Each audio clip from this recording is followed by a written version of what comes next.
Hello and welcome to Sleepy Science. Thank you for bringing your curiosity and your calm.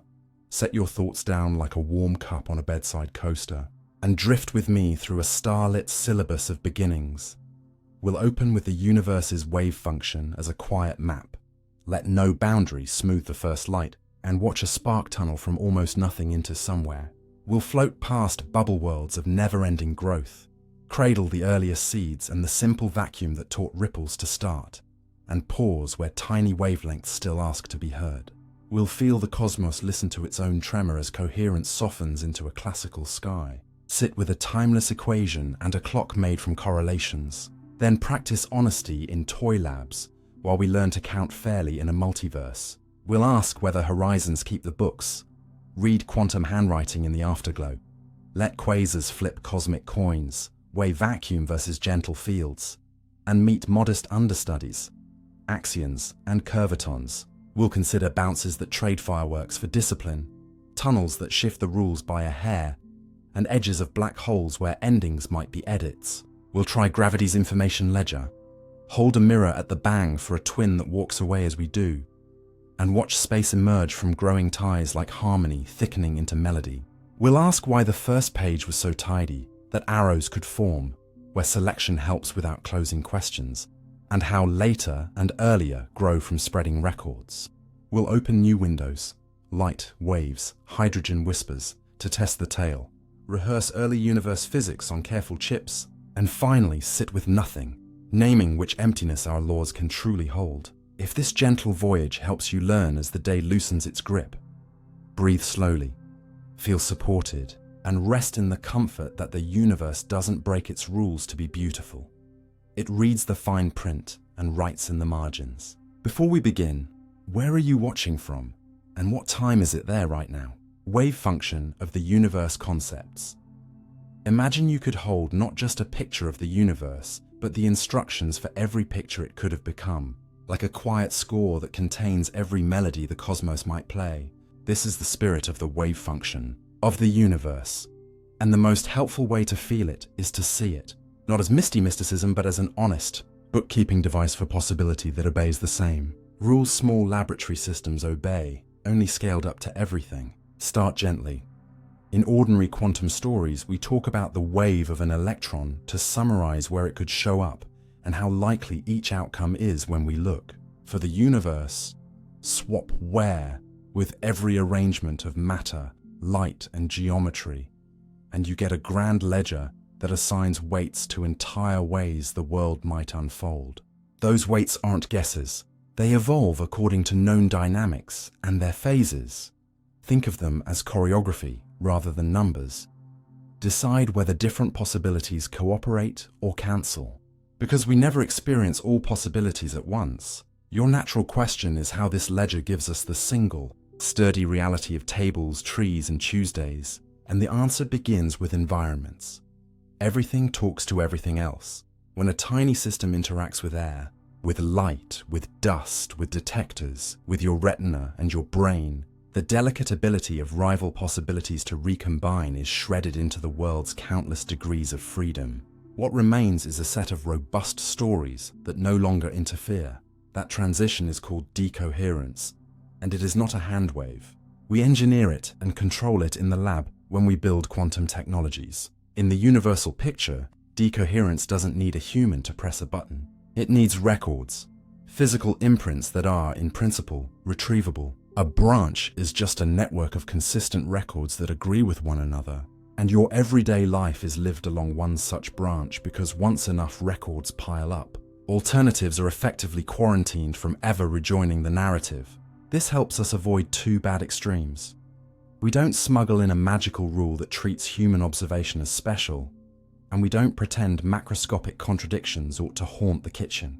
Instead, we acknowledge that the same evolution that lets a single atom show wave-like behavior also ensures that large, warm, chatty systems rapidly discover a classical-looking domain where chairs don't blur through walls. If the universal wave function is a score, then decoherence is the orchestra locking into a tempo that makes overlapping tunes separate into distinct songs you can actually follow. From here, the concept earns its keep in cosmology. Early on, the universe was hot, dense and simple, in the sense that not many independent records existed. Quantum ripples could still influence one another's choreography. As space expanded and cooled, those ripples stretched and froze into matter and light, leaving fossils in the ancient afterglow we call the cosmic microwave background. The universal wave function doesn't predict one sharp pattern. It predicts a distribution of patterns with characteristic features we can check. How strong the ripples are on large versus small scales, how nearly they follow a scale-invariant trend, how sharply the pattern rings like a bell, the acoustic peaks, and how close the fluctuations are to the simplest kind of randomness. Remarkably, sky maps made by satellites and ground telescopes show exactly the sort of statistical fingerprints you would expect if quantum seeds were laid down and then written into the sky. This doesn't crown a single, true initial recipe yet. There remain different proposals for how the earliest boundary conditions were set, but it constrains the family of recipes. Some produce the soup we taste, others don't. To keep the science clean, it's helpful to stress what the wave function does not magically provide. It does not answer why there is something rather than nothing.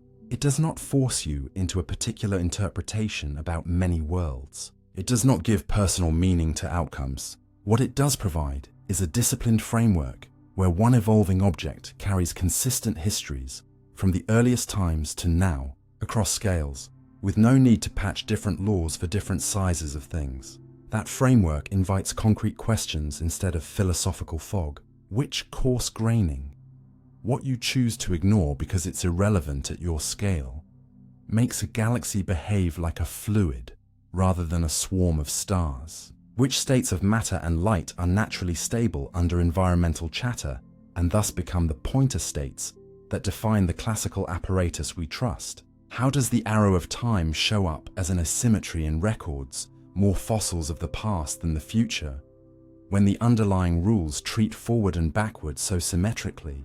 The universal wave function also clarifies the role of chance without making it mystical.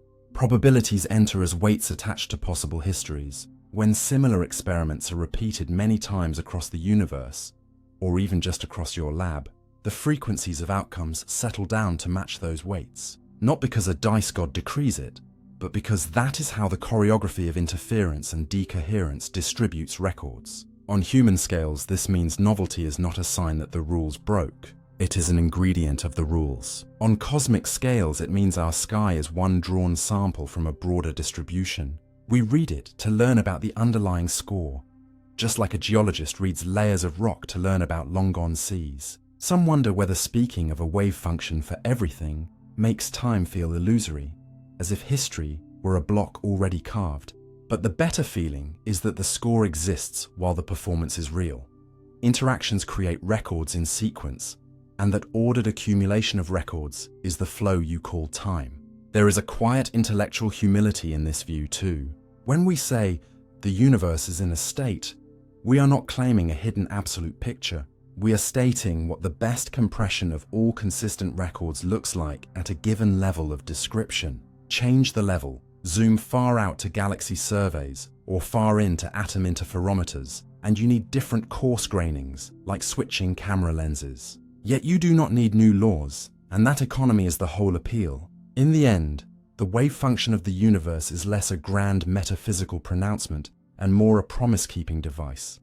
It keeps quantum rules the same at every scale, explains why classical worlds are the norm where records proliferate, provides statistical targets we can, and do, measure in the sky, and leaves room for wonder where it belongs, not in gaps of understanding, but in the astonishing fact that one quiet score can carry a cosmos of possibilities until the world's own music writes them into memory. Hartley-Hawking no-boundary proposal.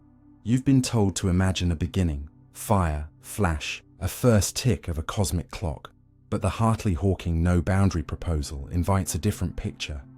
What if the universe didn't start at a sharp edge at all, but slid into being the way the surface of the Earth has no beginning latitude? Smooth and continuous, with no cliff to tumble from. In this view, the earlier stage isn't a bang exploding out of nothing with a jagged seam. It's a rounded cap in which time gently behaves like another direction of space. And then, as the universe opens up and cools, that direction gradually turns into the time we experience as before and after. Begin gently. In everyday life, boundaries matter. A wall, a shoreline, a start line, and we're trained to look for them. But physics sometimes works better when you choose initial conditions that are simple and regular rather than abrupt. The no-boundary idea does exactly that, proposing that the best description of the universe's birth is a compact, finite geometry with no border to specify, like a sphere rather than a disk with an edge. That matters because edges demand extra information. What's fixed there? How rough is it? Which values are allowed? Remove the edge, and you remove the need to invent those instructions. The technical route Hartle and Hawking used to make this crisp is to consider a sum over possible smooth beginnings. Think of it as polling all the gentle ways space can cap off, and assign each a weight so you can ask which class of beginnings is favored. But you don't need the math to grasp the intuition. A rounded, boundary-free beginning is the most economical way to avoid smuggling in a special, improbable starting state. Now deepen. Why does anyone think this could plausibly match the universe we observe rather than just being a clever sketch? Because a boundary-free start naturally leans toward initial smoothness with small, calculable ripples rather than violent chaos. And those tiny ripples are precisely what later gets stretched and recorded as the seeds of galaxies, and as the faint mottling in the ancient light that still bathes the sky. By picking out regular, finite configurations at the outset, the proposal explains why the early cosmos looks so uniform across vast distances, while still allowing the delicate imperfections that structure needs to grow. Another way to feel the idea is to imagine walking toward the North Pole. Your east-west direction slowly loses meaning because the circles of latitude shrink.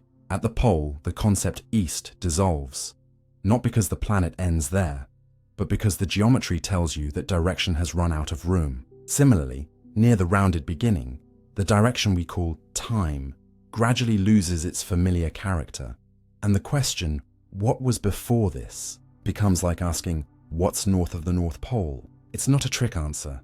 It's a cue that the question is using the wrong coordinates. To be honest and clear, the no-boundary idea isn't just a hand-waving metaphor.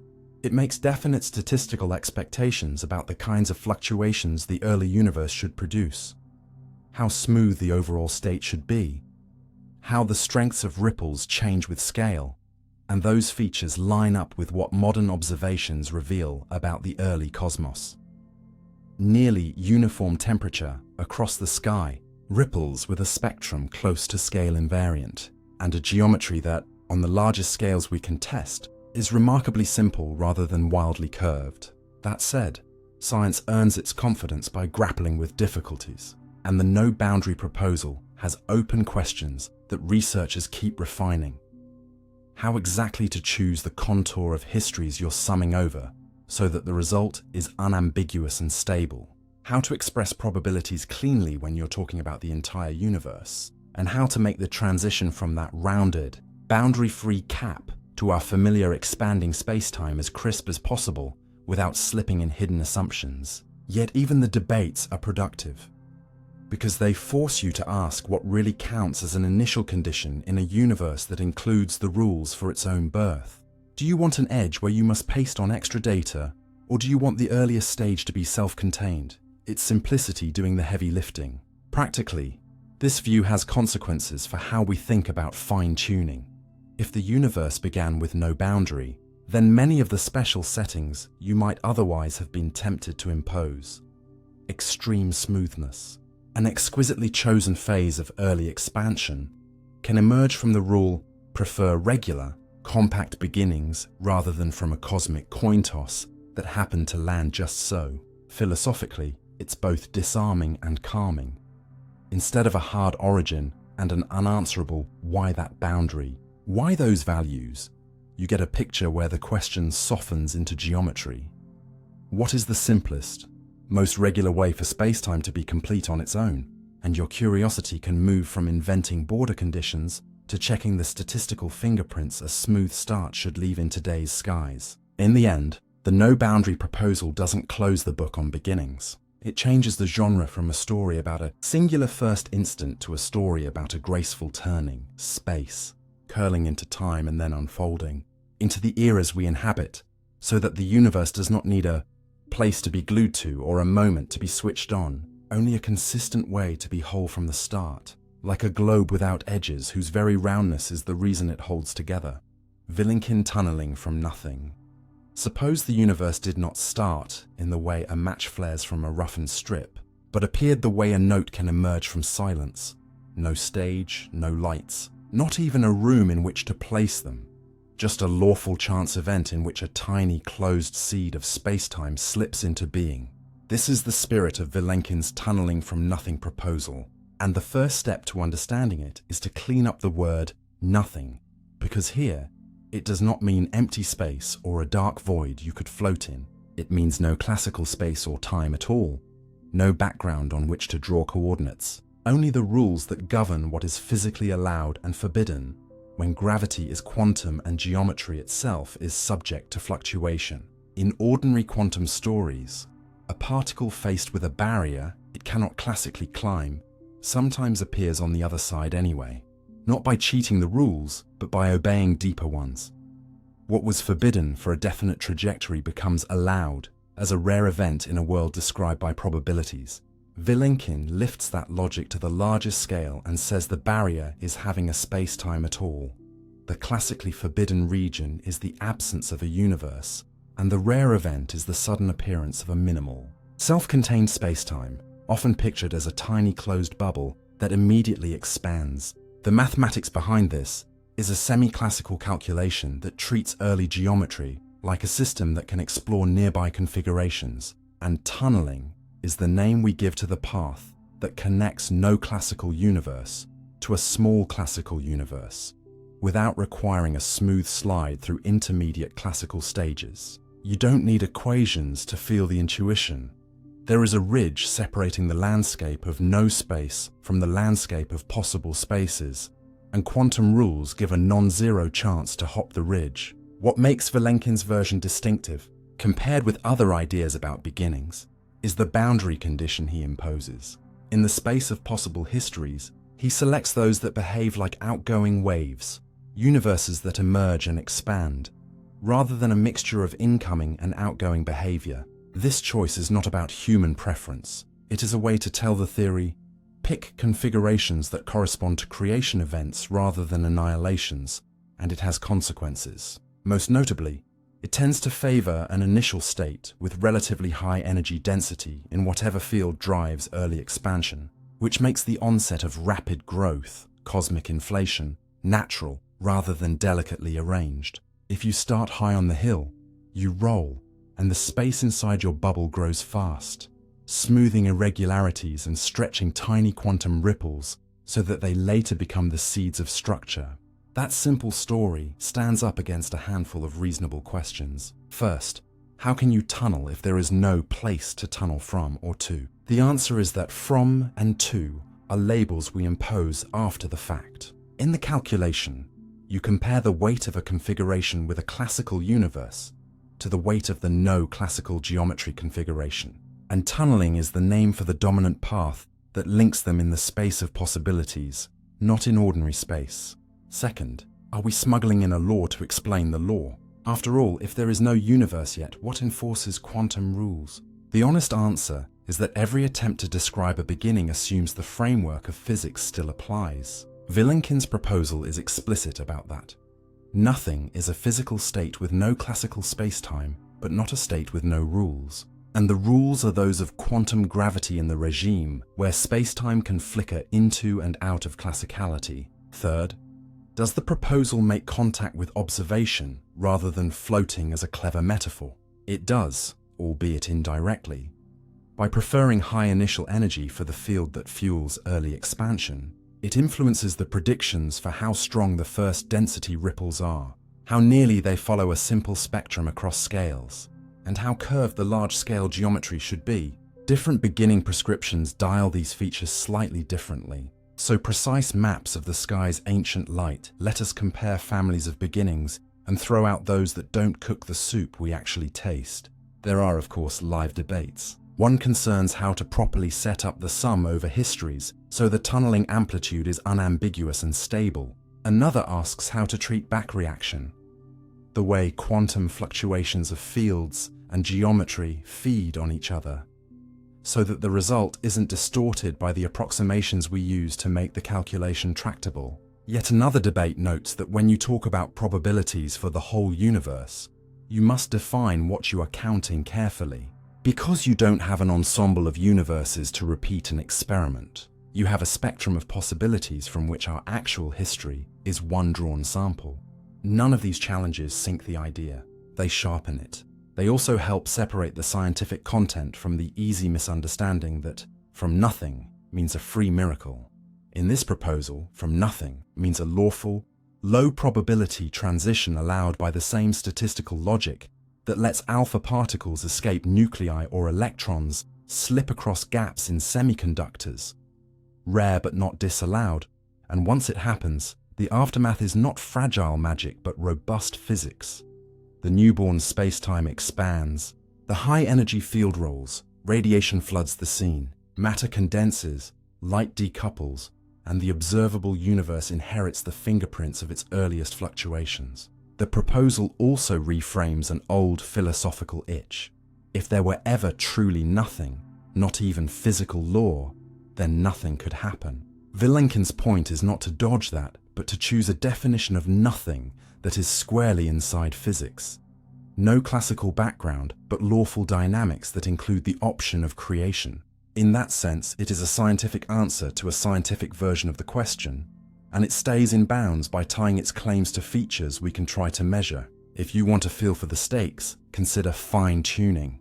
Without a principal beginning, one is tempted to insert special initial data by hand, a perfectly smooth start, an exquisitely chosen early expansion rate. Just so parameters. With a tunneling start, some of that burden migrates into the logic of quantum birth.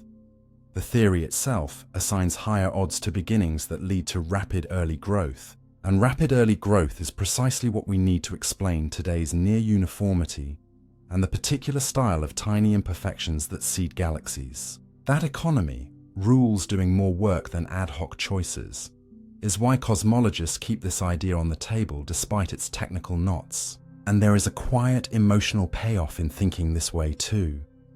The view neither inflates us with sentimentality, nor flattens us with fatalism. It says the universe may have come to be not by decree but by chance permitted by law, and that your presence here is the late chapter of a story whose opening move was improbable but not impossible, a tunnel through a barrier that once seemed absolute. When you lean back and let that settle, the image that remains is not a bang in a pre-existing theatre, but a lawful appearance of the theatre itself, small, closed, and ready to grow, followed by scenes we can trace and test, all the way down to the mottled whispers in the sky that preserve, like fossilized breaths, the memory that the first and most consequential step was a quiet yes to becoming. Eternal inflation and bubble worlds. Picture a field that refuses to settle, a kind of cosmic yeast that keeps rising even after some parts of the dough have baked into galaxies. That is the intuitive doorway into eternal inflation, an idea in which the process that smoothed and stretched the early universe does not end everywhere at once, but lingers in some places while finishing in others, spawning bubble regions like pockets of cooled air in a hot loaf, each pocket an expanding universe with its own detailed weather. Begin gently. Ordinary inflation is the proposal that, very early on, space was driven by a high energy field that made it swell fantastically fast, ironing out wrinkles and diluting defects so thoroughly that the cosmos we see today looks astonishingly uniform on large scales, with only tiny ripples left to seed galaxies. Eternal inflation adds a simple twist rooted in quantum behavior. The field that powers expansion is not perfectly smooth, it jitters. In some patches, those jitters push the field downhill and inflation ends, releasing energy into a hot, particle-filled fireball, the beginning of the kind of history we recognize. While in other patches, the field is kicked upward or sideways on its landscape of possibilities, keeping expansion roaring a little longer. Because inflating space doubles in size at a furious rate, the volume of the still inflating regions grows faster than the pockets that have finished. So even as countless bubbles complete their inflation and become Big Bang-like universes, the inflating background continues to produce more room for more bubbles. The result is not a polite sequence, but a branching, ongoing process. No single time when everything stopped, but an endless froth in which islands of finished space float inside a sea that keeps stretching. Now deepen. The physics behind these bubbles comes in two flavors, both based on conservative ideas used elsewhere in science. In one, the inflationary field is stuck in a metastable state, a false vacuum, like a ball balanced in a shallow dimple on a hillside. Quantum mechanics lets the ball occasionally slip through the dimple's wall into a deeper valley, and that transition nucleates a bubble whose interior quickly exits inflation, heats up, and begins a conventional cosmic evolution. In the other flavor, the field is not trapped, but slowly drifting down a gentle slope while being rattled by quantum kicks. In some neighborhoods, the kicks speed its descent and finish inflation. In others, the kicks hold it up, so the slope never empties completely. In both cases, the geometry of a newborn bubble is special. Its interior looks like an open, negatively curved universe that begins small and then expands, while its thin wall races outward into the inflating sea at nearly the speed of light. Inside, the field's energy converts into particles and radiation in a process called reheating. Outside, the sea of high-energy space keeps ballooning, so bubbles become tiny, nearly non-interacting specks in an ever-growing background, tiny to each other. That is, even as each becomes enormous to its own inhabitants. This picture has striking consequences that scientists take seriously because they emerge from the same equations that make ordinary inflation successful. One is the fractal character of the inflating region. Zoom out, and you always find some patch still inflating, no matter how many bubbles have already formed, so the global view never fully leaves the inflating phase. Another is the possibility that different bubbles may realize different low-energy rule sets, different patterns for particle properties or dark energy, if the underlying theory allows multiple valleys in its landscape. That's not fantasy for its own sake, but a sober inference from how fields can settle in different minima, much as water can freeze into various crystal arrangements depending on conditions. You, as an observer, would naturally find yourself in a bubble whose conditions permit long-lived stars, chemistry, and the slow step-by-step record-making process we call life, not because of destiny, but because those are the only sorts of bubbles in which questions can be asked and answered. That selection effect is controversial if used as a conversation ender, but as a filter on which environments can host observers. It is a legitimate part of how we interpret data. We should compare our bubble's measured properties to distributions predicted by the theory, not to a hypothetical average over impossible worlds. Testability is the next honest question. Eternal inflation is not something we can watch from outside. There is no balcony seat beyond the hole, but it can leave indirect signatures. Bubble collisions, if any occurred in our past, could paint disk-like features in the pattern of ancient light across the sky, faint rings or asymmetries with a telltale profile. Our bubble's geometry might carry a slight negative curvature, a relic of its open beginning, though inflation inside typically stretches that curvature so close to flatness that it hides below current sensitivity. The spectrum of early ripples, how their strength varies with scale, should remain close to the simple, nearly scale-invariant form that ordinary inflation predicts, which is what we see. Deviations might hint at the way the field wandered before settling. Searches for bubble collision scars have turned up no compelling evidence so far, and measurements of curvature are consistent with 0 to within small uncertainties. So the current status is not ruled out, not confirmed, but consistent with what we'd expect if we simply live in a garden variety bubble. The idea also forces us to wrestle with hard conceptual issues that are healthy for the field. Chief among them is the measure problem. If the global process never ends and keeps making more volume, how do you define probabilities for what typical observers see without being misled by the fact that more of everything keeps being produced? Different ways of regulating the infinity, cutoffs in time, cutoffs in volume, counting along world lines, can weight outcomes differently and even produce paradoxes, like favoring extremely young bubbles or predicting absurdly common freak observers formed from random fluctuations. These pathologies are not reasons to discard the framework.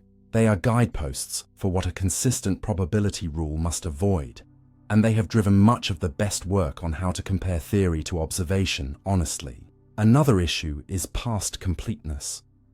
Even if inflation continues forever to the future, the combined arguments suggest it cannot extend arbitrarily far into the past along every path. In other words, eternal inflation likely still requires some sort of beginning or new physics in its rearview mirror. That reminder keeps the story anchored. Eternal to the future does not mean without origin. It means the mechanism that makes inflating space produces its own fuel by expanding, so it does not run down once started. The sociological temptation is to treat eternal inflation as a license to explain anything, by saying some bubble has it. But the scientific stance is stricter. The framework is valuable only to the extent that it restricts what's likely inside successful bubbles and yields statistical predictions we can test, spectra of ripples, levels of curvature, allowed ranges for dark energy, while remaining consistent with how physics works in our labs. If you step back from the technicalities, there's a surprising calm in the picture. It does not ask you to imagine countless carbon copies of yourself, or to pin meaning on a metaphysical multiverse. It asks you to accept that a noisy field, left to the rules we already use, would finish in patches and linger in others, and that the patches where it finishes become universes like ours. Seen that way, eternal inflation is not a maximal claim about reality. It is a minimal claim about how uneven endings propagate in a world governed by chance and expansion. And the emotional tone is not grandiosity, but perspective. You are not lost in a blur of infinite worlds. You are focused inside one well-behaved bubble, whose sky and chemistry can be read like a fossil record of the way inflation ended here. If other bubbles exist, they are not competitors for your meaning. They are branches of a process that needed no grand finale, only the steady hum of a field that sometimes lets go and sometimes holds on. And from that humble rhythm, a garden of universes grows while you, in this one, learn to read the quiet clues it left behind. Quantum seeds of cosmic structure. You can trace every galaxy back to a time when there were no galaxies at all. Only tiny, restless ripples written into a hot, simple universe. Flickers so small they began as quantum. Jitters and grew into the scaffolding for everything you see. And the most honest way to feel this is to picture space like a stretched drumhead that's never perfectly smooth. Even in its quietest state, it quivers. And during the earliest moments, those quivers were pulled wide, recorded, and left to ring. Begin gently. In the deep past, the cosmos was expanding fast and smoothing itself out, but smooth in physics never means perfectly uniform. The same rules that let small systems fluctuate also ensure that fields filling space can't sit completely still. Minute variations in the energy stored from point to point, microscopic ups and downs, were stretched by the rapid growth of space until they were far larger than any local process could erase, like ripples carried beyond the shoreline where waves can't easily flatten them anymore. At that stage, these ripples stopped acting like jitter and started acting like small differences in the depth of gravity's wells. A little more here, a little less there. Seeds that would later tug matter and light differently. Deepen the story. When the baby universe was a dense, glowing plasma of particles and radiation, those gravity wells and hills set the content sloshing. Regions slightly denser than average pulled in more material, compressing and heating it, and the pressure of trapped light pushed back, sending a wave outward. This push and pull made the young cosmos hum with acoustic patterns, cosmic sound, whose imprints survive in two exquisite places. In the faint temperature and polarization ripples across the ancient afterglow that still fills the sky, and in a subtle preferred spacing among galaxies today, a fossil of those early pressure waves. The critical point is coherence, because the earliest ripples were written down in a highly ordered way, with their phases lined up by the way they were stretched and then frozen. The later ringing produced a clear repeating structure rather than a random muddle. That is why we see a series of peaks and troughs in the sky's oldest light instead of a featureless smear, and why surveys of galaxies reveal a gentle bump in their separations rather than monotony. These seeds also carried a remarkable hallmark.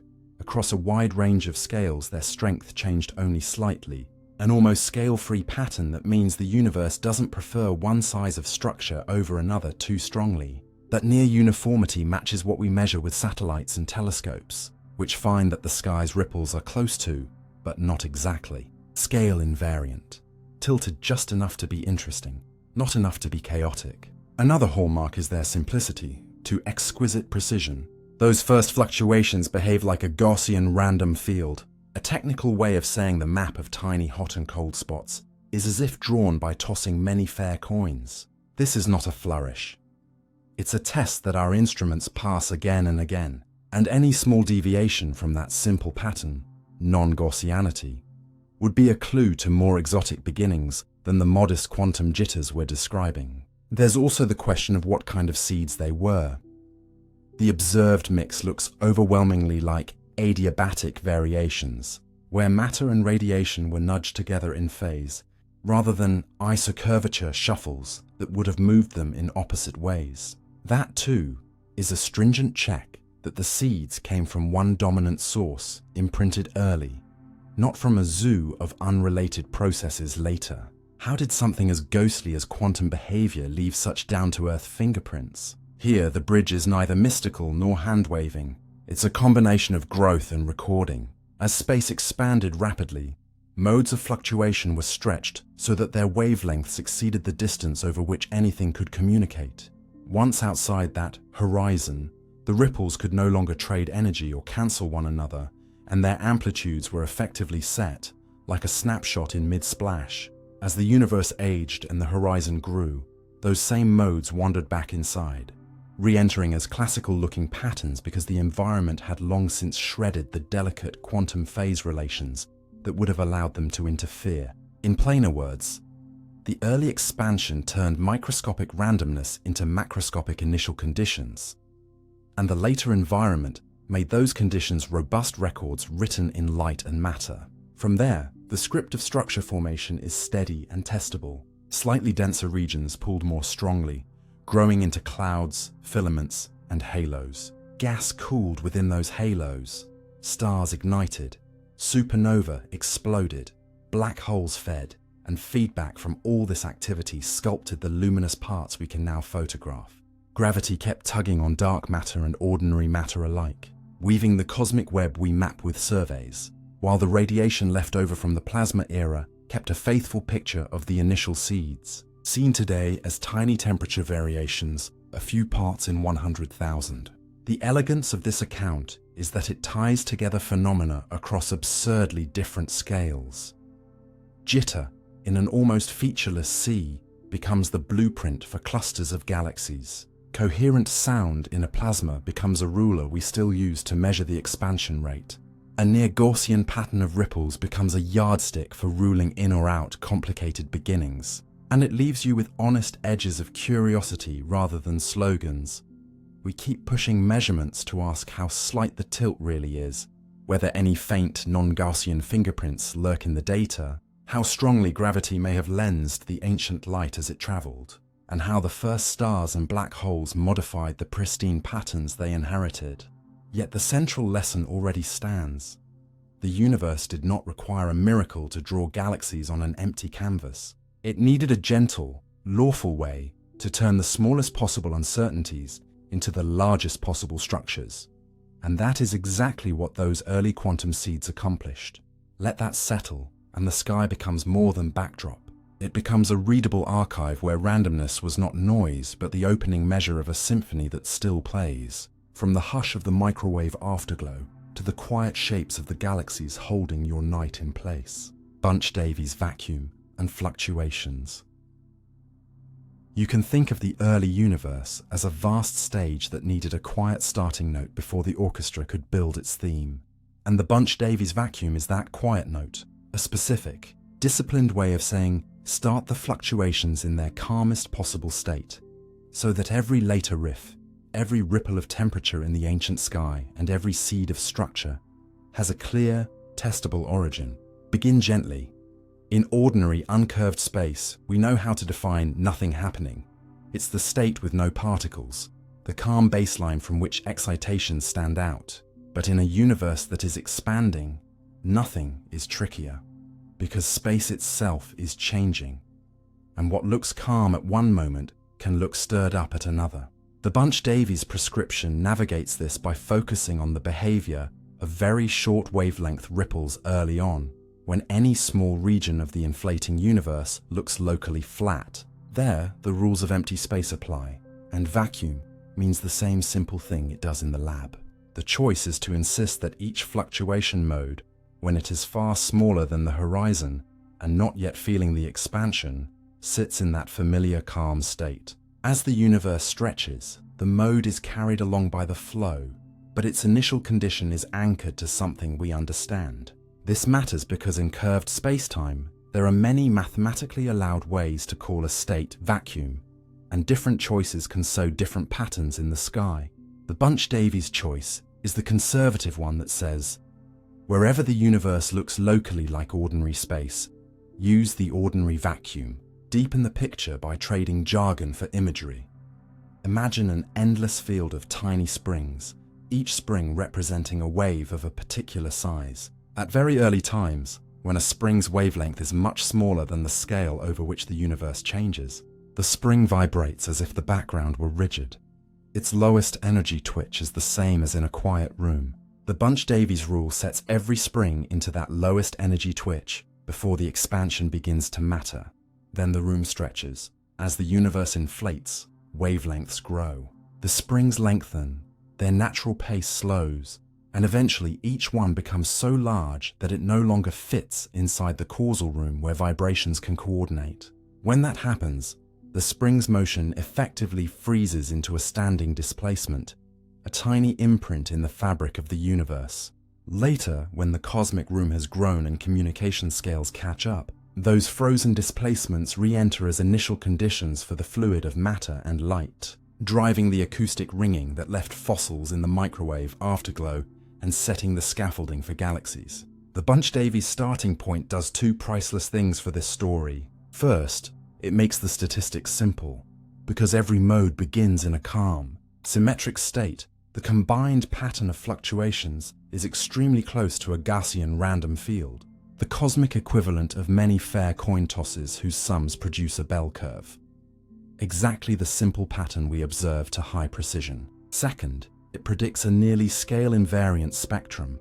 The strength of those fluctuations changes only gently with their size, so there's no wild preference for one cosmic scale over another. Observations of the sky's oldest light bear this out, finding a slight tilt consistent with a slow, controlled departure from perfect scale independence rather than a dramatic bend. What makes the Bunch-Davies choice more than a convenient guess is the way it dovetails with basic consistency conditions. In quantum field theory on curved backgrounds, not every vacuum is physically respectable. To avoid pathological short-distance behavior, spikes that would wreck the energy-momentum accounting, you want a Hadamard-type state, one whose local structure mimics flat space emptiness when you zoom in. The Bunch-Davies state has that virtue. It looks right at short distances, where our tested physics is trustworthy, and then lets the expansion handle the long-distance evolution. There's also a clean conceptual payoff. Starting from a common calm state for all modes aligns their phases in a consistent way, so when they leave the horizon and become effectively classical, the pattern they imprint has a coherent, predictable phase relation that later produces the crisp series of peaks and troughs we actually measure in the microwave sky. It's natural at this point to ask what would happen if the universe had not chosen the Bunch-Davies note, if the early springs had been plucked or mixed in a more excited pattern. That is not idle speculation. Theorists have explored such non-Bunch-Davies initial states, motivated by the possibility that unknown physics at extremely high energies might have shaken the springs before inflation did its work. The consequences would be specific and, in principle, detectable. Small oscillations superimposed on the otherwise smooth power spectrum, distinctive angular patterns, or extra three-way and four-way correlations among temperature fluctuations, signatures of non-Gaussianity with particular shapes. Decades of sky maps have hunted for these telltales. So far, the data keep pointing back to the quiet start. The spectrum is smooth within tight limits. Non-Gaussianities are stunningly small, and any allowed wiggles are constrained to be tiny ripples on an otherwise bunched Davies sea. That's not a dismissal of the exotic. It's a calibration that tells us if new physics did stir the springs, it left only a faint fingerprint, not a wholesale rewrite of the score. Another subtle gift of the bunched Davies picture is how it clarifies the journey from quantum to classical without invoking metaphysical leaps. As each mode stretches beyond the horizon, it becomes highly squeezed. One aspect of its state becomes incredibly well defined across a vast region, while the complementary aspect becomes enormously uncertain. Then, the environment, the rest of the universe, entangles with that displacement and keeps a durable record of it, making the pattern behave classically for all practical purposes. The initial calm guarantees that this squeezing process starts from a clean baseline rather than a messy superposition of excitations, helping the later records to be stable and the resulting statistics to be simple. The same logic applies not only to the density ripples, but also to primordial gravitational waves. If inflation occurred, the bunched Davies vacuum sets their initial hum too, predicting a particular spectrum of long wavelength ringing in space-time itself that experiments are still chasing. Non-detection so far again fence off wild departures without closing the door. None of this is to pretend we have wrung every ambiguity from the concept. There are open discussions about whether extremely short wavelength modes, so short that their initial size would have been far smaller than any meaningful physical scale, should be included naively, an issue sometimes called the Trans-Planckian question. There are technical debates about exactly how robust the vacuum definition is under different choices of time slicing or background. And there is the honest recognition that vacuum is not a metaphysical void, but a physically structured state, the lowest energy arrangement allowed by the rules. The bunched Davies choice is compelling precisely because it grounds that structure in regimes where our understanding is best. Practical science, however, judges ideas by the clarity of their predictions and the stubbornness with which data either support or refute them, and by that standard, the bunched Davies starting note has played beautifully. It ties together the near Gaussianity of the sky, the almost but not quite scale-free tilt of the ripples, the ordered acoustic ringing written in the afterglow, and the absence of loud exotic modulations. So let the image stick. At the dawn of the observable pattern, when space was racing outward and tiny springs were about to be stretched beyond communication, the universe chose the simplest, quietest way to begin their motion, the way that every small lab experiment teaches us to trust when the background looks flat. Then it let expansion translate those calm, microscopic tremors into macroscopic blueprints, leaving us a sky where silence became structure by following rules, not by conjuring miracles. Trans-Planckian puzzles in inflation. Imagine pressing your ear to the earliest moments of the universe and hearing a faint hiss you can't quite place, then realizing the mystery is not the sound itself but the microphone. During inflation, the ripples we observe today were once unimaginably tiny, so tiny that if you rewind far enough, the wavelengths that seeded galaxies would have been shorter than any scale where our tested physics is reliable. And this is the heart of the Trans-Planckian puzzle, an honest, uncomfortable question that asks whether we are extrapolating beyond what we have a right to trust. Begin gently.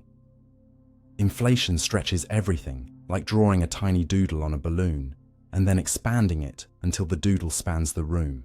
Modes that today cover millions of light years started inconceivably small, and if inflation lasted even a modest amount longer than the minimum needed to explain our sky, then the starting sizes of many modes would have lived in a regime where quantum gravity, not our familiar field theories, should rule.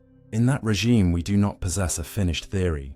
We have good principles and sketches, but no complete, experimentally anchored manual. And yet the remarkable fact is that the predictions we use every day, nearly scale-invariant ripples, almost Gaussian statistics, a clean series of acoustic peaks, seem to survive this march into ignorance.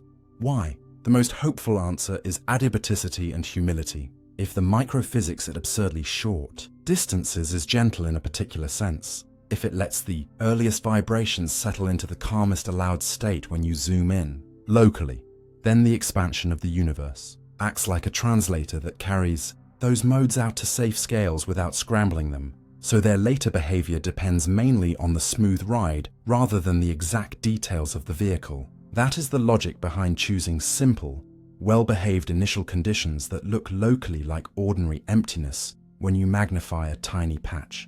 It's the don't invent drama you can't test stance, and so far, the sky rewards it.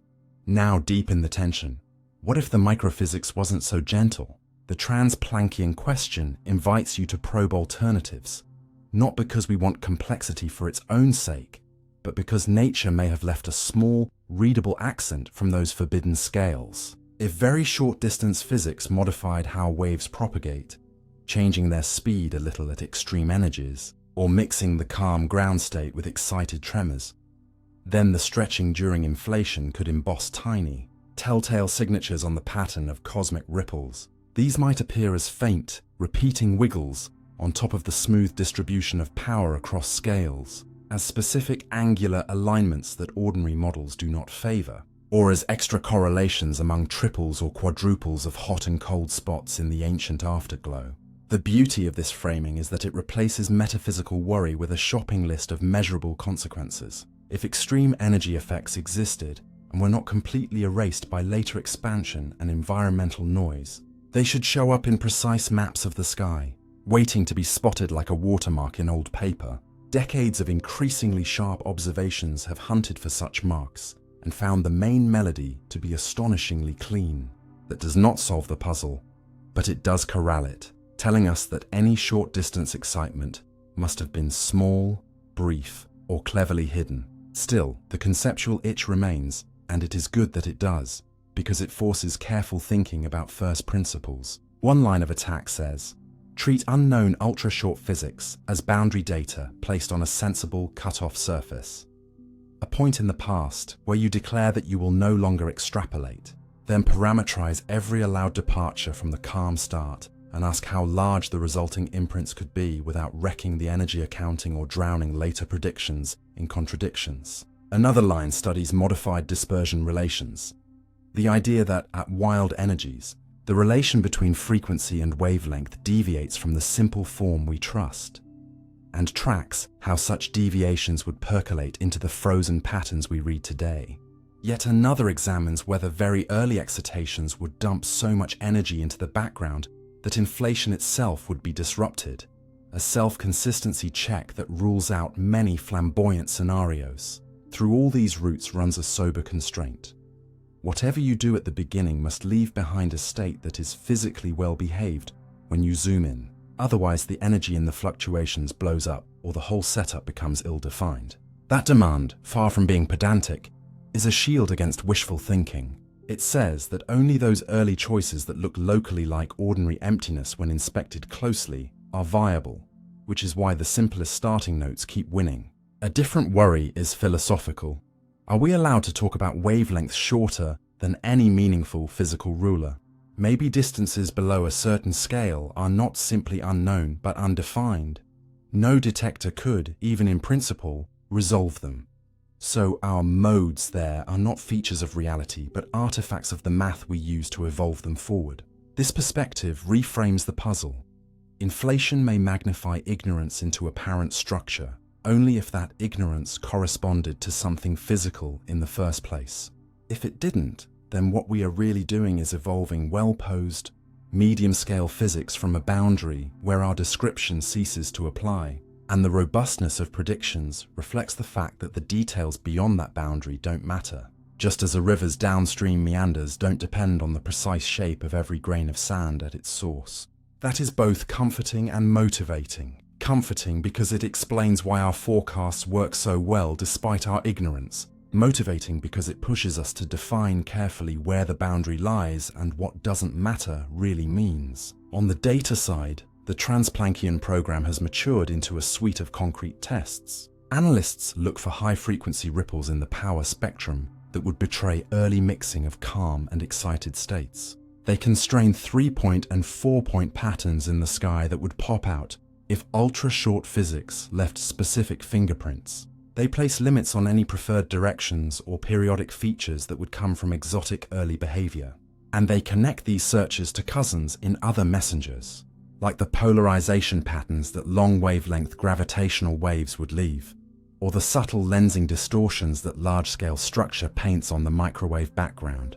Each null result tightens the cage, forcing theoretical proposals to retreat to quieter corners where they change little and respect the energy bookkeeping. The healthy moral is not that nothing new happened, but that if something did happen at those scales, it was either self-effacing, arranged so that the later expansion diluted it to near silence, or it mimicked the calm start so closely that only even more sensitive instruments could tell the difference. The final turn is about attitude.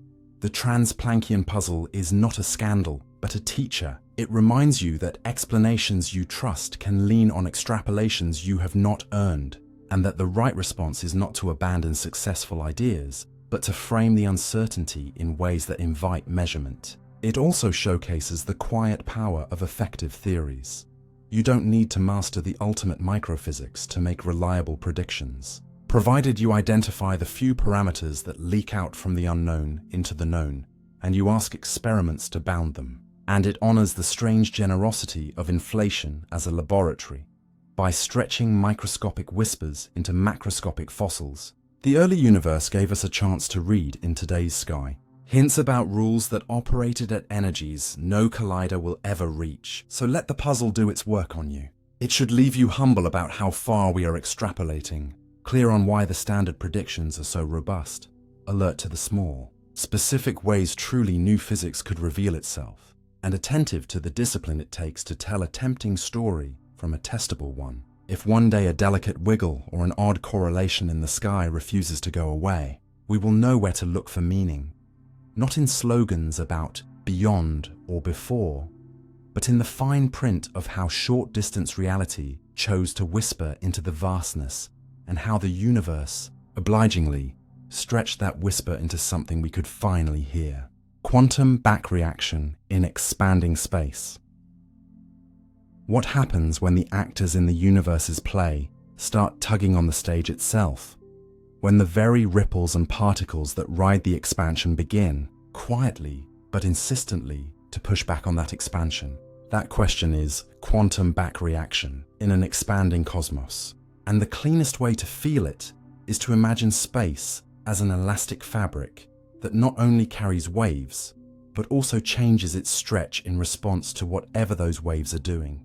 Every field has energy and pressure, and in a universe where geometry listens to energy and pressure, the fluctuations you create don't just sit there. They whisper into the equations that shape the next frame of the story. Begin gently.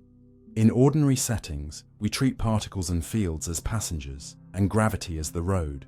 The road may curve, but the cars don't meaningfully change the road unless you gather something extreme like a star. Early cosmology raises the stakes because the background is delicate, a rapidly expanding space during inflation, a hot plasma afterwards, and the passengers are not a few isolated particles but quantum fields filling everything, constantly being stretched, redshifted, occasionally excited out of their calm state, and sometimes produced out of the changing geometry itself. Each of these processes comes with an energy budget. When a field is excited by expansion, it extracts energy from the background and pays it back as effective pressure and density. When a field decays or scatters, it shuffles energy among components that couple differently to the fabric of space. Backreaction is the name for letting these budgets talk back to expansion instead of treating expansion as a mute backdrop. Deepen the story by following 3 concrete arenas where this matters. First, during the tail end of inflation, the field driving the rapid swelling of space has to hand its energy to the contents of a hot, ordinary universe, a process called reheating. And in many models, its efficient version, preheating, is dramatic. The inflating field oscillates and, through resonant production, dumps quanta of other fields in explosive bursts. At first, you can pretend the background keeps inflating smoothly while the transfers happen, but that's not honest for long. The produced particles build up real pressure and density, which damp the oscillations and change the expansion rate, closing the inflationary chapter. In plainer language, the act of filling the universe with stuff is the very signal that turns off the mechanism that made the room bigger. The backreaction is the off switch. Second, even in a calmer phase, quantum fluctuations carry stress, the combination of energy density and pressure that contributes subtly to the cosmic bookkeeping. In a gently accelerating space-time like de Sitter space, long wavelength modes are continually pushed beyond the horizon and become frozen patterns. Some calculations suggest that the accumulated effect of many such modes can grow in time and nudge the effective expansion rate, like a persistent background murmur that ever so slightly shifts the tempo. Whether that murmur becomes loud enough to matter is an area of serious work.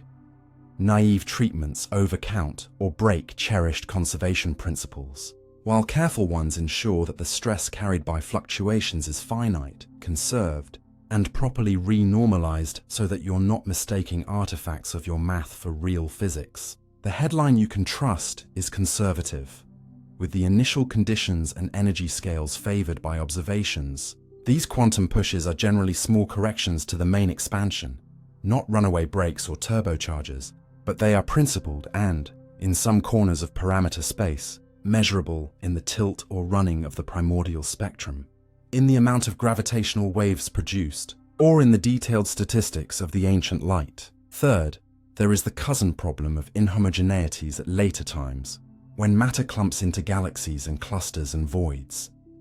Do all these lumps push back on the average expansion in a way that could mimic dark energy? That backreaction from structure is mostly a classical averaging issue rather than a quantum one, and the best current analyses indicate that, while small corrections exist, the net effect is far too tiny and too sign-constrained to replace a genuine dark energy component. It's an instructive cautionary tale because it shows how easy it is to overread the feedback of ripples on the background if you don't average with care. Return to the quantum setting and ask how backreaction keeps our stories honest. Energy is not created from nothing when particles appear in an expanding universe. Rather, the changing background does work on the fields, and the fields repay that work by altering the stress energy that enters the same equations that governed the background in the first place. Practically, this means three things for model builders and observers. 1. When you propose exotic initial excitations, modified short-distance behavior, or strongly interacting sectors, you must track the energy they carry and ensure they don't blow up the background or quench the very phase you need to explain the sky. Many flashy ideas fail this self-consistency test before they ever meet data. 2. When you compute the average stress of quantum fluctuations, you must remove the universal short-distance infinities by the same disciplined methods that work in ordinary quantum field theory, which automatically introduces a handful of counterterms, mathematically neat placeholders for familiar physical levers like a cosmological constant or curvature squared corrections. The values of those levers are not arbitrary metaphysics. They are set by observation. 3.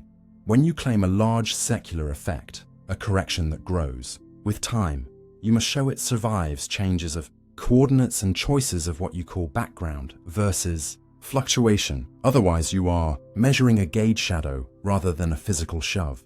None of this is rhetorical hair-splitting. It's the difference between a theory that predicts consistent skies and one that predicts mirages. On the observational side, quantum backreaction is a quiet theme threading several active searches. If the interplay of fluctuations with expansion during inflation altered the propagation of waves even slightly, it could leave faint ripples, small oscillations, in the spectrum of temperature variations across the sky. If the reheating drama was especially violent, it might have sourced a stochastic background of gravitational waves with a distinctive frequency band, a target for the experiments now learning to hear spacetime's low-hum symphonies.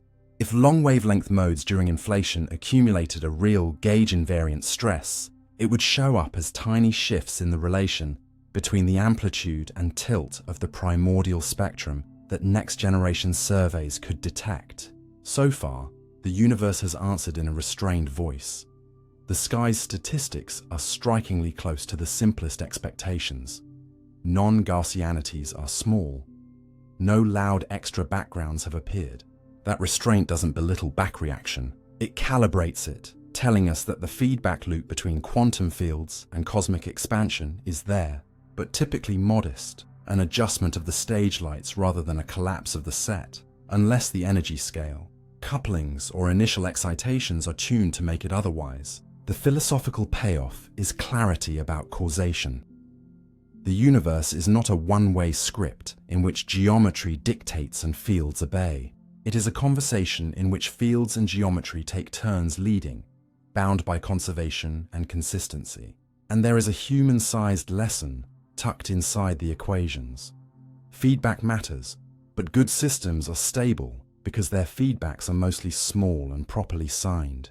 The early universe seems to have been such a system, allowing tiny quantum murmurs to seed structure without letting those murmurs derail the expansion that made the seeding possible. Let that image linger. An elastic stage that sets the tempo, a chorus of quantum voices that, in singing, ever so slightly retune the hall, and a performance that stays coherent because the give and take is lawful and gentle. Enough to teach us how the world really works, not enough to drown out the music we are still learning to hear. Decoherence of the primordial universe. Imagine the infant universe not as a crisp photograph, but as a soft, shimmering double exposure. Countless nearly identical versions of the same early pattern layered together, until the world's own bustle begins to file those layers into a single readable picture. And that filing is what physicists call decoherence of the primordial universe. The quiet, lawful process by which quantum possibilities, for the earliest ripples, stopped acting like overlapping waves and started behaving like the classical initial, conditions from which galaxies and the sky's ancient light could honestly evolve. Begin gently.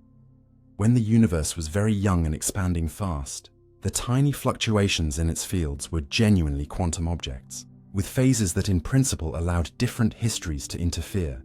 The way ripples on a pond can add or cancel, but interference is fragile, and it relies on keeping the alternatives isolated from any environment that might learn something about which alternative is in play. In the early cosmos there was no laboratory wall to protect delicacy. There was only everything coupling to everything, long wavelength density ripples stretching beyond causal contact, shorter wavelength ripples still trading energy nearby, gauge fields being excited by the changing background, nascent radiation, and the ever-present tug of gravity that links every bit of energy to the geometry in which all of this unfolds. As modes were stretched by expansion, each became squeezed. One aspect of its state, the overall displacement that would later show up as a small over or under density, grew very well defined, while its complementary aspect became wildly uncertain, and then the rest of the universe, acting as an environment, began to copy partial information about those displacements into many places at once. That copying is the core move of decoherence. Once enough independent fragments of the world, other fields, gravitational perturbations, eventually vast numbers of photons, carry redundant hints about a particular value of a fluctuation. The delicate phase relations that would have allowed rival values to recombine are effectively lost to bookkeeping beyond retrieval, and the quantum state looks, for all practical purposes, like a classical random field drawn from a definite probability distribution, deep and with a concrete path you can visualize.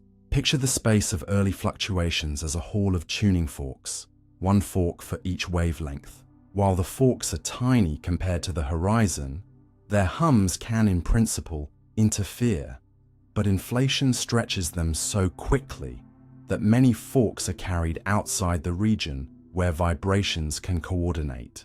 Out there, each fork's displacement is recorded by the gentle but inexorable couplings it cannot turn off, by the way gravity responds to its presence, by the way other fields slightly adjust in its company, by how the changing geometry stirs or damps its neighbors.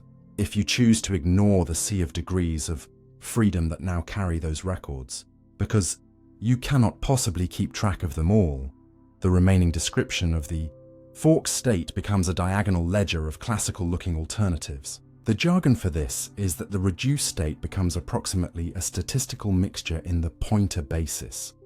Here, the basis that labels the actual amplitude of the long wavelength perturbation, and that basis is selected not by human preference, but by which properties of the fluctuation the environment most easily and redundantly learns. In the primordial setting, that tends to be the curvature or density contrast itself, because that is what gravity and the subsequent plasma care most about. Where the wells and hills are, not their delicate phase information. The payoff is conceptual clarity and observational coherence. Conceptually, decoherence explains why it is honest to treat the post-inflationary ripples as a classical random field with a nearly Gaussian distribution and a gently tilted spectrum, without invoking a mystical collapse. The universe itself performed the measurement-like act by scattering records of the amplitudes into a vast environment that no agent could ever recohere. Observationally, the sky behaves exactly the way a decohered, phase-coherent set of initial conditions should. The acoustic peaks in the microwave background line up because the phases of modes were set together in the early expansion and then preserved as classical records. The pattern of temperature and polarization follows simple statistics with non-Gaussian features bounded to be small. The same initial ledger seeds both the afterglow and the later galaxy distribution in a way that remains internally consistent across scales. None of this requires you to imagine human observers collapsing a universal wave. It requires only that interactions create durable, redundant imprints, which is precisely what a hot, expanding universe is built to do. There are, of course, subtle questions that keep the field honest and lively. What exactly counted as the dominant environment right after horizon exit? Self-interactions of the inflaton-like field, couplings to spectator fields, gravitational tidal effects, or the maelstrom of reheating as the inflaton decayed into radiation? And how fast did each mechanism drive decoherence? Different channels give different decoherence times, but a robust lesson emerges. For cosmologically relevant wavelengths, the process is typically blisteringly efficient, on the order of a few expansion timescales. So by the time those modes re-entered causal contact much later, they were already behaving classically for all practical purposes. Another careful point concerns what survives decoherence. The process does not erase the probability distribution. It preserves it while killing off coherent superpositions between macroscopically different values. That is why decoherence and prediction sit comfortably together. You keep the amplitudes that predict the relative frequencies of hot and cold spots, but you lose the possibility of macroscopic interference fringes between rival large-scale patterns, which is exactly what our data show. There is also a modern twist sometimes called quantum Darwinism. The idea that what we call objective classical reality is defined by the redundancy of records across many fragments of the environment. The primordial universe is a natural stage for this, because the radiation that eventually flooded space, photons, neutrinos, became messengers carrying consistent snapshots of the same initial displacements to far-flung regions, so that many independent observers could, in principle, infer the same classical map without coordinating. In that sense, the uniformity of the early sky is not just smoothness, it is agreement among records. Even the potential smoking guns for departures from the simplest story, faint primordial non-Gaussianity, exotic isocurvature components, tiny preferred direction signatures, fit into this framework. They would be read as specific choices of initial probability distribution or specific interactions during decoherence, not as violations of the quantum to classical bridge itself. And there is a cautionary moral tucked alongside the triumph, claims that the accumulated effect of superhorizon modes could dramatically alter the average expansion must be scrutinized to ensure they are not artifacts of how we split background from fluctuation or of counting unobservable phase information as physical. When the bookkeeping respects conservation and gauge invariance, the backreaction of decohered long modes on the background appears to be small for the energy scales our sky prefers, which keeps the whole edifice pleasantly self-consistent. In the end, decoherence of the primordial universe is neither a metaphysical flourish nor a mere technicality.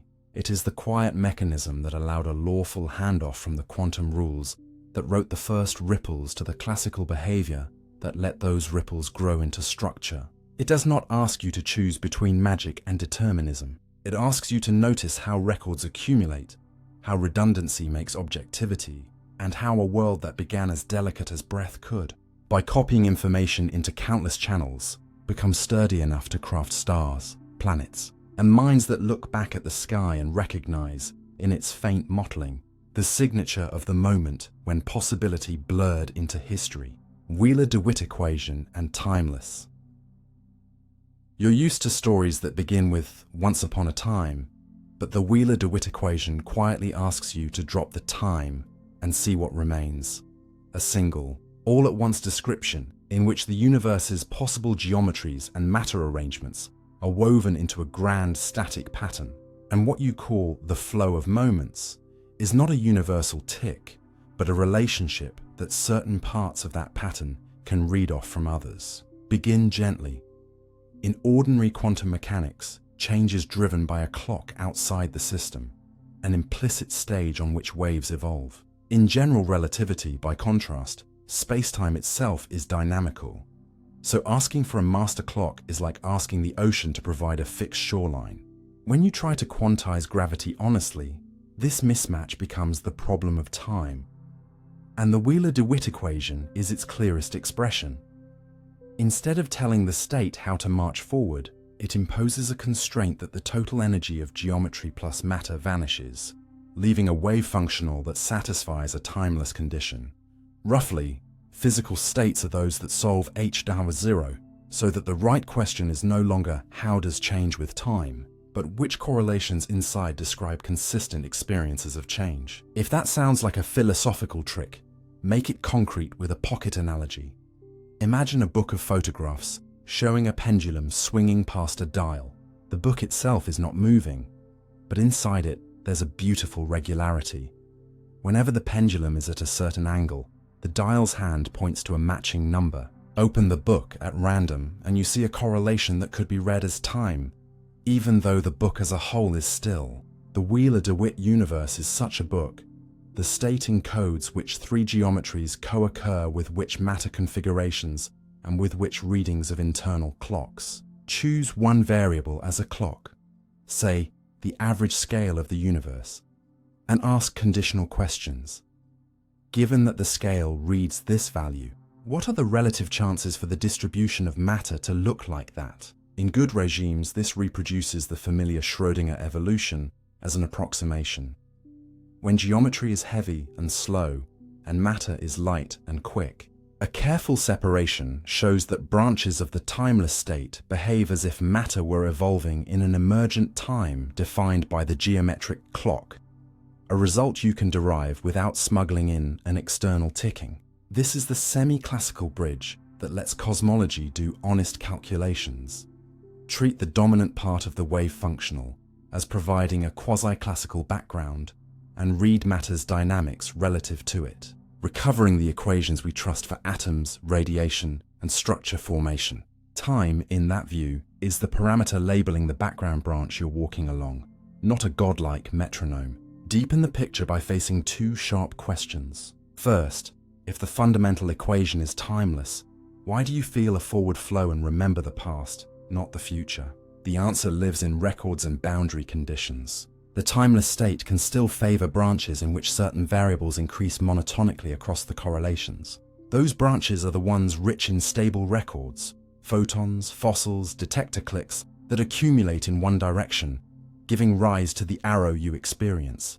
The asymmetry you feel, in other words, comes not from a built-in time operator, but from the structure of correlations the state actually supports. Many consistent pages line up so that more records correlate with larger scale, and creatures like us only arise on such pages. Second, if nothing truly evolves, what does it mean to predict anything? In practice, predictions become statements about conditional probabilities derived from the timeless state.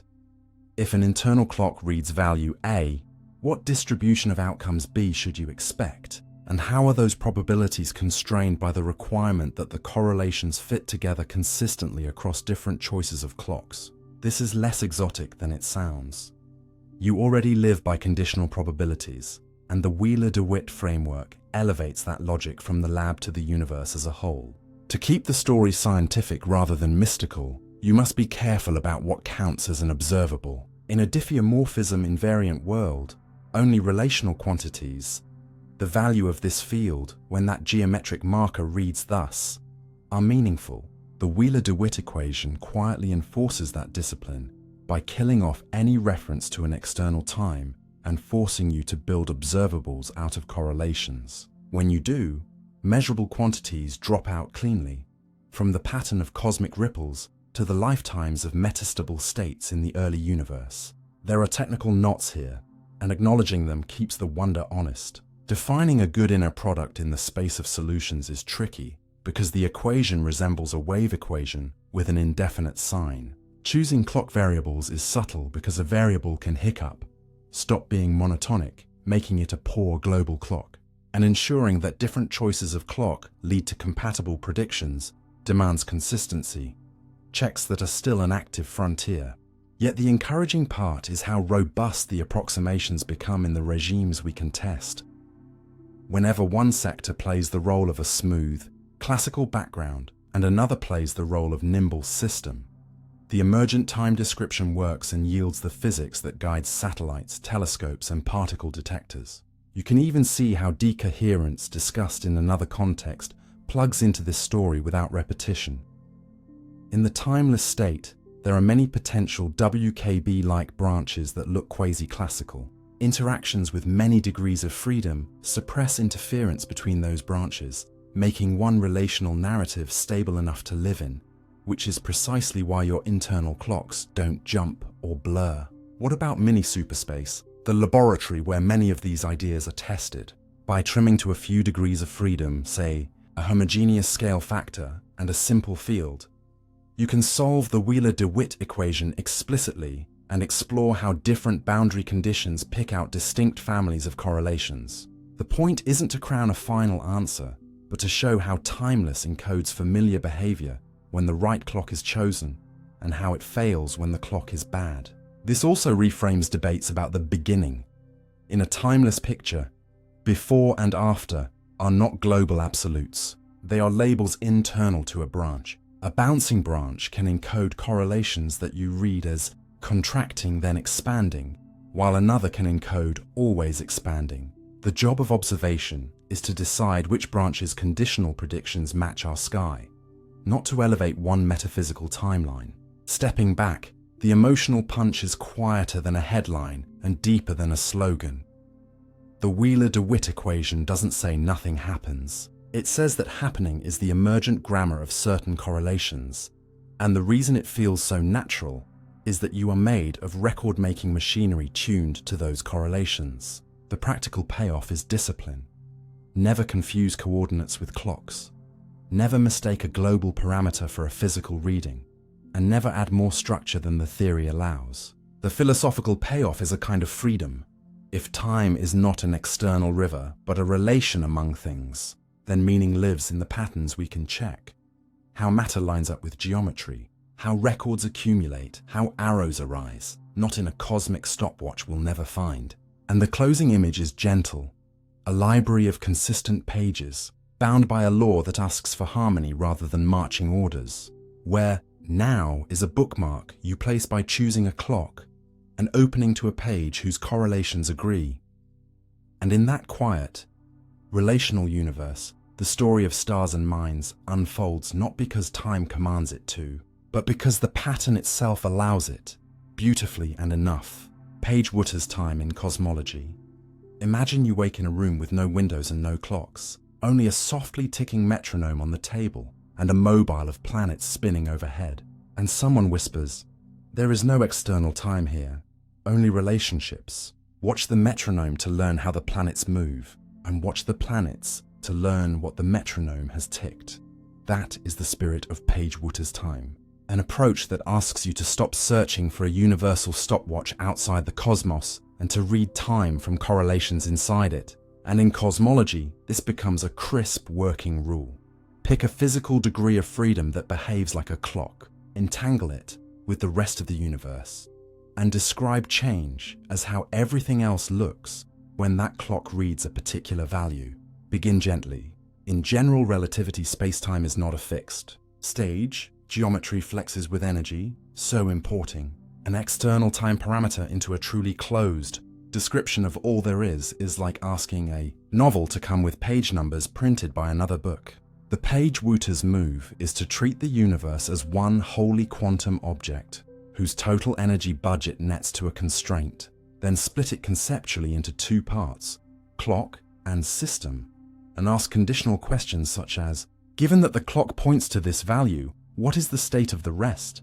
If the clock is good, monotonic and weakly disturbed by what it is timing, those conditional states line up as the familiar step-by-step movie we call evolution. Even though the joint state of clock plus system, considered all at once, is static in the sense that it satisfies a timeless constraint. In practice, this matters because cosmology is a closed lab. You cannot plug the early universe into an outside oscillator and read off seconds.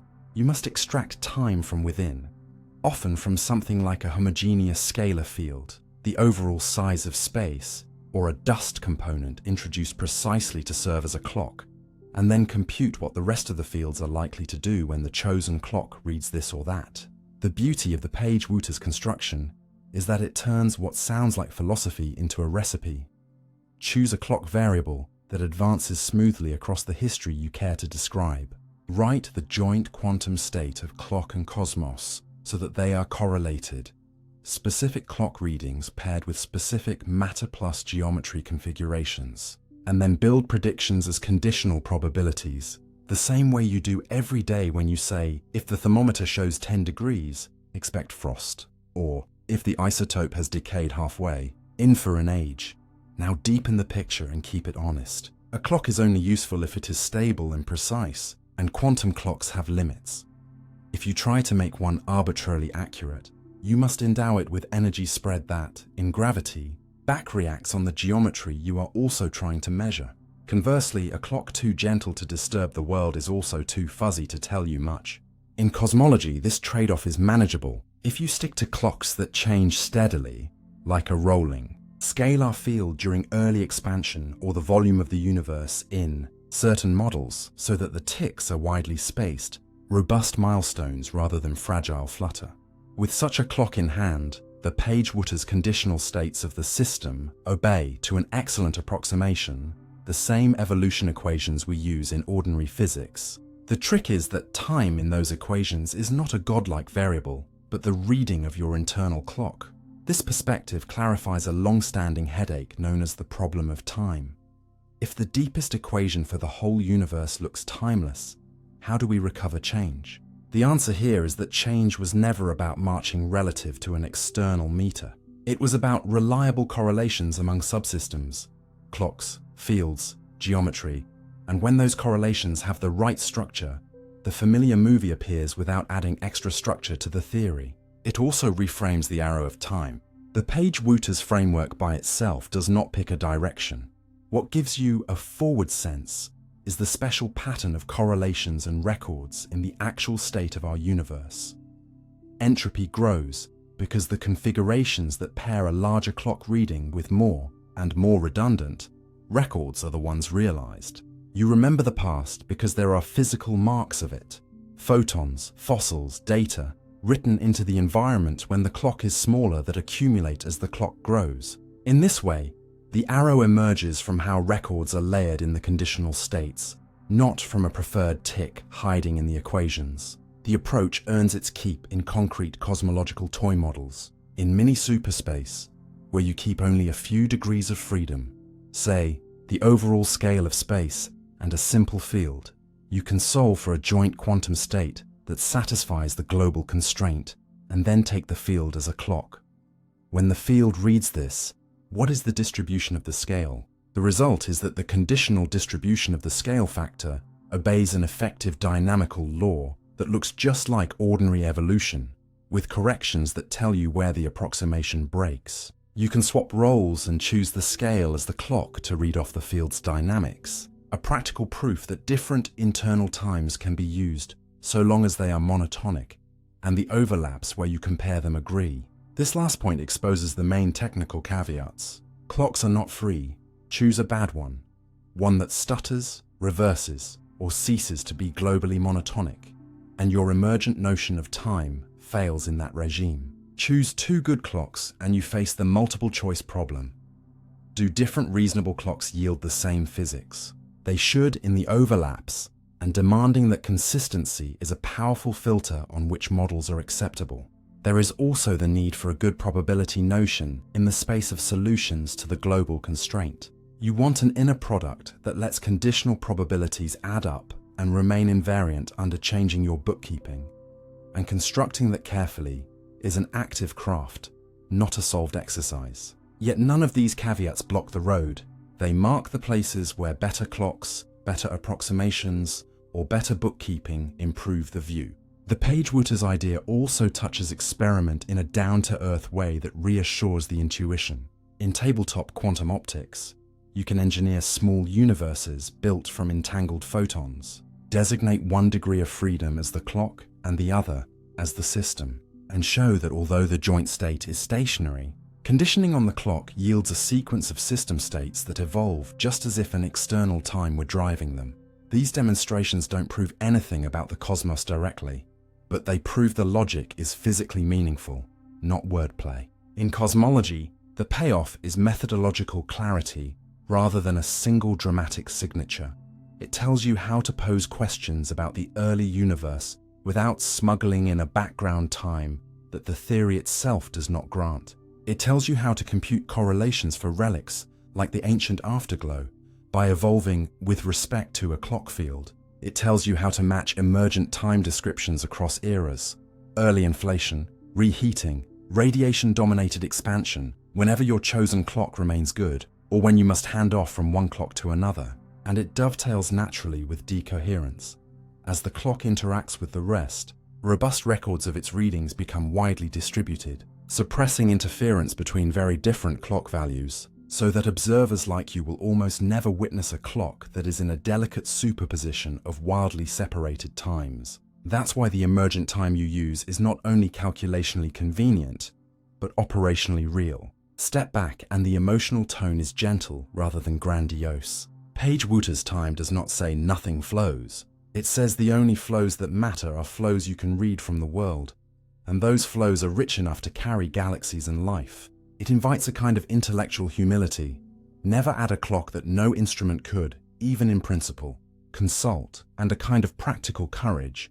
Dare to make predictions as conditional statements tied to real physical markers. In a universe without an external metronome, meaning lives in patterns you can test, when the scalar field is here, expect that distribution of ripples. When the average size of space is there, expect that mix of matter and light. Read that way. The cosmos stops being a film projected by an unseen projector and becomes a library of correlated pages that you can thumb through by following a trustworthy internal bookmark. And the quiet miracle is that this is enough to recover the whole story, past, present, and anticipated future, without ever stepping outside the book. Minisuperspace models as toy labs take a sprawling, unsolvable puzzle, the full quantum universe with every wrinkle of geometry and every field buzzing, and sand it down to a smooth block with just a few moving parts. If it still tells a faithful story, you've built a good toy. And in cosmology, those toys are called mini-superspace models. Stripped down laboratories where we silence all but the most essential degrees of freedom so we can test ideas about beginnings. Time and quantum gravity without drowning in complexity. Begin gently. The real cosmos lets space curve differently at every point, but the sky we observe is astonishingly uniform on large scales, which licenses a bold simplification. Assume the same curvature and matter content everywhere, and keep only a handful of global variables, like the overall size of the universe and the value of a representative field.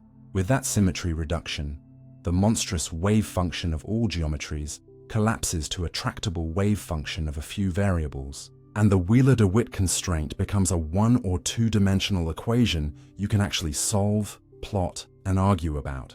The payoff is immediate. You can ask sharp questions about what counts as a good initial condition for the universe, smooth cap versus tunneling jump, about how to read time when no external clock is allowed. Pick one variable, a scalar field, the volume, and treat it as a relational clock, and about how quantum rules might tame classical disasters like singularities. Now deepen this toy lab and make it concrete. Imagine the simplest case, a homogeneous, isotropic universe whose only shape parameter is a scale factor that tells you how big space is at a given stage, coupled to a single scalar field that plays the role of energy fuel. The mini-superspace arena is the half-plane spanned by scale, field, and the quantum state is a wave spread over that plane. Different boundary proposals become different boundary conditions on this wave. Some choose regularity as the scale shrinks, others favor outgoing behavior that reads like creation. In the toy lab, you can implement these rules with explicit functions and watch how they weight histories. Do they prefer a brief, gentle expansion or a long, fast one? Do they seed ripples with a particular tilt or amplitude? Do they allow a bounce that avoids a singular start? Because everything is small enough to visualize, you can see how picking one variable as a clock carves the timeless state into an apparent movie. Slices of constant field value line up as snapshots of the scale's probability distribution, and under semi-classical conditions, those snapshots evolve as if guided by a familiar equation, complete with an emergent arrow when the structure of correlations favors growth of records as the clock increases. The toy lab earns its keep again when you go beyond the hand-wavy and test self-consistency. Factor ordering, the quantum ambiguity of how to arrange position x momentum style ingredients, changes the short-distance behavior of the solutions. In Minisuperspace, you can try alternatives, check which ones yield finite, well-behaved energy densities, and which secretly smuggle in pathologies. Choice of variables matters too. Work with the scale or its logarithm or the volume, and you change which regions of the plane are numerically stable. The lab lets you diagnose spurious reflections of the wave at artificial boundaries and fix them with better coordinates or absorbing conditions. Add a touch of anisotropy, upgrade to a Bianchi toy where the universe can stretch differently along 3 axes, and you learn whether your conclusions survive the first break from perfect symmetry. Sometimes they do. Emergent time still works. Sometimes they don't. A proposed singularity cure fails once the universe can shear. Switch frameworks and you get new experiments. In loop-inspired Minisuperspace, the scale factor is replaced by variables better suited to quantum geometry, and the difference equation that replaces the usual Wheeler-DeWitt form can generate effective repulsion at tiny volumes. In the toy lab, you can chart when that repulsion is robust versus when it is a mirage of approximations, and you can map which matter contents preserve the bounce and which spoil it. Crucially, Minisuperspace doesn't live on philosophy alone. It touches data by being the front end of prediction pipelines. Start a toy universe with a chosen boundary rule. Let the scalar roll and the background expand according to the effective dynamics you computed, and then propagate small test fluctuations on top to extract the tilt and amplitude of primordial ripples. Plug those into the same observable satellites measure how the strength of temperature variations changes with scale, whether the geometry looks flat to exquisite precision, how loud primordial gravitational waves should be. And you can discard toy rules that wildly disagree. Because the lab is small, you can also run Bayesian games honestly, scan the toy's parameter space, feel potential slopes, initial patch sizes, apply priors that encode simplicity or naturalness, and ask which regions predict skies like ours without fine-tuning. The exercise usually rewards humility. Many beguiling beginnings collapse under the weight of energy bookkeeping or predict features the sky simply doesn't have, while a few sober corners survive, guiding where full theories should aim. Minisuperspace is also where you learn how fragile claims about backreaction or quantum rescue of singularities can be if you ignore bookkeeping. Turn on particle creation at the end of rapid expansion and follow the energy.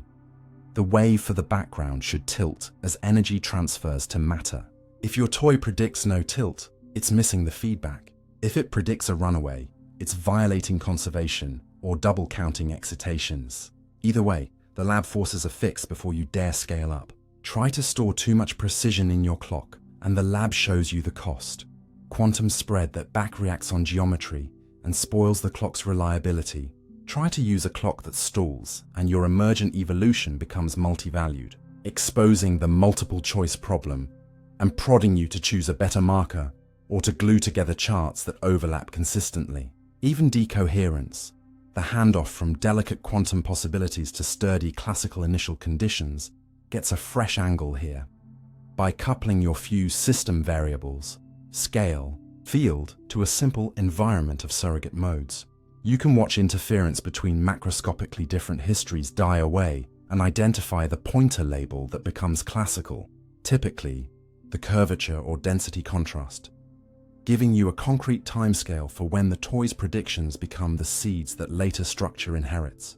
None of this means Minisuperspace tells the whole truth. Its virtue is that it tells some truths clearly and exposes temptations quickly. It will not settle the measure problem for infinite ensembles of universes, but it will show you how specific cutoffs bias probabilities even before you graduate to full complexity. It will not prove that the universe bounced, but it will teach you which bounce stories survive the first non-trivial perturbation and which are artifacts of too polished symmetry. It will not manufacture primordial gravitational waves to order, but it will tell you when a toy predicts a tensor signal so large that one more season of polarization data would have already seen it. So that version of the toy is out. And perhaps most importantly, Minisuperspace is where good habits form. Never add a clock you cannot, even in principle, read. Never allow an initial condition that hides infinite energy behind pretty words. Never trust a prediction that flips when you switch to an equally valid set of variables. Always check that your small quantum system pays its energy bills to the background it rides. Close the lab and step back, and the emotional tone is steady rather than grand. These toys are not the universe, but they are honest rehearsal rooms where daring ideas about beginnings, time and quantum geometry learn to keep rhythm, where sloppy metaphors are replaced by computable statements, and where simple pictures either earn the right to scale up or are gently, decisively retired. If a full quantum theory of cosmology is the symphony we are working toward, Minisuperspace models are the etudes and scales that train the fingers. They are modest, disciplined, and, when played well, they carry just enough of the melody to let you recognize the song the universe might actually be singing. Measure problems in the multiverse. Imagine walking into an endless cinema where every possible film is playing on infinitely many screens. Some starting now, some finishing now, some looping, some paused. And you're asked a simple question with slippery stakes. What is the chance you'll see a scene like yours next? Measure problems in the multiverse are the precise, technical version of that riddle. Because once you accept a framework, like eternal inflation, that keeps spawning new cosmic rooms without end, ordinary ways of counting frequencies break, and your predictions begin to depend not on physics, but on how you choose to count. Begin gently. In a finite box you can say 20 red marbles out of 100 total, but in a multiverse you face infinitely many red out of infinitely many total. So the ratio is undefined until you introduce a regulator, a rule that slices the infinite into manageable pieces, and then take a limit. The gut punch is that different sensible regulators can give different answers. One common family uses global time cutoffs. Count all events that happen before a certain time, compute ratios, then push the cutoff later and later. Naively, that sounds fair, but different time choices, proper time, scale factor time, light cone time, weight regions differently and can produce wildly different typical observers. Proper time cutoffs infamously prefer very young regions because volume grows explosively. Most observers in the tally live close to the cutoff, leading to the youngness paradox, where you'd predict stars too hot, galaxies too unformed, or even an absurd expectation that you should be seeing the night sky still switching on. Scale factor and light cone style cutoffs tame that bias, but bring their own quirks. Like an end-of-time effect in which probabilities depend on when your clock runs out, skewing in favor of quick, flashy processes over slow-burn ones. Local measures try a different tack. Rather than survey the whole infinity, follow a single world line and count only what falls inside a causal patch or diamond. This avoids volume-weighting pathologies and can suppress oddities like freak observers, but it trades them for sensitivity to the path you chose and for ambiguities about how to start the watch. Now deepen the knot with two notorious headaches that any measure must confront. First are Boltzmann brains. In a vast future, rare thermal or quantum fluctuations can, in principle, assemble momentary, hallucinating observers from noise. If your measure weights late-time volume too heavily, such brains outnumber ordinary, evolved observers by staggering factors. and you predict, with high confidence, that you are one of them, complete with fake memories. That is not a cute paradox, but a red flag that your counting has turned physical nonsense into statistical dominance. A defensible measure must guarantee that ordinary observers like us, arising from thermodynamic histories with abundant records, overwhelm freak fluctuations. Second is the reference class problem. Even if you fix a regulator, what do you mean by observers like you? Do you condition only on carbon-based mines, on galaxies roughly like ours, on CMB temperature 2.7 K, or on your entire coarse-grained dataset D, our cosmic parameters, chemical abundances, planetary age, and so on? This is self-locating uncertainty in physics clothing, and different choices can tilt probabilities. Count too broadly, and you drown in regions where life is nearly impossible. Count too narrowly, and you hard-code your conclusion. A mature measure must specify its xerographic distribution, the prior that says how typical you expect to be within the allowed set, because typicality is not a law of nature, but an assumption you must own. With those snares on the table, ask what good measures try to achieve. One guiding principle is cutoff independence of predictions. As you move your cutoff outward, ratios should stabilize robustly and converge to the same values regardless of small variations in the regulator. Otherwise, you've built a thermometer that reads your method, not the world. Another is covariance and locality.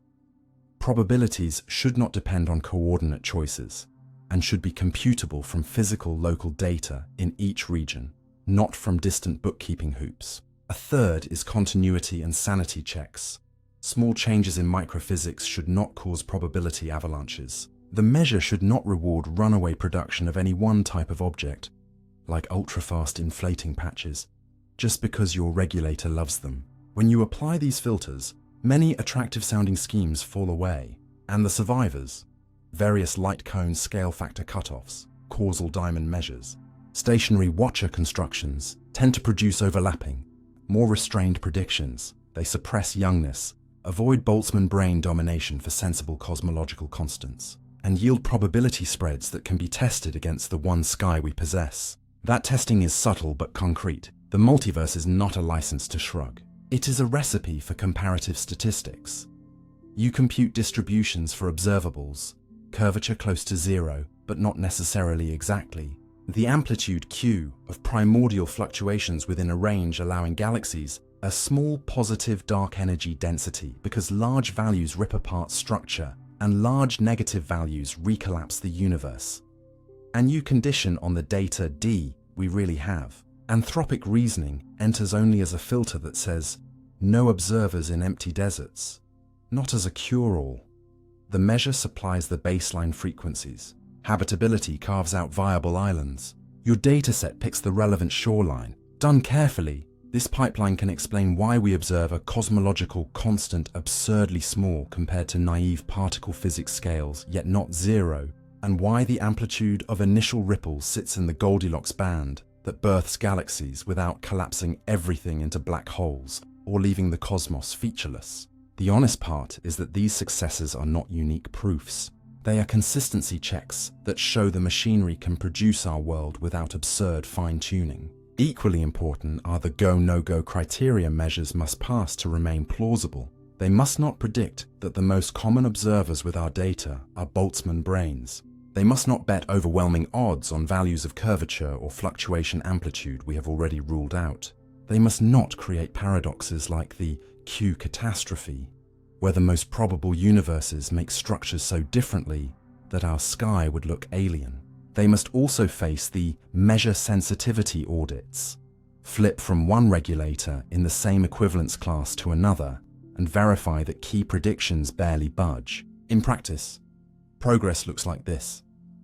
Build a landscape model that encodes how different vacua, different low-energy rules, are populated. Compute transition rates. Choose a measure that passes the sanity filters, then propagate to observables and compare to data. Curvature bounds, the pattern of acoustic peaks, limits on primordial gravitational waves, demographics of galaxy formation over cosmic time. Each null result and each precise bound tightens the leash on which measures and landscapes are allowed to wander. There is also a human-scale moral that keeps your head clear. When infinities tempt you to replace physics with poetry, insist on operational questions. Given our dataset D, what relative odds does this regulated, convergent scheme assign to neighboring values of L and demote metaphysical grandstanding? The goal is not to enumerate every world, but to avoid bias in the one we can test. In the end, the measure problem is not a defect glued onto the multiverse. It is the price of doing probability in an infinite setting. And the reward for paying that price carefully is discipline. You learn to separate regulator artifacts from predictions, to distinguish selection effects from explanations, and to own your typicality assumptions instead of hiding them. The emotional tone, if you let it settle, is steady rather than dizzying. You are not asked to care about an uncountable bazaar of exotic bubbles. You are asked to count fairly in a world that may be unbounded, to prefer measures that keep your conclusions stable as the cutoff recedes, and to read our sky as one sample drawn from a distribution shaped by dynamics, habitability, and honest bookkeeping.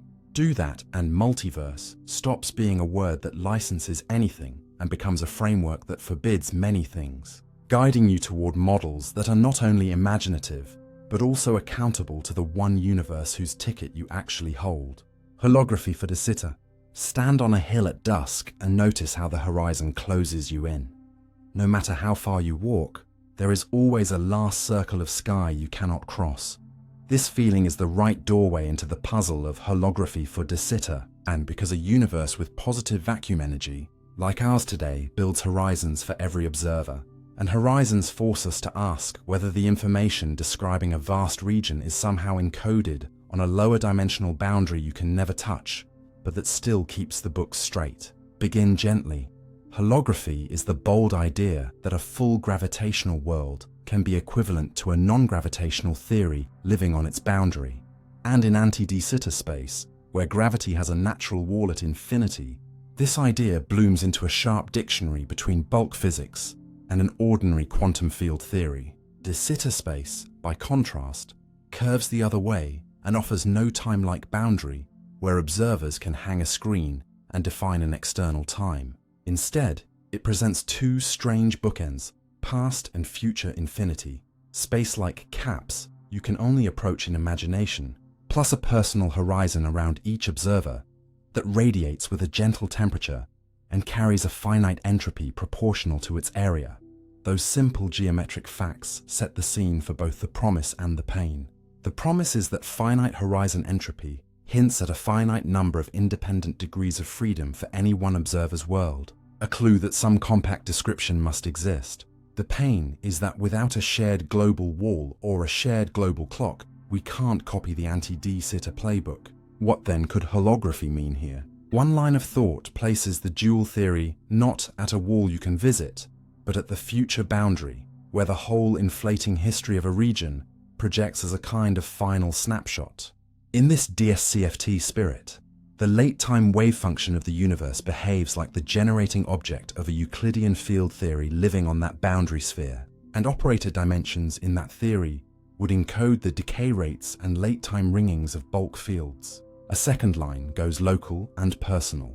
It asks for a hologram for the static patch, the finite region an observer can ever access, so the screen is the observer's horizon itself. The bookkeeping happens in a Hilbert space whose total size matches the horizon entropy, and bulk events are reconstructed not from a faraway wall, but from the pattern of correlations across the sky that the horizon can mediate. A third thread tries to meet de Sitter halfway by analytic continuation.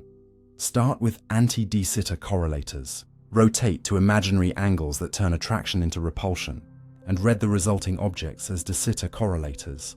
This is mathematically crisp in toy models and connects the quiet start vacuum, often used in cosmology, to a smooth Euclidean cap, but it risks hiding the hard physics behind a change of variables if we don't spell out what the dual degrees of freedom really are. Now deepen the picture by naming the obstacles clearly, because each one teaches a lesson. First, there is no global S-matrix for de Sitter. particles never drift out to a shared spatial infinity where you can define in and out states, so your dual cannot be a straightforward scattering theory. Second, horizons make observers parochial by design. What is resolvable in my patch can be forever inaccessible in yours, which suggests that a single global description might double count states unless it knows about redundancy. This is where ideas like complementarity enter, proposing that different observers' accounts are consistent but not simultaneously realizable, much like different views of the same black hole horizon. Third, the finite entropy of the horizon whispers that the Hilbert space for a static patch might be finite dimensional, a radical thought that clashes with the infinite tower of modes we usually write for fields. If that finiteness is real, the hologram's degrees of freedom must be organized very differently from familiar quantum field theories. Fourth, the late-time expansion that makes De Sitter so smooth also washes away local landmarks, so bulk reconstruction, figuring out what happened deep inside from data on the boundary, has to rely on subtle relational marks rather than sharp echoes from a rigid wall. Even with those knots, the last decade has sketched tools that begin to feel like a De Sitter dictionary rather than poetry. Quasi-normal spectra of fields in De Sitter relate to putative operator data at the future boundary, giving concrete matching conditions you can compute. Lower dimensional models, where gravity simplifies to a single function of curvature, admit clean De Sitter cousins of anti-De Sitter constructions. They show how thermal horizons emerge, how late-time correlators are organized, and how a boundary theory with no time evolution in the usual sense can still encode relational dynamics. Quantum error correction language, so powerful in anti-De Sitter, is being generalized to curved observer-dependent wedges. Information in a De Sitter patch appears redundantly encoded in multiple, overlapping screens, hinting that reconstruction will be robust against local erasures in a way that mirrors the stability of classical reality in cosmology. Entanglement wedge ideas have been repurposed into island formulas that, in black hole settings, explain how entropy flows. In cosmology, exploratory work asks whether similar islands organize the entanglement between a static patch and its outside, potentially clarifying why horizon entropy is finite and how information is parceled across the sky. There is also a pragmatic bridge to observation. While no one expects to read a literal boundary CFT off the microwave background, the holographic viewpoint constrains what late-time correlators should look like if a dual exists, how they should fall off, which shapes of higher point statistics are natural, which deformations are consistent with a finite patch's bookkeeping, and these constraints feed back into the template banks that experiments use when they hunt for faint departures from simple initial conditions. A separate, sobering current flows in from string theory. Fully controlled, metastable De Sitter vacua are hard to build, and this difficulty has sparked conjectures that stable De Sitter may not belong in the deep landscape of consistent theories. If that is true, then the right holographic description could be of a universe that only approximates De Sitter for long stretches before sliding away, and the dual would need to capture not only the static patch, but its slow evolution. Far from weakening holography, this possibility makes it sharper by demanding a dictionary that respects drift, a boundary description with softly running couplings, a spectrum that changes in step with the horizon size, or a chain of duals patched together across eras. Through all of this, one theme remains calming and concrete.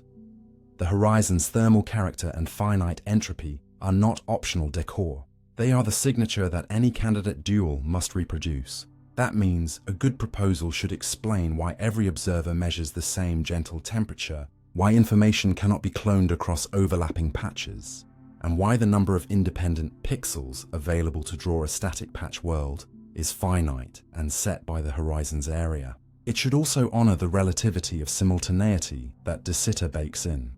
Different observers slice their patches into nows differently, so any boundary description must be written in relational terms, making predictions that do not depend on a hidden preferred clock. Step back, and the emotional tone of holography for De Sitter is not triumphal but instructive. Anti-De Sitter taught us that gravity can sometimes be translated into a boundary language with exquisite precision.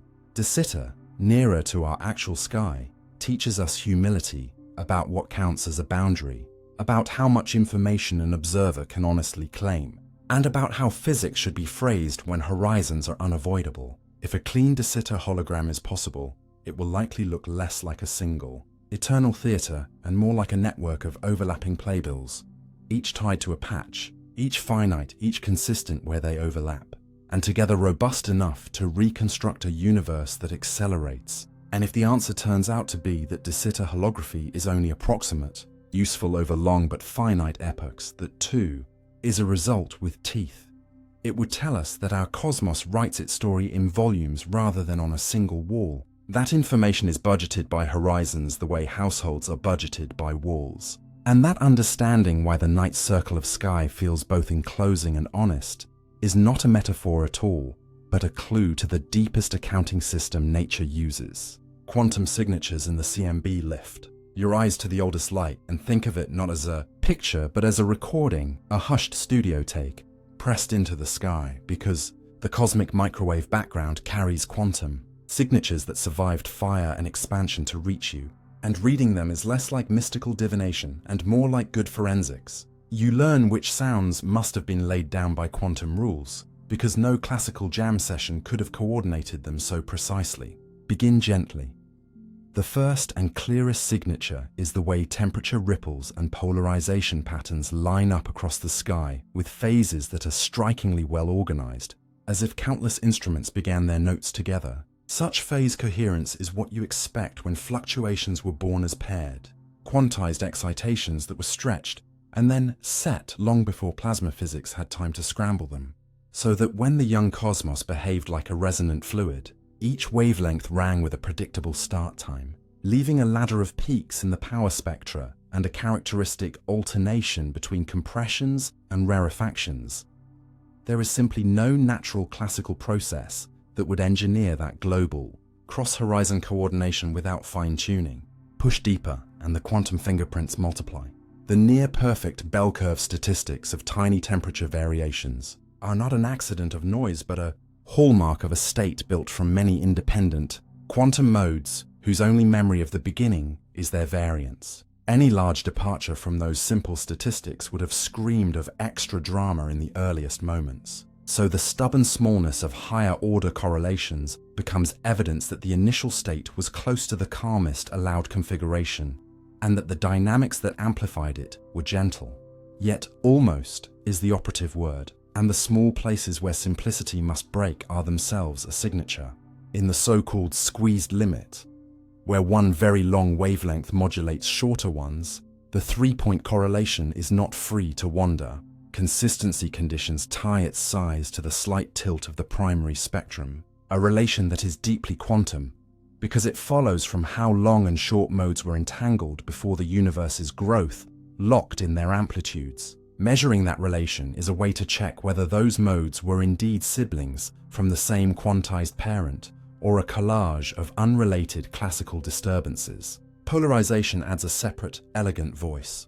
The pattern that looks like gradients, called E-type, traces the same acoustic choreography as temperature, while the curl-like pattern, B-type, is special. At the most elementary level, it can be borne by stretching of space itself. Primordial gravitational waves that would be the direct fossil of quantum fluctuations in the fabric of geometry. No later classical effect can generate that exact long wavelength signature without also leaving telltale messes elsewhere, which is why the search for large-angle B modes is not a branding exercise but a clean physics question. Did space-time hum at the amplitude expected for a quantized field during the earliest expansion? Lensing by intervening structure does convert some E into B, providing a beautiful, calculable foreground that both complicates and empowers the hunt. By mapping and removing that lensing haze, you learn about the cosmic web and clear the stage where any primordial gravitational melody would appear. Another quantum clue hides in scales that never communicated classically by the time the afterglow formed. Correlations across angles larger than the sound horizon at last scattering should have been impossible to coordinate by causal processes inside the plasma, yet they are present with the right amplitude and phase. That superhorizon order is consistent with modes that were laid down when the causal horizon was tiny, stretched beyond contact, and then re-entered long after. A narrative whose middle chapter only makes sense if the seeds were quantum and laid before conventional cause and effect could couple distant regions. The crosstalk between temperature and polarization provides still more diagnostic power. One sees a distinctive out-of-phase pattern in their cross-spectrum that again reflects a coherent, clocked set of initial conditions, and any theory that tried to replace the quantum origin with late-time classical sources would struggle to reproduce that alternating fingerprint without contrived knobs. Statistical isotropy, the lack of preferred directions, and the near randomness of phases are themselves quantum-born clues. A state picked from a simple ensemble of independent modes will, with overwhelming likelihood, look directionless and feature phases that carry no memory beyond their variances. When experiments squeeze the data and find only tiny room for preferred patterns, they are quietly confirming that the early randomness was of the disciplined, quantized kind, rather than a classical turbulence. Even the limits we place are part of the signature story.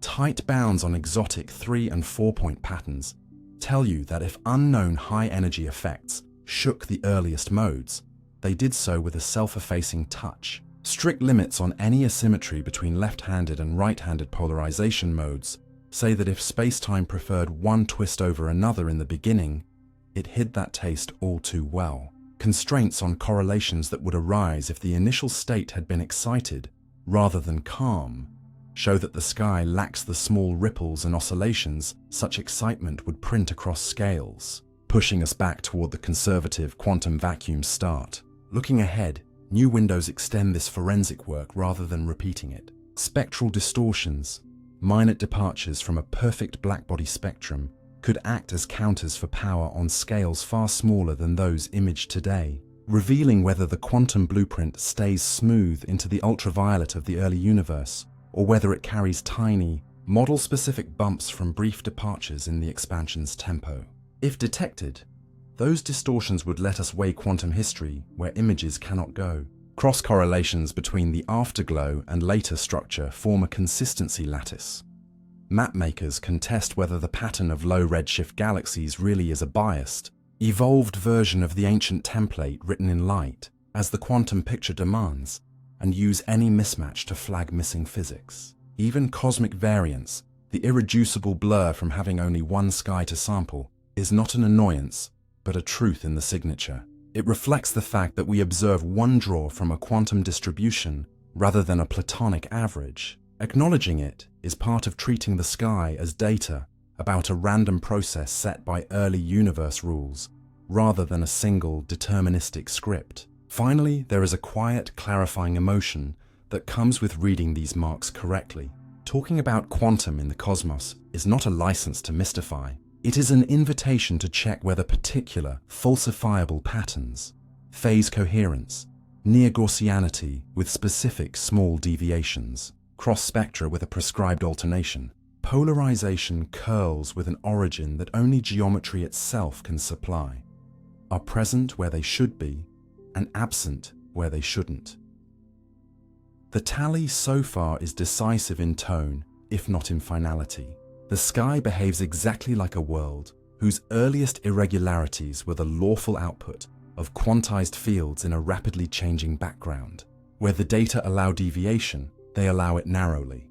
Where new channels promise extra tests, they sharpen the question rather than blur it.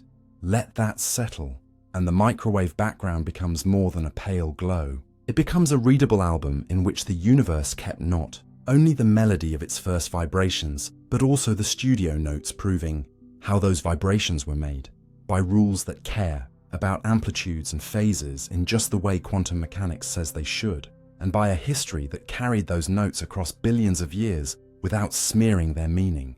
Cosmic bell tests with quasars. You want to see whether nature keeps a secret script underneath quantum weirdness, or whether the universe really does play the game the rules say it plays. So experimenters point their telescopes at ancient beacons, quasars so far away their light began its journey before Earth existed, and they use those photons to make split-second choices in a bell test, turning the night sky into a cosmic referee that helps decide if entanglement truly defies any hidden, prearranged plan. The design is simple to say and subtle to execute. Produce pairs of entangled particles in a lab. Send each to a distant station where a measurement must be made along one of several settings, and choose those settings using bits derived from incoming quasar light so that the decision at each station is determined by events billions of years in the past and, well, outside the shared past light cones of the lab hardware, the source, and any local influences that could conspire to fake quantum correlations. Begin gently. A Bell test is a stress test of reality's bookkeeping, asking whether results at two separated detectors can be explained by hidden variables carried with the particles plus signals traveling no faster than light, or whether the correlations are so strong that such a story collapses. If you make your settings with a human coin flip or a computer pseudo-random number generator, a determined skeptic can claim that some sneaky common cause nudged both the flips and the outcomes. A freedom of choice loophole that says the settings were not truly independent of the hidden variables. Cosmic Bell tests aim straight at that worry by outsourcing randomness to the universe's past. The color of a quasar photon or the side of a beam splitter it chooses determines the detector setting, and because the light left the quasar billions of years ago, any hypothetical plot that coordinated those ancient emissions with the nanoscale outcomes in your lab would have to have been set in motion long before our solar system formed. Deepen the picture with the pattern of a working experiment. Two telescopes, sometimes small, nimble ones co-located with the measurement stations, are trained on different quasars, separated widely on the sky, so that their pasts are as disjoint as possible. Dichroic optics translate each photon's property, like bluer than this threshold versus redder than that, into a binary bit that instantly flips a fast switch deciding which orientation the local detector should use on its incoming partner particle. Meanwhile, the entangled pairs, often photons created together in a crystal, fly to the two stations, which are separated far enough that the choice and the measurement at one station cannot be influenced by any light speed signal from the other within the brief, carefully timed window of the run. If the recorded correlations between the outcomes exceed the ceiling set by any local hidden variable model, you have a violation of a Bell inequality, and if you have also ensured that the detectors are efficient and the space-time geometry blocks any causal crosstalk, you can say you have closed, as best as current technology allows, the main escape routes that realism and locality might try to use. The cosmic twist is not just theatrical, it changes the causal chessboard. In earlier generations of tests, the settings were chosen by high-speed electronics. That was strong evidence for quantum mechanics, but left logical room for an adversary to propose a shared past cause within the lab's recent history. By pushing the origin of the settings to events billions of years ago, cosmic tests push any such conspiracy back to a time when the only plausible common causes would have to operate on cosmological scales and across radically different environments, from the hearts of active galaxies to the atmosphere above your telescope. The light used is often from quasars with high redshift, meaning large look-back time. By picking quasars in opposite directions on the sky, the overlapping region of their causal past becomes a thin sliver deep in cosmic history, shrinking the window in which a hidden common cause could seed both the ancient photons and the lab outcomes. Turning that geometry into statistics takes craft.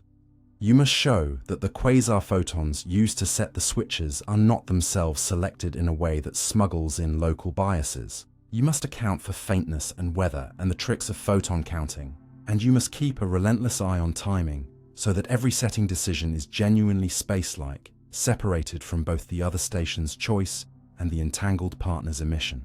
When the accounting is done correctly, the data tell a firm story. The observed correlations beat the local realist limit by margins that cannot be explained away by detector inefficiency, signal leakage, or accidental coincidences.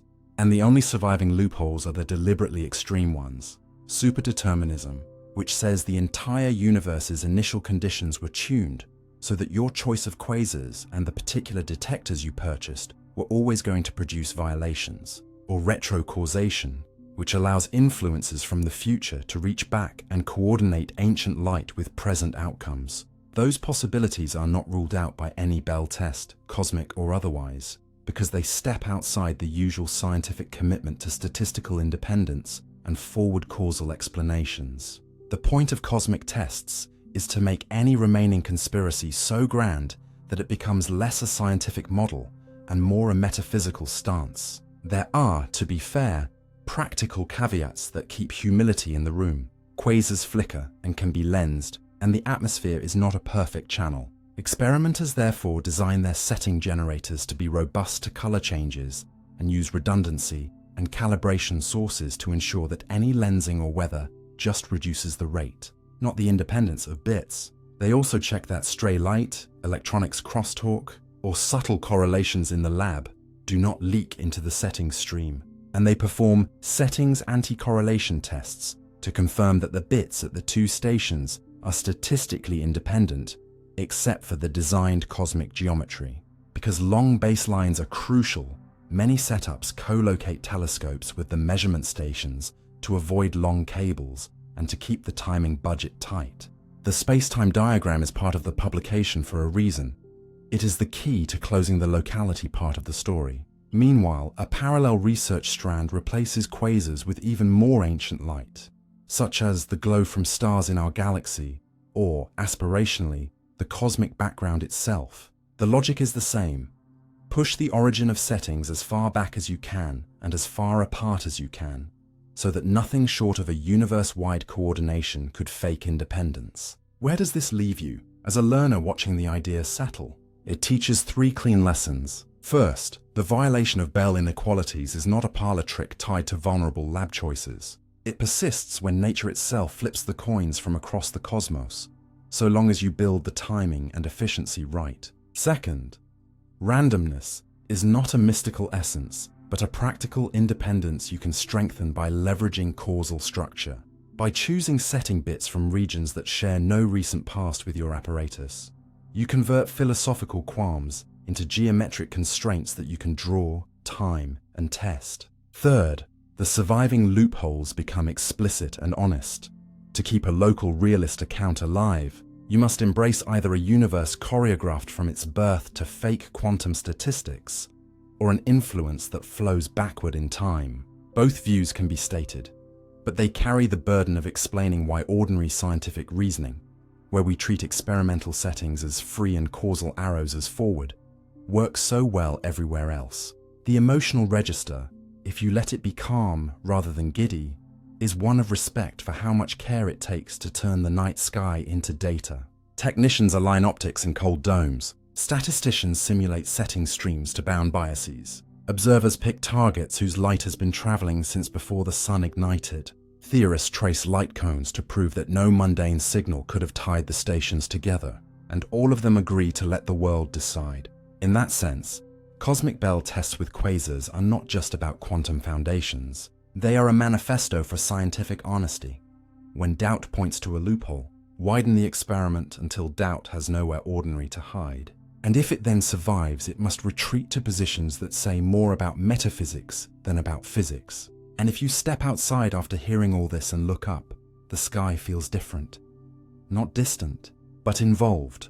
A vast archive that, without meaning to, supplied the random bits that helped confirm that entanglement is not a story we tell about particles, but a relation. The universe itself is willing to defend, across billions of years and unthinkable distances. Dark energy from vacuum or fields. You've heard that the universe is speeding up. But the real question hiding under the headline is disarmingly simple. Is the acceleration just empty space doing what empty space does? Or is there a subtle field, lightweight, slowly rolling, almost undetectable, quietly pushing on the cosmic fabric? Dark energy from vacuum or fields? Sounds abstract until you realize it changes what you expect of the future, how you read the past, and which measurements count as the most honest judges. Begin gently. The vacuum option is the cosmological constant, a property of space itself whose pressure is negative and whose density stays the same as the universe expands. Double the size of a region. You get 8 times the volume but the same energy per volume, so its influence doesn't dilute. and that constancy naturally makes expansion accelerate once matter thins out. The field option, under names like quintessence or k-essence, imagines a new, very light degree of freedom with energy that can change over time, sometimes tracking the dominant component in the past, sometimes lingering to take over late. Its pressure can be nearly as negative as the vacuum's, but need not be exactly the same, and that small wiggle leaves clues in the data. The vacuum is brutally simple and brutally puzzling. Simple because set a constant and you're done. Puzzling because quantum theory's naive estimate of vacuum energy overshoots the observed value by an absurd factor. The famous mismatch that suggests our bookkeeping is missing a deep cancellation. By contrast, a field can be tuned to the right scale without invoking a colossal subtraction. But then you owe an explanation for why its mass is so tiny, that cosmic expansion rather than particle physics dictates its motion, and why it hasn't shown up in lab tests of fifth forces or equivalence principle violations. With those trade-offs on the table, slide into how the universe lets you distinguish them without asking for equations. If dark energy is a strict cosmological constant, its pressure-to-density ratio, the number that encodes how pushy it is, stays put at -1 for all time. If it's a field, that ratio can drift slightly with redshift, and the field's perturbations can cluster, a little or not at all, depending on its internal sound speed, leaving fingerprints in how structures grow. You read that drift, and those fingerprints through multiple windows that cross-check each other. Supernova distances tracing the recent expansion history, the standard rulers carved in galaxy positions by ancient sound waves, BAO, which measure how the scale of the universe grew, the weak lensing of background galaxies by cosmic structure, sensitive to both geometry and the rate at which matter assembles, redshift space distortions in galaxy maps, which time the flow of galaxies into clusters, and thus the strength of gravity's pull, and late-time temperature shifts in the microwave background caused when photons climb out of deepening or shallowing gravitational wells, the integrated Sachs-Wolf effect, which reacts to whether potential wells decay as dark energy rises. The conservative reading of the best joint analyses today is clear-eyed. The data favor an energy component with pressure very close to that of a pure vacuum, and with no compelling hint of time variation. But close to is a scientific invitation, not a surrender, because the allowed room for change shrinks as measurements improve. And tiny departures are exactly what a field would produce. Now dig deeper into the logic without jargon. A cosmological constant cannot clump, cannot flit, cannot roll. It is the same here as there, now as later, so it changes geometry without providing extra texture. A field, if its internal stiffness is high, also refuses to clump on small scales. But if it's less stiff, or if it couples even feebly to matter or neutrinos, it might leave a faint, scale-dependent imprint on how halos grow, altering the timeline by which galaxies of a given mass become common. Those differences are not philosophy. They are measured by how the growth rate of structure compares to what you would predict from the measured expansion history under normal gravity. This is why surveys publish the combination often summarized as how quickly lumps grow per unit cosmic clock. It's the lever arm that can say, you sped up like a vacuum, or you behaved a touch more like a rolling field. Alongside sits the coincidence question you've probably felt intuitively. Why is dark energy taking over now, just as the universe makes rich structure and life has time to arise? A constant has no reason beyond selection. Arguments, observers appear only in epochs where matter still organizes, but the constant has not yet wiped contrast away, while fields can be designed to track matter for long stretches and then peel off to dominate late, making the timing feel less like a fluke. Neat, but not free, because tuning the peel-off without disrupting earlier eras often imports the same fine-tuning you set out to avoid. Meanwhile, modified gravity lurks as a third storyline in the background. Change the law rather than add a stuff. But that road carries its own discipline test. It must reproduce the exquisite success of general relativity on solar system scales and in gravitational wave propagation. And it must explain why the geometry inferred from distances and the growth inferred from clustering lineup Failure to pass those checks is why many bold modifications have drifted back toward models that, to the sky, look almost indistinguishable from vacuum or a very calm field. Keep your feet on data. Right now, distance indicators map a smooth acceleration. BAO rulers lock in a consistent scale ladder. The microwave background provides anchor points for the early universe that any late-time model must hit. Lensing and galaxy flows add growth-side constraints. Some tensions do appear. The debate over exactly how fast the universe is expanding today compared with inferences from the early cosmos. Mild mismatches in the amplitude of matter clustering. But none cleanly demand a raging dark energy evolution. They could signal systematics in data, subtle gaps in modeling, or, if persistent, the first whispers of a field or a tweak to gravity. That ambiguity is productive rather than paralyzing. It focuses the next decade's measurements on the cleanest discriminants, more precise time slices of the expansion rate at redshifts, where matter and dark energy bunt for control, more accurate maps of weak lensing that check whether light and mass feel gravity identically, cross-correlations between galaxy surveys and the microwave background to pin down potential decay, and multi-messenger tests that verify whether gravitational waves redshift exactly like light in an accelerating universe. Return then to the human-scale interpretation. If the vacuum explanation survives, the cosmos is headed for a quiet, cold expansion where islands of bound structure persist while distances between them grow exponentially, melancholy, but simple and rooted in the idea that nothingness has weight. If a field gets the nod, the future widens. Acceleration might ease or intensify. It could vary across epochs, and subtle long-range forces might ever so slightly rearrange the cosmic web. The present would become a moment in a slow, evolving story, rather than the beginning of an endless, steady drift. Either way, you are not being asked to believe in a ghost. You are being asked to read a ledger written in distances, angles, and the statistical choreography of galaxies, and to accept whichever entry stays standing under cross-examination from independent probes. The closing thought is calm. The vacuum route teaches humility about the limits of our current quantum accounting. The field route teaches humility about how light and delicate new physics must be to have escaped detection while steering the largest scales of all. Between them, the universe is offering a demanding kindness, enough acceleration to measure, enough structure to map, enough time to build instruments that can decide. And your role is to insist that every claim cash out in observables, to enjoy the fact that a question with philosophical flavor is being answered with sky maps and error bars, and to remember that whichever door opens, it opens onto a deeper rule about how emptiness, or the gentlest of fields, governs the fate of everything. Axion and Curvaton scenarios. Picture 2. Quiet understudies waiting in the wings, while the flashy lead, the inflaton, takes its bow. One is an Axion, a feather-light field born from a symmetry meant to tame a thorn in particle physics. And the other is a Curvaton, a gentle field that cares less about driving the early growth of space, and more about writing the pattern of cosmic ripples afterward. Together, they offer a different script for how the universe's structure and dark matter could have been arranged.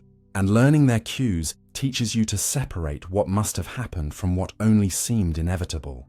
Begin gently with the Axion. It first appeared as a repair for the strong forces puzzling silence on a certain symmetry-violating effect, and the neat twist is that this fix automatically gives you a new, extremely light field, whose value can be set early on and then barely moves for ages. When the cosmic background cools to the right temperature, this field begins a slow, coordinated oscillation across space. The oscillation behaves like an invisible fluid that does not clump too quickly and can make up some or all of the dark matter. This misalignment origin is testable not through fireworks, but through bookkeeping.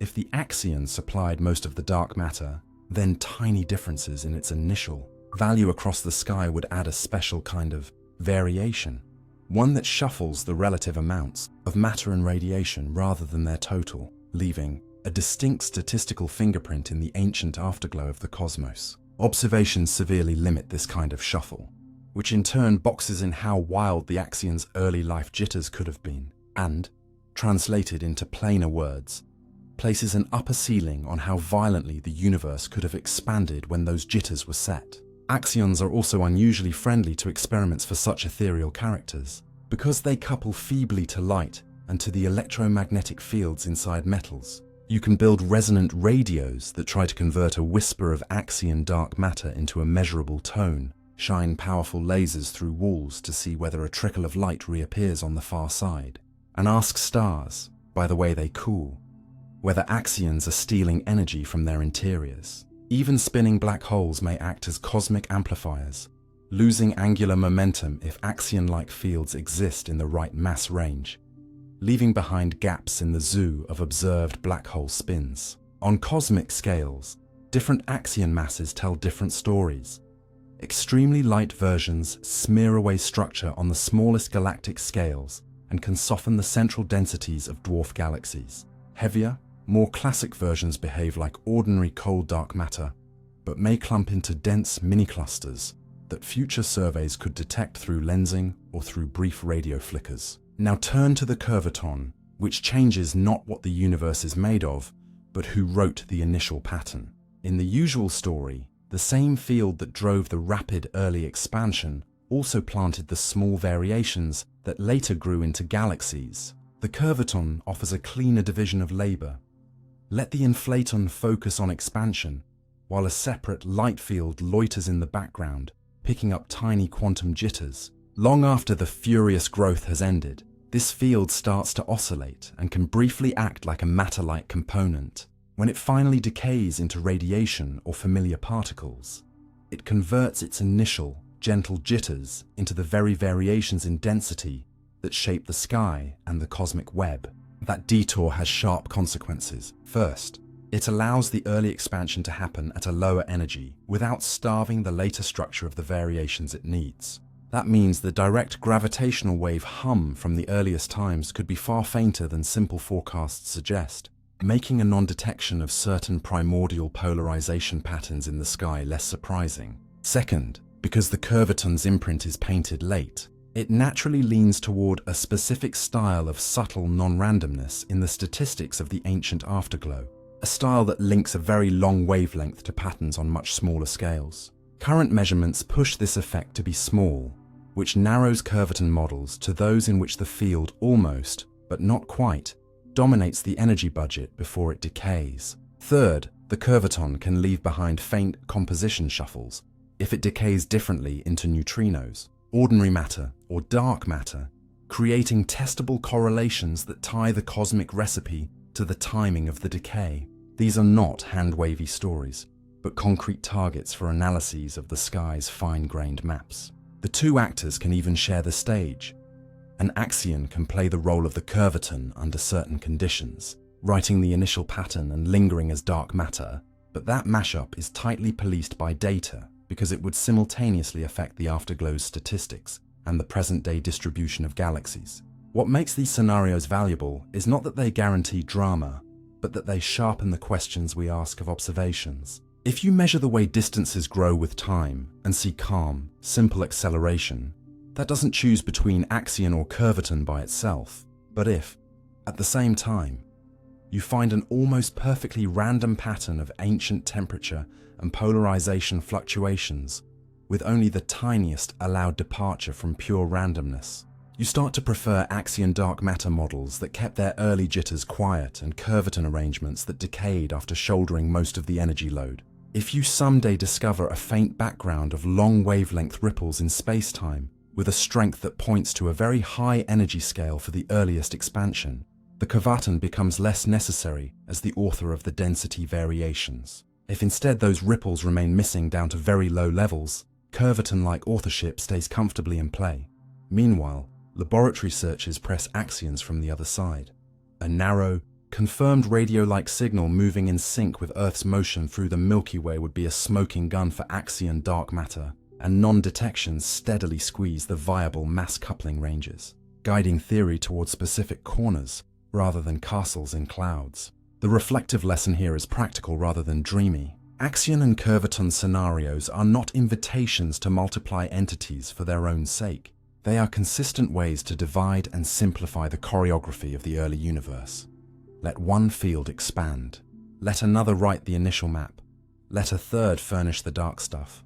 Or let one field do two jobs if the data allow. Each assignment leaves different, checkable traces in the statistics of the oldest light, in the way galaxies grow, in the hum of space-time, and in the faintest signals coaxed from tuned instruments. The emotional tone is calm.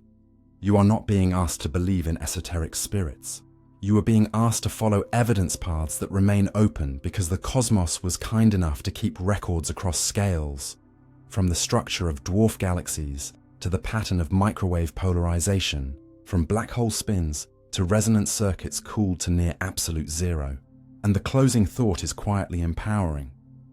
Whether dark matter is a field that began life as a symmetry's remedy, whether the primordial blueprint was drafted by a separate, gentle hand, or whether both stories converge in a single, disciplined actor, the decision will be made not by taste, but by the sky and the lab together, nudging us toward a universe in which early simplicity did more work than we expected, and where the subtlest fields, barely moving, barely felt, still manage to write the largest things we will ever see.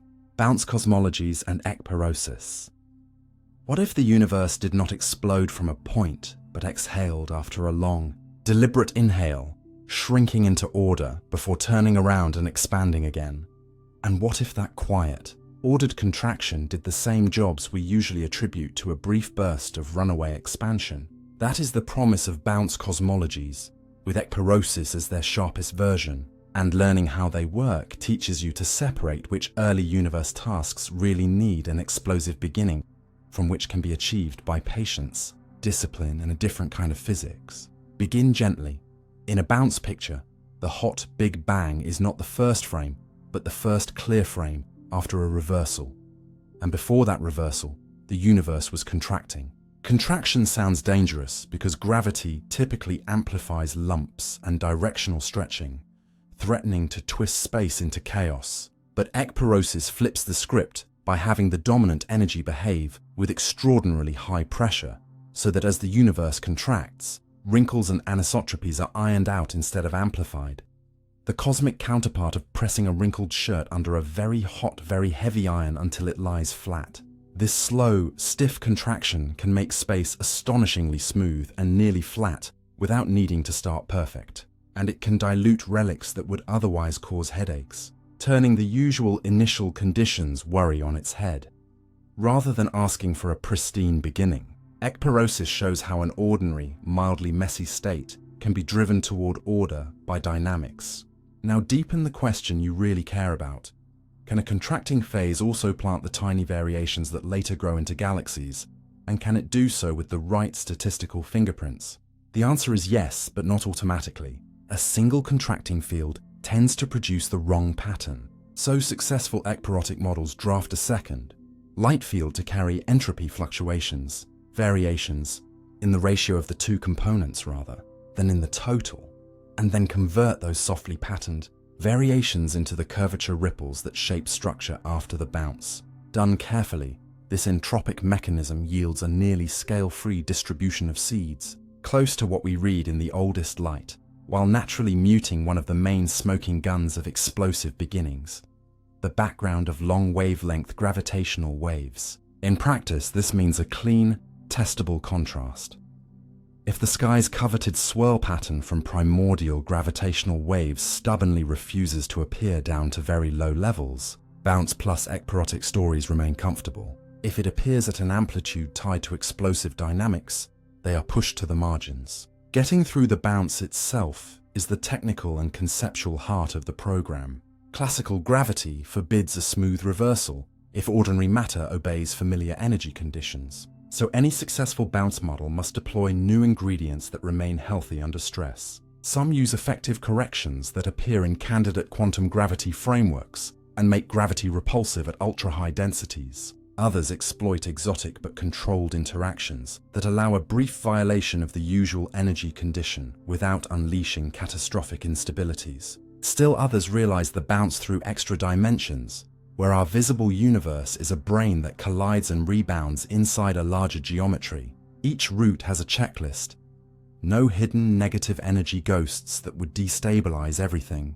no runaway growth of small wavelength disturbances, and a transparent set of rules for carrying the pre-bounce patterns across the reversal into the expanding era without scrambling them. That last item, matching, forces real discipline. It is not enough to sketch a cartoon of a reversal. You must show that the correlations written during contraction translate into the right mix of temperature ripples and polarization patterns afterward. And you must quantify any side effects, such as specific, small deviations from perfect randomness or subtle preferences in shapes of higher-order correlations. Observationally, this opens a crisp menu. Ekpyrotic scenarios tend to predict an extremely small primordial gravitational wave signal on the largest scales, a small but potentially distinctive form of non-Gaussianity tied to the entropic to curvature conversion, and a near absence of the long-range tensor distortions that make the sky's polarization curl at wide angles. Some versions can also imprint low-level features, gentle kinks or oscillations, in the spectrum of initial ripples if the conversion was sudden, or if the contracting potential had ridges and plateaus. On smaller, astrophysical scales, bounce models are generally conservative.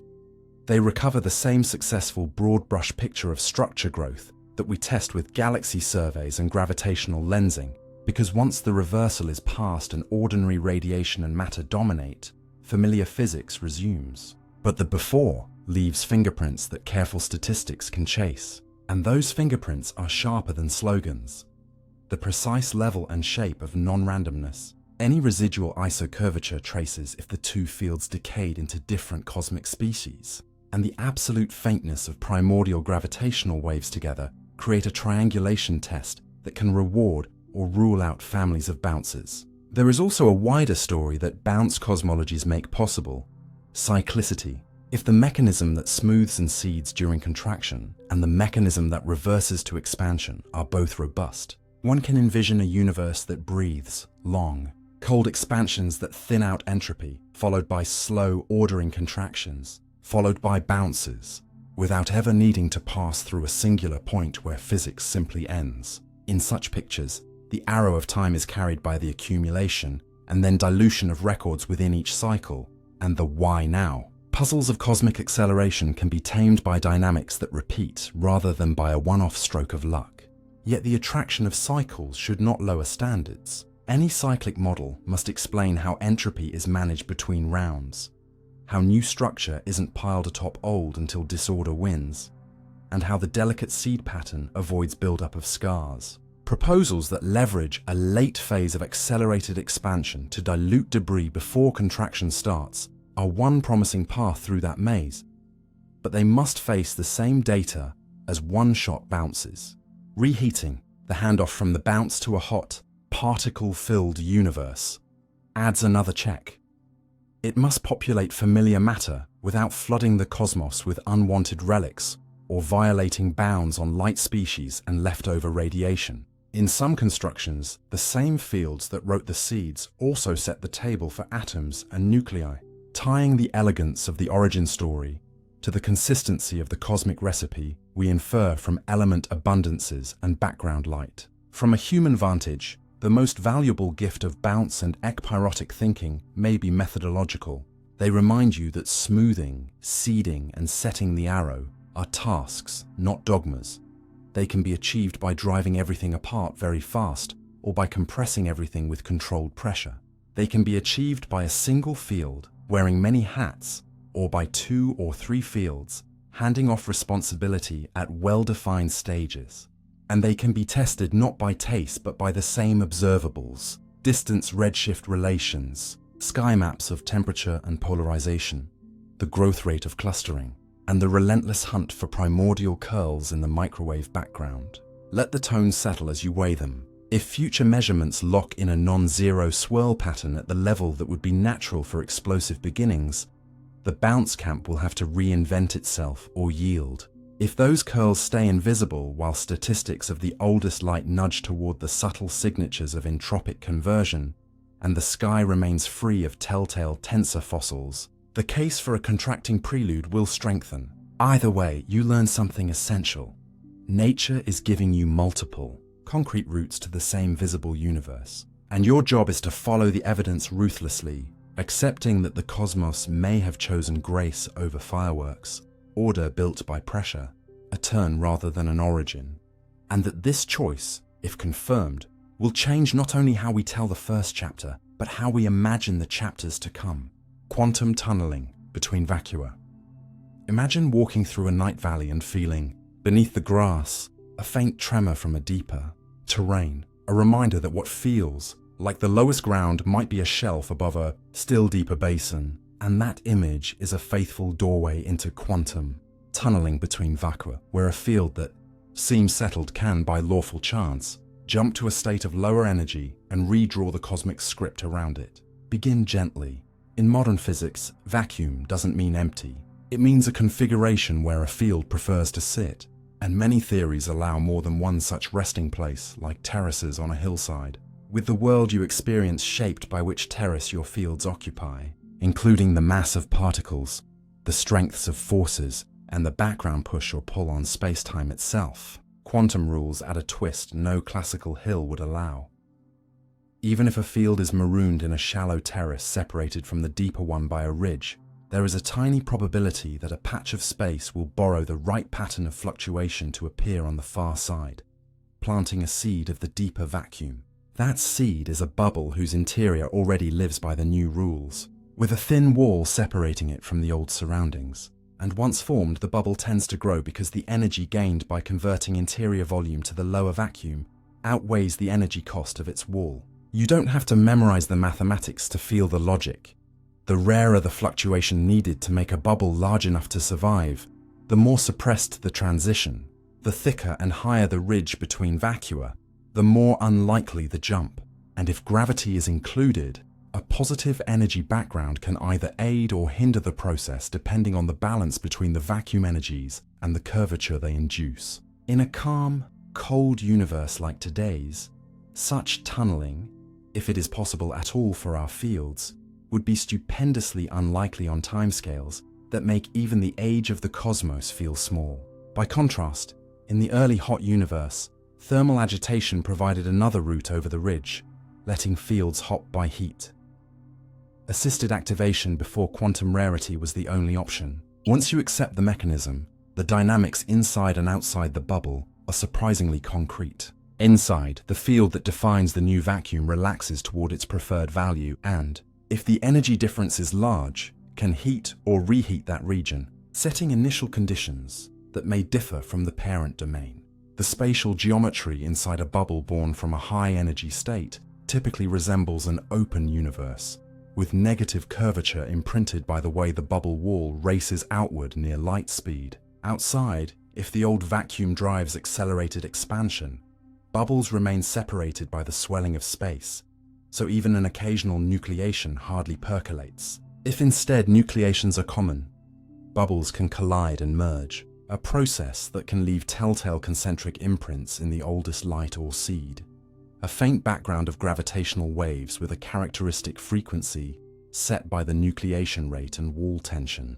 Observationally, we have not seen unambiguous scars of such collisions or the specific gravitational wave backgrounds they would create, which doesn't refute tunneling, but says that if chains of transitions happened, they either occurred at energies or times hidden from our current reach or in corners of theory space that avoid loud signatures. A separate, sobering angle is stability. Calculations that extrapolate known particle physics suggest our familiar vacuum may be metastable, higher than an even lower state in a far-off direction of field, space, but the barrier appears high and broad enough that the expected lifetime dwarfs any sensible cosmic timescale. In plainer words, even if a deeper basin exists, the ridge looks so forbidding that the universe will likely expand into cold obscurity long before a bubble of the true vacuum appears here. Gravity threads the story with discipline rather than drama. The presence of a horizon and a gentle background. Temperature in an accelerating universe provides a second pathway, akin to the field, briefly perching atop the ridge due to large fluctuations of the whole patch, while also modifying the balance of volume and wall energy, so that some transitions that would be allowed in flat space become even harder. In the other direction, at very high curvature or near the tiniest scales, candidate quantum gravity effects can change the shape of the ridge, But honest statements here are cautious.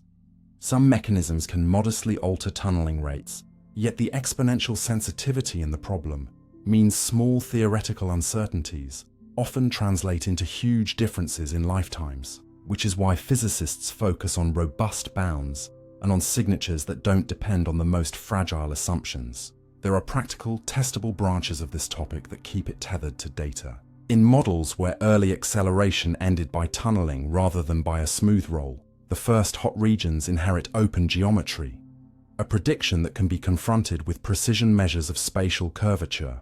In scenarios where a late-time low-energy transition is still dribbling onward, nucleating bubbles would today be rare but not impossible, and collisions between walls would source a spectrum of gravitational waves with a shape and amplitude that upcoming detectors can chase, or constrain so sharply that whole classes of models are retired. Astrophysical environments may also tweak the odds. Extreme gravitational fields around black holes can, in some proposals, catalyze transitions by concentrating energy and modifying the local barrier. But serious analyses tend to find that any enhancement is either tiny or limited to parameter choices already squeezed by other observations. So this remains an intriguing but unproven corner, rather than a shortcut to doom. The most important conceptual lesson may be how tunneling reshapes what we mean by naturalness. If a theory contains many vacua with different values for otherwise fundamental quantities, then history is a sequence of lawful but rare jumps, and the places where complex structures arise are those where the menu of constants and forces is compatible with long-lived stars and chemistry. That line of thought doesn't replace dynamics with wishful selection, but it does change the question from why this exact set of constants to, in a landscape of many lawful possibilities and allowed transitions, what fraction of regions resemble ours, and do statistics with a defensible counting rule prefer what we see? Even if you keep a healthy skepticism about vast landscapes, the immediate, falsifiable claims stay crisp. Tunneling implies bubbles with walls that move close to light speed, gravitational radiation if collisions happen, potential hints in curvature if a transition seeded our hot phase, and extreme suppression of rates in our local vacuum so long as its ridge is high, each of which is or will be checked by maps of the cosmic microwave background, galaxy surveys, and gravitational wave observatories. Close on a human note that isn't melodrama. Talk of vacuum decay sometimes gets inflated into apocalyptic headlines, but the mature reading is quieter. Quantum tunneling between vacua is a lawful channel that helps us understand how a field can leave a plateau for a deeper valley, how patches of the universe can inherit different effective laws, and how careful statistics and geometry together decide whether a given transition is a footnote in thermal history or an event that writes itself across the sky. Your part is to keep the poetry in its place and the physics in the lead, to ask what specific patterns would remain after a jump, and to let those patterns or their stubborn absence teach you which hills and valleys are real in the unseen terrain beneath our feet. Black hole cosmology speculations. You've been taught to think of black holes as doors that only swallow, but a bolder question tugs at the edge of that picture. What if, beyond the event horizon, gravity doesn't end the story but edits it, curving the script so severely that a new cosmic chapter buds off, a baby universe that grows on its own page? Begin gently by recalling what's solid. A black hole is a region where escape is impossible because gravity bends paths inward, leaving an outer horizon you could, in principle, hover near, and an interior where known physics predicts a singular core. Densities so extreme that our equations lose reliability, and Hawking's calculation adds that horizons glow faintly, slowly evaporating by emitting radiation with a heat set by their size. The speculations you're here to examine ask whether the interior's would-be singularity is replaced by quantum gravity, with a bounce or a bridge that continues as a new region of space-time, so that a collapsing star seeds another universe, rather than terminating in a physical end. One class of ideas pictures the singularity smoothed by quantum effects into a pressure-like core, sometimes nicknamed a Planck star, where collapse halts and rebounds. On the outside, you still see a black hole for a very long time, but inside, time flows differently, and the rebound can inflate a new cosmic expanse. Another thread imagines that the mathematics of bridges, wormholes, might be more than an abstract diagram. With entanglement acting like a stitch between regions, the slogan version is that linked quantum states and geometric tunnels are two faces of one relation, so that the interior of a black hole is connected to someplace else in a way that keeps information safe, even as the horizon melts via radiation. A third storyline asks about cosmic reproduction. If every black hole births a universe with slightly tweaked constants, then a population of universes could, over many generations, drift toward parameters that maximize black hole production, a kind of natural selection played out on cosmic rules rather than genes. That notion doesn't claim purpose, only that what can reproduce will tend to survive in the space of possibilities. To keep your balance, separate what's testable from what's beautiful. We know horizons exist and we've imaged their rims. We know Hawking-like behavior must occur in some form because it knits together thermodynamics, quantum theory, and gravity. We don't know, yet, whether singularities are real places or placeholders for better physics. A bounce leaves room for hope because it offers a way out of paradoxes. If the interior evolves into a separate region, the information about what fell in might not be destroyed, but simply become inaccessible to the parent universe, which sidesteps the contradiction between unitary quantum rules and the naive picture of information loss. However, such baby universes also raise bookkeeping questions. Do they rob the parent universe of energy in a way we could detect? Do they imply observable remnants after evaporation? Or is the bookkeeping closed so tightly by quantum constraints that all an external observer ever measures is a long, delicate release of correlations in the outgoing radiation? The observational frontier is subtle but not empty. If quantum gravity lets black holes decay through a sudden white hole phase, tiny relic explosions could pepper the universe with fast, faint flashes at characteristic energies. If evaporation halts at a small but finite mass, because the core is a quantum object with a minimum size, the cosmos today might be salted with stable remnants. If wormhole-like structures can form from astrophysical collapse, gravitational wave bursts from mergers might carry distinct echoes. Late time, low-amplitude ripples repeating after the main ringdown, that depart from the clean signature of a simple horizon. None of these hints has been confirmed. Each guides analysts to design searches and set limits that prune airy ideas into disciplined proposals. A different, grounded window comes from black hole demographics. If universes that make more massive stars and denser clusters birth more black holes, and if that pressure shapes fundamental parameters, then you can ask whether small tweaks to particle masses or the strength of forces would really boost black hole formation without wrecking chemistry or stellar life cycles. Such selection tests are crude but honest. They turn an evocative story into quantitative knobs you can nudge on a computer and check against the observed abundance of black holes and heavy elements. The information problem, the puzzle of whether Hawking evaporation erases details, also keeps these speculations honest. Precision arguments increasingly suggest that, from the parent universe's viewpoint, the radiation must carry subtle, multi-part correlations that restore information by the end. In that case, baby universe escape hatches cannot be an excuse to throw information away. They must be formulated so that the full global story is consistent while the external story remains unitary. Even the horizon's entropy, proportional to its area, whispers a constraint. Any inside you propose cannot have arbitrarily many independent degrees of freedom without violating the exterior's finite bookkeeping. A successful black hole cosmology must honor that cap by organizing interior data efficiently, or by ensuring that effective interior freedom is encoded holographically in correlations accessible at the boundary, not stored as naive bulk bits that would overflow the ledger. Then there is the lore about primordial black holes, which, though not baby universes themselves, serve as a useful foil. If the early universe made a population of tiny holes, their evaporation today could mimic some of the exotic flashes that a bounce model would predict. Distinguishing the two requires careful fingerprints, spectral shapes, repetition patterns, host environments that surveys are learning how to read.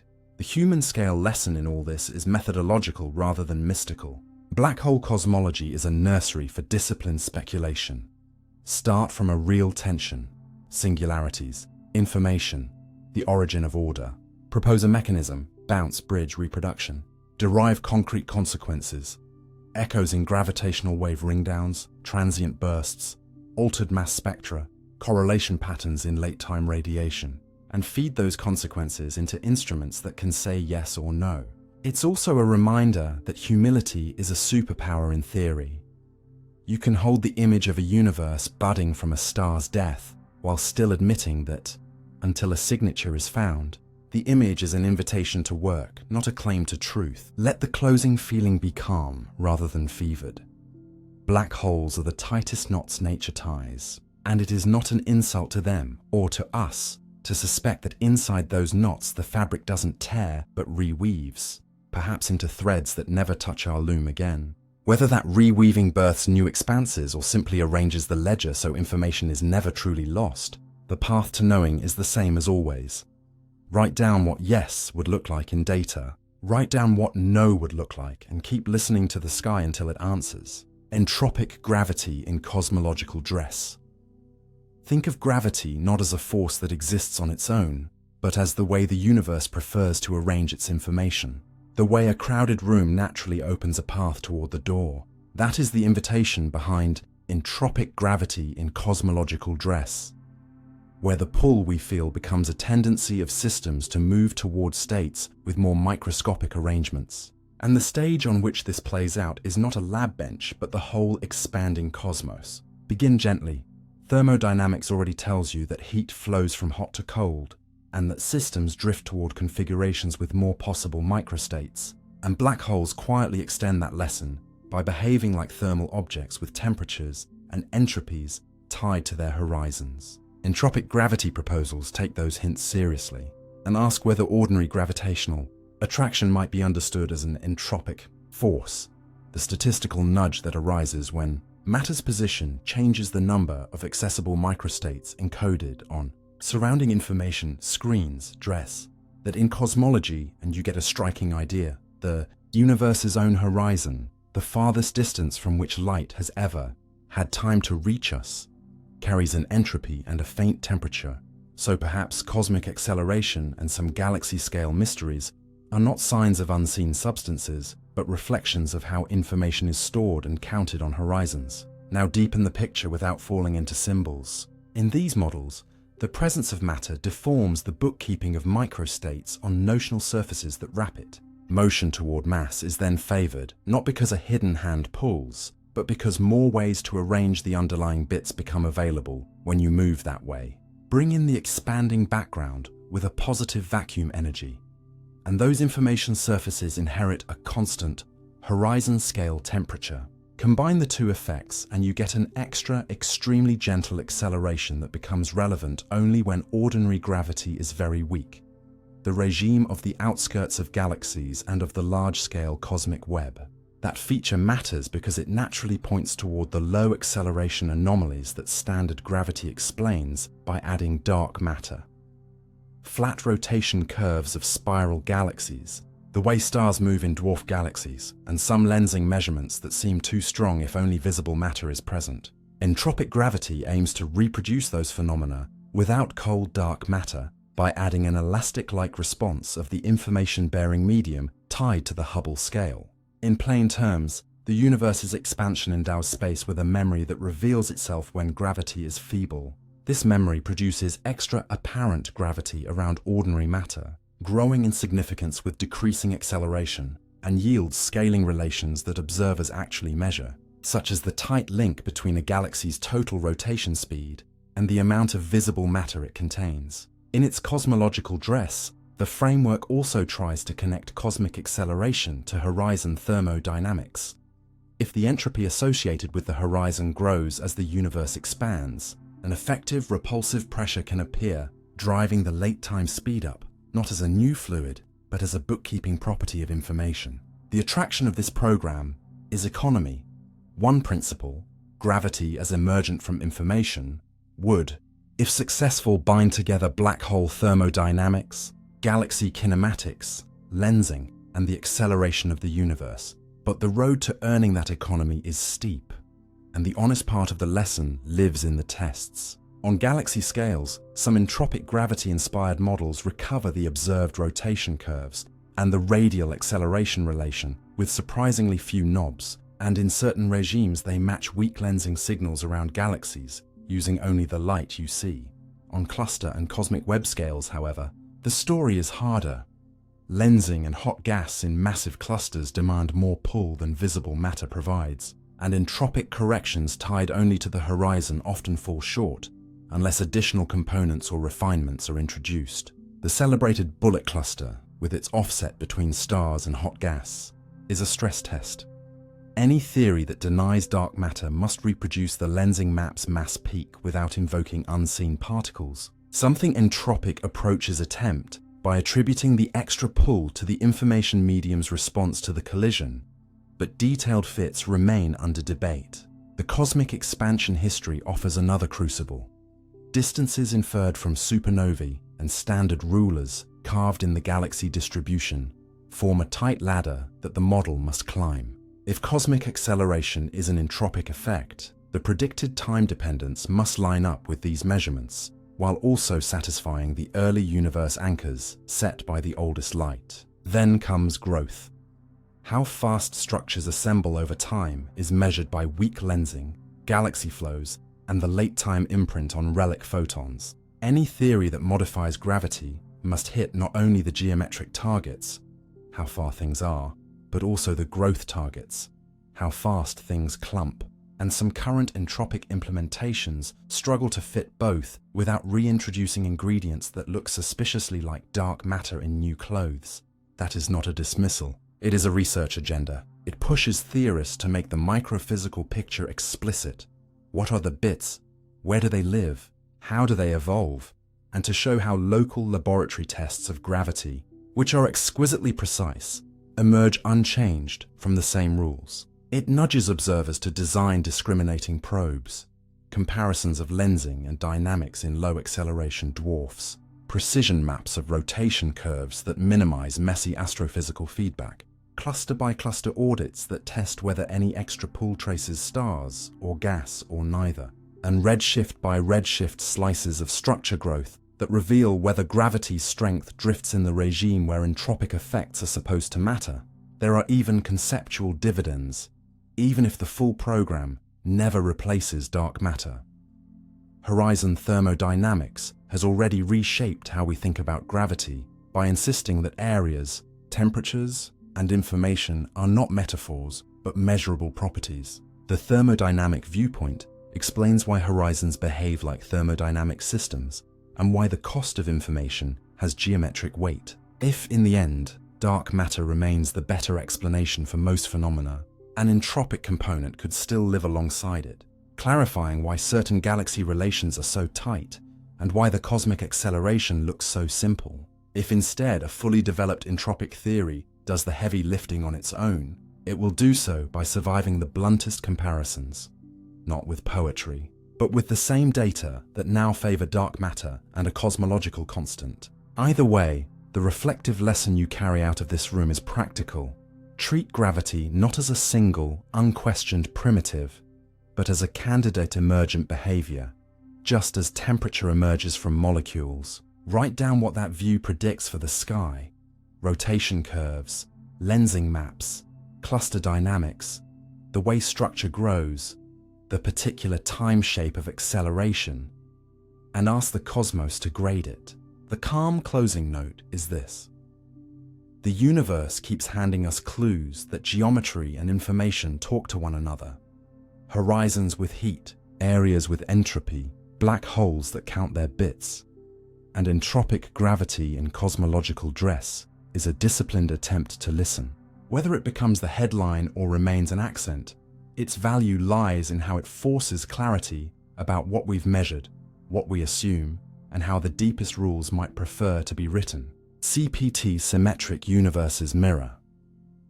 Stand at the imagined seam of the Big Bang and replace the picture of a singular start with a mirror. On your side, matter expands, and time's arrow points outward. On the far side, an anti-universe expands the other way, its arrow pointing away from the seam in the opposite direction. And the two halves together satisfy the deepest symmetry of our microscopic laws. CPT, the rule that says physics looks the same if you swap particles for antiparticles, flip left and right, and reverse time. And this is the heart of the CPT-Symmetric universe's idea, a proposal that treats the Big Bang not as a unique explosion, but as a Janus point where two lawful histories meet back to back. Begin gently. You know that quantum field theory respects CPT in every experiment we've managed to stage. Cosmology usually carries that respect along for the ride, but adds extra ingredients, special initial conditions, a separate process to create more matter than antimatter, perhaps new fields to drive early acceleration. The CPT mirror view asks whether you can do more with less. If the entire space-time is symmetric through the bang, your universe on one side, an anti-universe on the other, then many mysteries become bookkeeping.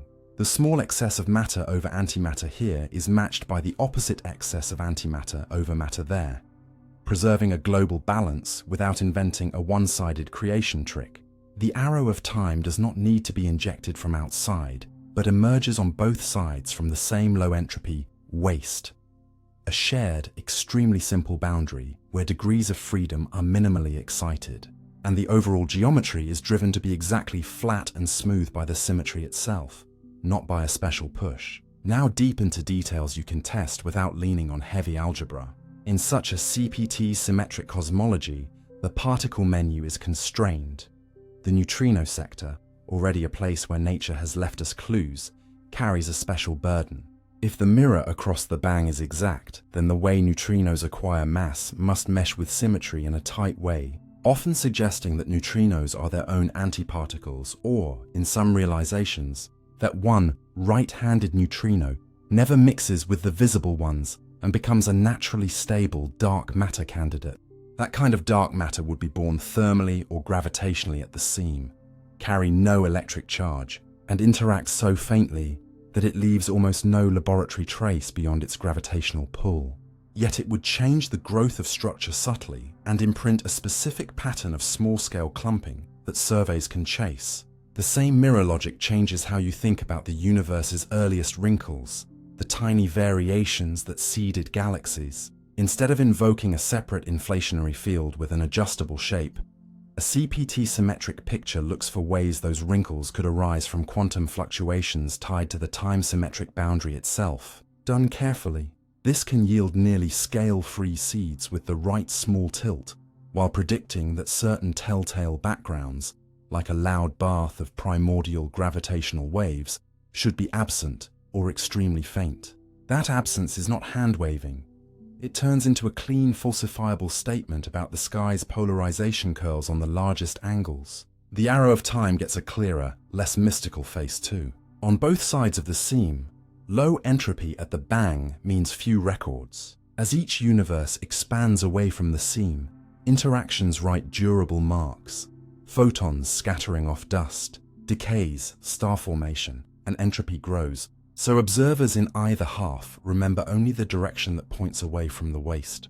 You and your hypothetical anti-counterpart are not separated by one running master clock. You each live on branches whose clocks point outward from the same simple middle. Baryon asymmetry, the puzzle of why matter won, becomes symmetrical housekeeping rather than a special act.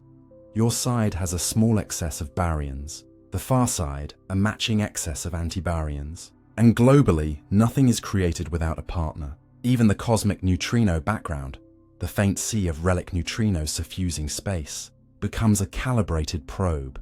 Its temperature and the possible presence of a sterile component are not loose parameters, but linked to the symmetry's demands, offering laboratory and astrophysical tests through beta decay experiments, neutrino oscillations, and cosmological fits to the early universe. The beauty of this framework is its discipline. It strips away discretionary knobs and asks you to accept or reject a package of predictions. Among them are exact spatial flatness at a level that future maps of the cosmic microwave background and galaxy clustering can keep squeezing, a specific, nearly scale-free spectrum of initial density variations with limited freedom for exotic non-randomness, a sharply limited or vanishing primordial gravitational wave background, and a neutrino sector with relations between masses and mixings that can be checked by oscillation experiments and by searches for neutrinoless double beta decay, whose discovery or absence would speak loudly to how CPT mirror the world really is. There are, of course, sober challenges that keep the idea honest. You must show that a time-symmetric boundary can truly replace the usual processes that generate the observed matter excess without spoiling light element abundances from the first few minutes. You must demonstrate that the seed pattern inferred from the sky can be produced without hidden fine-tuning, and that late-time structure forms on schedule. And you must reconcile the mirror's austerity with any future detection that plainly demands extra early universe drama. For example, a robust detection of long-wavelength gravitational waves at levels natural for a traditional rapid expansion story. The framework also forces clarity about initial conditions. Instead of positing an arbitrary, complicated start, you impose a simple, symmetric boundary that, by construction, minimizes degrees of freedom. Then you let dynamics write the complexity you observe, a move that turns a metaphysical hunch into a testable prior. On a human scale, the payoffs are less theatrical and more methodological. This mirror view invites you to re-ask each big question. Dark matter, the arrow of time, matter's slight victory, the shape of primordial ripples, with the discipline of symmetry. If a single principle can simultaneously account for several puzzles and reduce the number of free buttons we press, it deserves a fair hearing. If data refuse it, they will do so with specificity, pointing to which prediction snapped first. It also softens an old anxiety. You are not required to imagine before in absolute terms, only to read correlations across a boundary where before and after are labels that flip in the mirror. And it ends on a quiet, empowering note. Whether the universe truly has a CPT twin across the bang will not be decided by slogans, but by a conjunction of sky maps, neutrino experiments, gravitational wave limits, and careful fits to structure growth, each a place where the mirror's clean lines become numbers. You are invited not to romance a symmetry for its elegance, but to let that elegance earn its keep in the ledger of observations. If it passes, we will have traded several separate assumptions for one deep constraint. And if it fails, we will have learned precisely where the universe insists on asymmetry, which is itself a map toward whatever law holds the real mirror up to the world. Emergent space from entanglement. Growth, imagine starting not with points and distances, but with relationships. The way notes in a chord define each other. And then being told that space itself might be nothing more than the large-scale shadow of those relationships as they deepen and spread. That is the intuition behind emergent space from entanglement growth.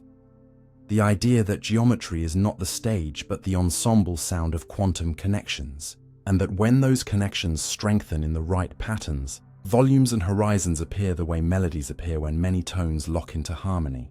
Begin gently.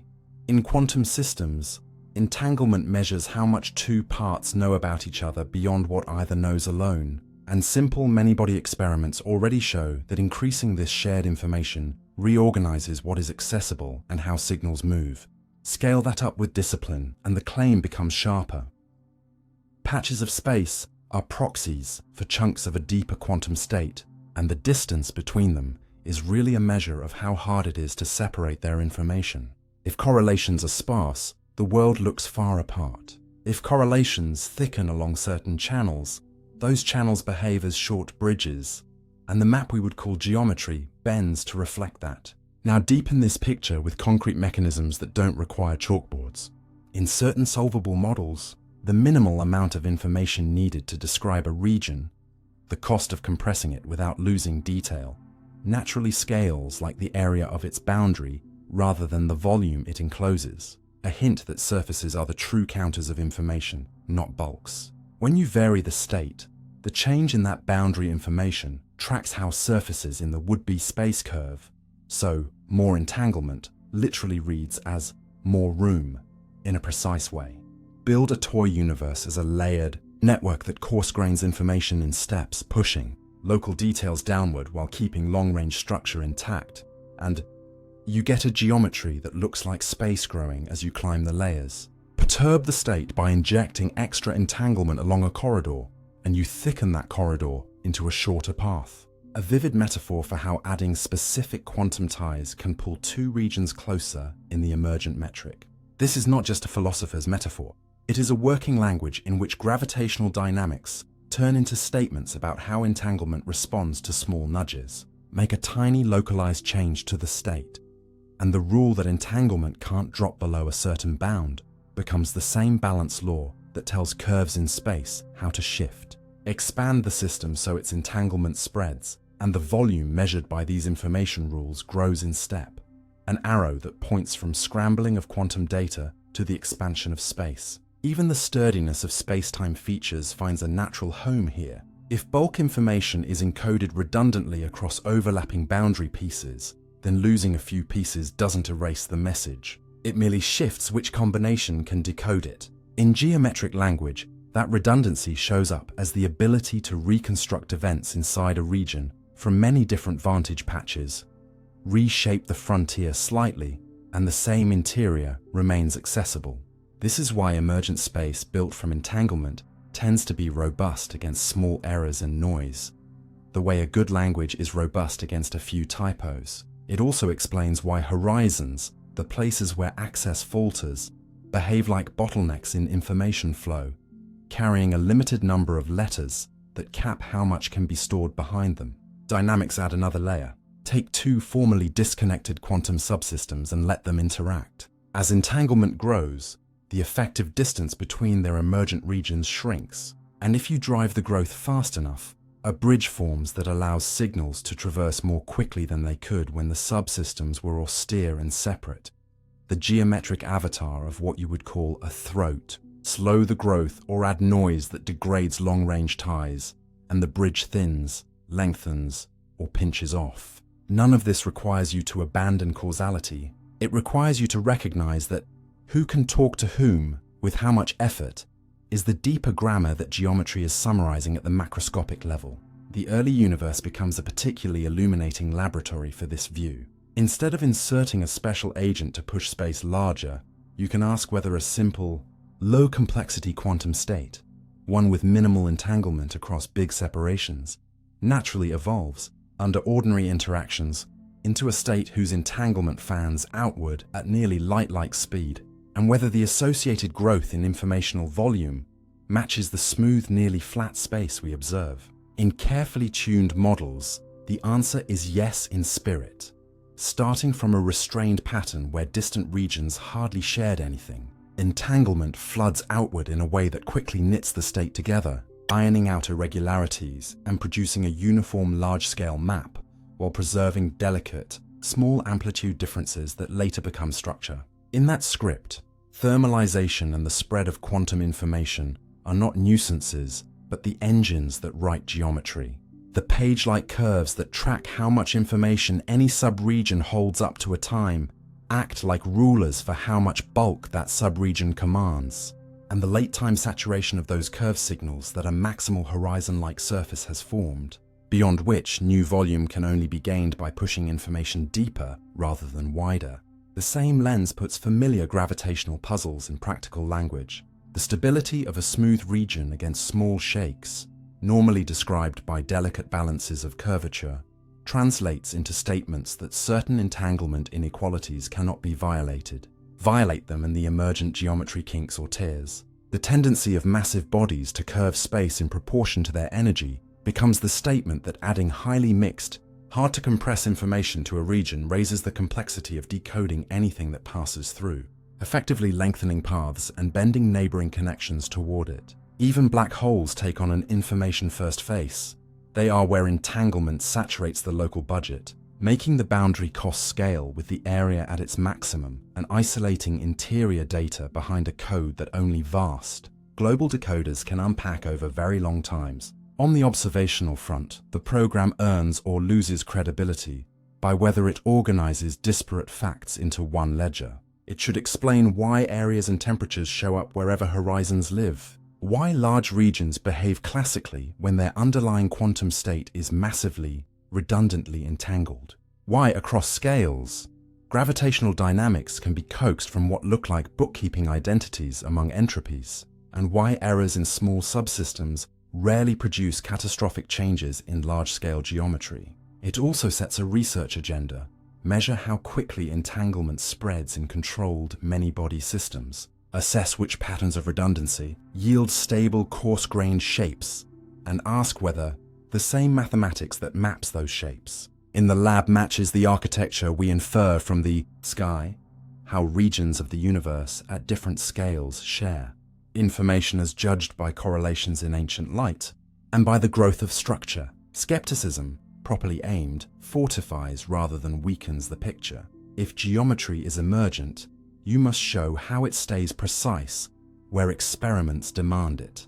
Planetary orbits, gravitational waves, lensing arcs, despite being built from messy quantum threads.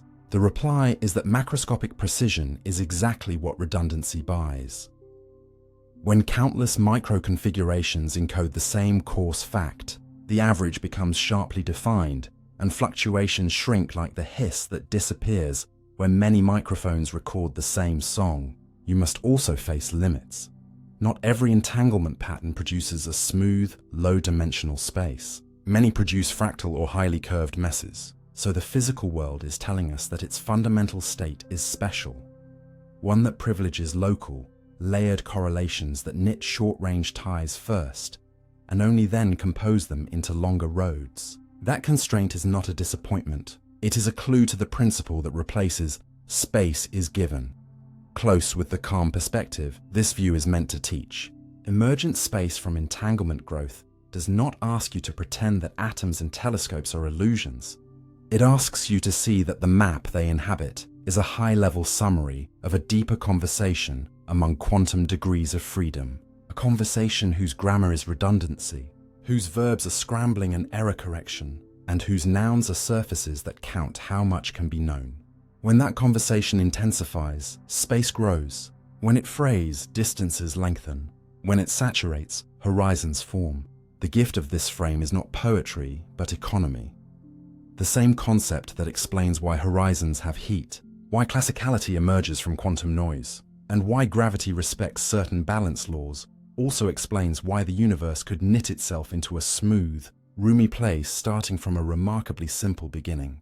Let that settle, and where are we? Becomes a question about how our part of the world is encoded in the whole, and why is there room? Becomes a question about why entanglement kept rising, steadily enough, broadly enough, and redundantly enough to turn a network of relations into the space we move through and the night we read for clues. Initial low entropy, why so special? Open your palm and imagine you're holding every possible arrangement the early universe could have chosen, most of them chaotic, lumpy, and already saturated with disorder. And then notice the vertigo that comes with the fact that our cosmos picked an astonishingly tidy one instead. Initial low entropy, why so special, is the careful way to ask why the first frame of the movie was so improbably ordered that a thermodynamic arrow of time could even exist for stars, life, and memory to follow. Begin gently. Entropy is not a mystical fog, but a way of counting. When we say low entropy, we mean few macroscopic possibilities compatible with what we see. For a gas in a box, low entropy is all the molecules huddled in a corner. For the universe, the subtlety is that most of its entropy budget lives in gravity's hands, and gravity's idea of disorder runs opposite to everyday intuition. A nearly uniform early cosmos, what the oldest light shows us it was, is actually a very special, low entropy condition because smoothness leaves vast gravitational options unused. The matter hasn't yet collapsed into black holes, which are the champions of entropy, and the curvature degrees of freedom that could be wildly excited are quiet. In that sense, the baby universe resembled an immaculate stage with all props stacked backstage.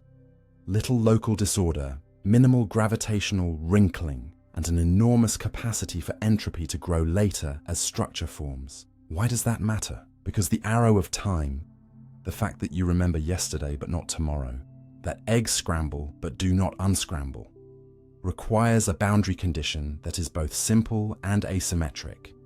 Simple so that one can state it without smuggling in hidden complexity, and asymmetric so that statistical drift has somewhere to go. Microscopic laws are near time reversal symmetric. Left to themselves, they would make backward and forward look much the same. What breaks the tie is not a new law, but a special beginning.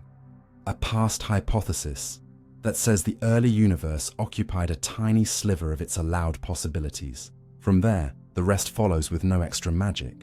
As gravity amplifies tiny differences, matter clumps, stars ignite, heavy elements forge, black holes form, and entropy skyrockets. Not in spite of gravitation, but because gravitational collapse unlocks an astronomical number of accessible micro-arrangements. Deepen the picture by reframing common confusions. First, low entropy is not the same as cold or simple ingredients. The early universe was hot, but the distribution of energy was organized. Almost all the disorder that could have been stored in space-time curvature and in dense objects wasn't. Second, low entropy is not merely a human choice about how to coarse grain.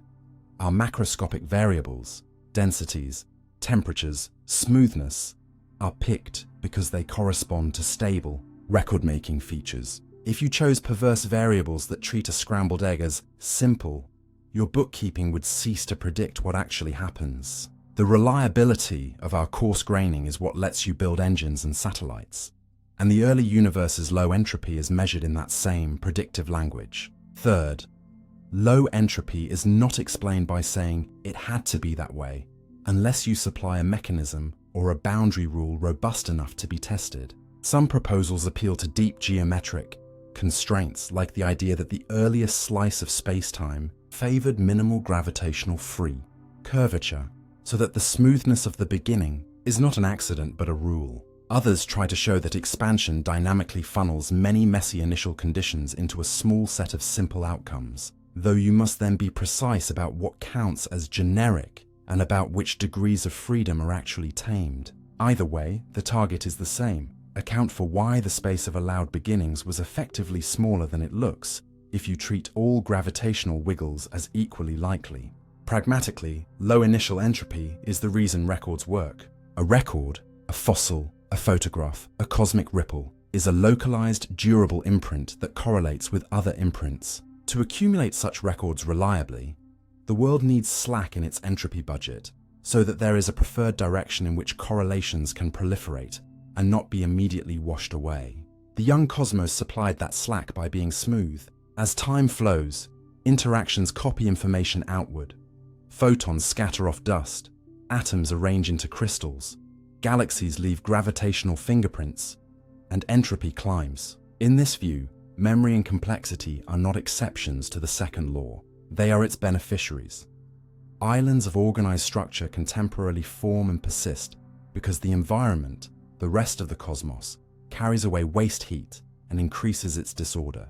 The specialness of the beginning is thus written into every diary entry and every layered rock. How special was it really? Any honest answer admits that we lack an agreed measure over all possible initial geometries and fields. So statements like 1 in a gazillion can be more poetry than proof.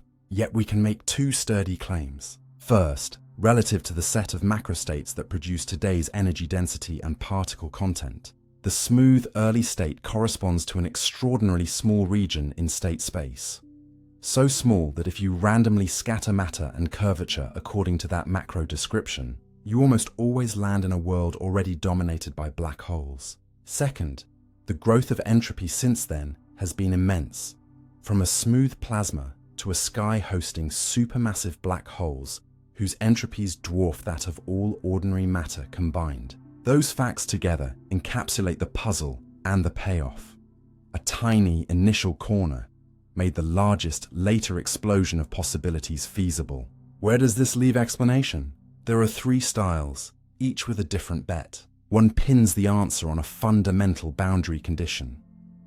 The universe began in a state that, by law, minimized certain gravitational features, much as a vibrating string is held fixed at its ends. Future observations would then test the byproducts of that minimality in, say, the exact flatness of space or the detailed statistics of primordial ripples. A second seeks a dynamical attractor, that makes vast classes of initial microarrangements flow towards simplicity, but this route must demonstrate that the very modes that maximize gravitational entropy are truly damped by the dynamics you posit. It's not enough to show smoothing of matter if the gravitational degrees of freedom are left free to roam. A third leans on selection across a larger ensemble. If there are many regions with varied beginnings, observers appear only in those where low initial entropy makes an arrow and stable chemistry possible. This is logically consistent, but earns scientific weight only when paired with a measure that predicts other observables we can check, rather than resting on habitability alone. Through all of this, a quietly radical lesson emerges. The second law in a universe with gravity is not about disorder everywhere, all at once. It is about the growth of available gravitational configurations, with local oases of order riding on a global tide of increasing entropy. Your ability to learn from the sky, the fact that the oldest light preserves a faint pattern of early smoothness with tiny informative imperfections, depends on that. Close calmly with the most useful takeaway. Low initial entropy isn't a hand-waving mantra, but a concrete, falsifiable stance about the first page of the cosmic ledger.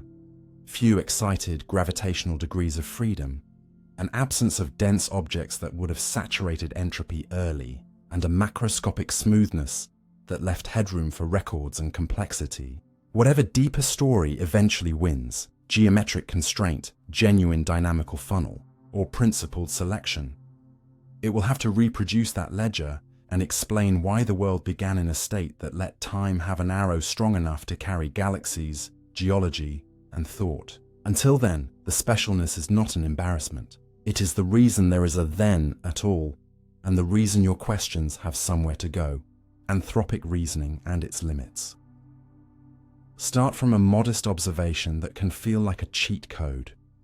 Of course you find yourself in a universe that permits beings like you, the same way a fish finds itself in water, but the right question is not the tautology, it's what you can and cannot learn once you take that selection effect seriously. And that is the beating heart of anthropic reasoning and its limits. Begin gently. Selection effects are everywhere in honest inference. Astronomers correcting for the fact that bright objects are easier to see, doctors adjusting for patients who volunteer for trials. So it's not scandalous to say that if the universe allows a wide spread of conditions, then our data are drawn from the rare subset where chemistry, long-lived stars, and stable structures exist. In that spirit, anthropic filters can explain why certain cosmic knobs sit in narrow bands. If the background push of empty space were much larger and positive, galaxies would never condense. If it were large and negative, the universe would crunch before stars form. If the early density ripples were far weaker, structure would stall. If they were far stronger, everything would collapse into black holes too quickly for complex chemistry. If nuclear resonance energies shifted too much, carbon and oxygen yields would plummet. Each of these is a no observer's boundary that trims the space of possibilities and, used well, yields upper or lower bounds that match what we measure to a pleasing degree. But do not mistake a filter for a full explanation. Anthropic arguments, at their best, can say why values cannot wander far, not why they land where they do within the allowed strip. That limitation is not pedantry. It's the difference between we survive only if the shore is somewhere between here and that cliff, and we are exactly 10 paces from the waterline for a deep reason. Push deeper. And the method demands 3 pieces of disciplined bookkeeping, or else it drifts into wordplay. First, you need a distribution over possible worlds, what values of the knobs are produced, and how often, which is not a vibe, but a consequence of a specific theory of the larger set, a landscape of vacua, a family of cosmological histories, a model of symmetry breaking. Change that distribution, and your anthropic prediction can flip. Second, you need a defensible rule for counting observers. Do you weight by number of stars, by number of habitable planets, by entropy production, by information processing capacity, or by observers with our coarse-grained data? Each choice embeds a philosophy of typicality and can tilt conclusions, because who counts is not settled by physics alone. Third, you need a measure that regulates infinities. a way to compare frequencies when your theory produces unbounded space or endless branches. And different reasonable measures can privilege young regions, fast processes, or freak fluctuations unless you prove they don't. When those three pillars are clear, anthropic reasoning becomes a narrow, testable claim. Given a concrete theory that populates possibilities with a specific distribution, and given a stated typicality rule and measure, compute the odds for observables conditional on the existence of observers with data like ours. Then confront those odds with the one universe you can measure. Used this way, the method has scored a genuine success in tone if not in uniqueness. Placing the cosmological constant in a small, positive band rather than at a natural particle physics scale is surprising on dynamical grounds, but becomes unsurprising once you wait by the presence of galaxies across an ensemble. Similarly, the amplitude of early density ripples sits in the Goldilocks range for structure, which an anthropic filter keeps, while many naive priors would not. Yet the limits arrive just as quickly as the winds. First, the reference class problem is not a nuisance you can ignore. Change the definition of observers like us, and your posterior shifts, sometimes wildly. Second, the method is inherently poor at precise predictions. It draws soft fences, not target bullseyes, and any claim of laser accuracy is either hiding a tight prior in the theory or smuggling in an unjustified typicality assumption. Third, anthropic arguments can anesthetize inquiry if you let them, declaring a value explained by selection before exhausting dynamical options, short-circuits the very process that gave us successful mechanisms in the past. Symmetries, conservation laws, attractors. Fourth, the spectre of freak observers. The idea that random fluctuations in vast futures could spawn minds with fake memories forces you to build models where ordinary observers dominate, or else your conditional probabilities become absurd. Any anthropic framework that cannot suppress such outcomes is not a quirky footnote, but an empirical non-starter. Fifth, when infinities loom, measures can produce paradoxes, youngness bias, runaway weighting of hyperproductive regions, that swamp the subtle selection you hoped would guide you. A respectable anthropic analysis must prove its conclusions are stable under small, motivated changes of the regulator. So what is the right use? Treat anthropic reasoning as a last-mile constraint in a larger pipeline. Start with a generative theory that produces a distribution of cosmic parameters. Test it against broad, non-anthropic data where possible.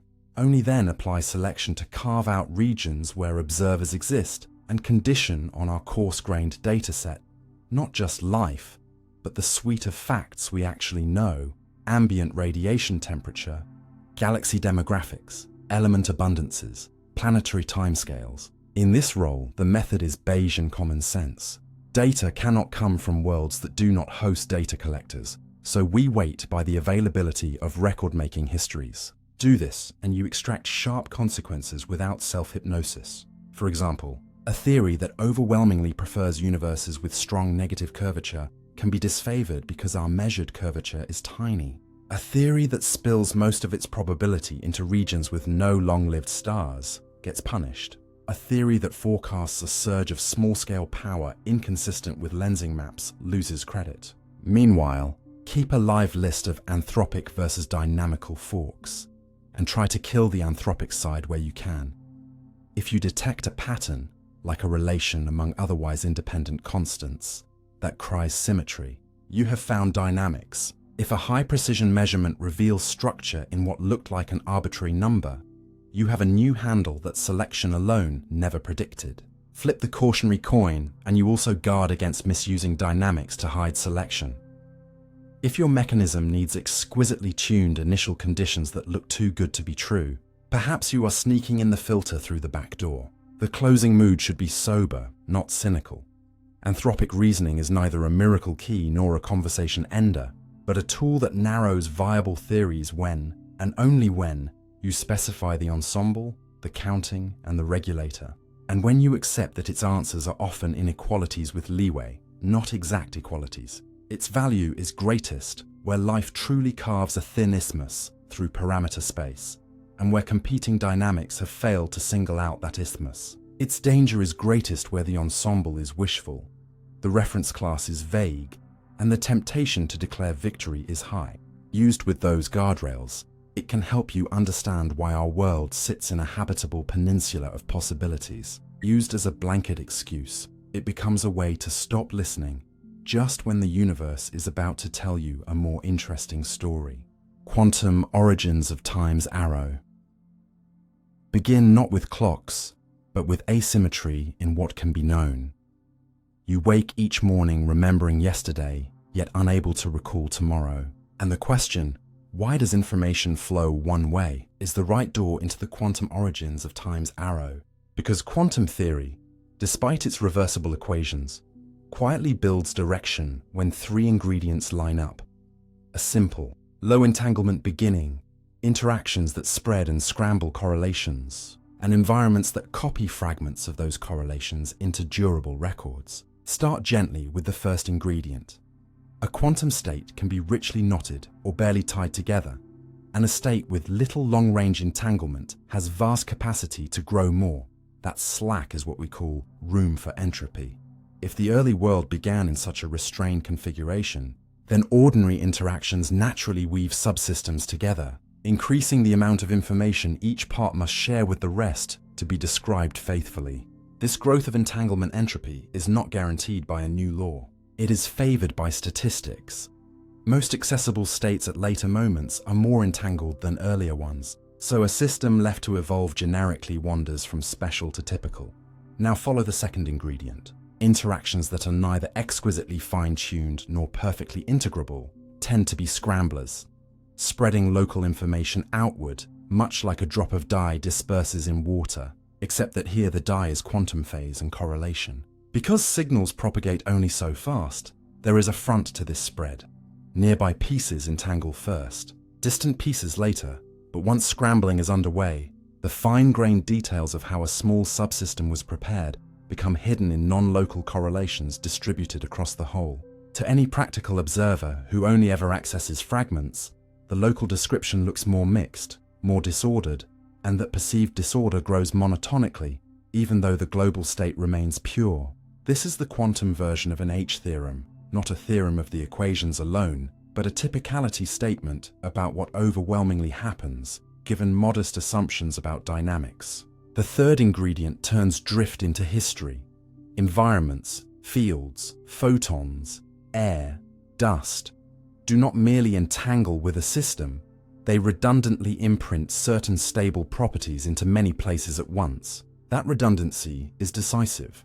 Once multiple fragments of the world each carry partial, consistent copies of the pointer values of a system, interference between rival possibilities becomes operationally impossible, and records become abundant. In this light, the arrow is not a metaphysical edict, but a bookkeeping fact.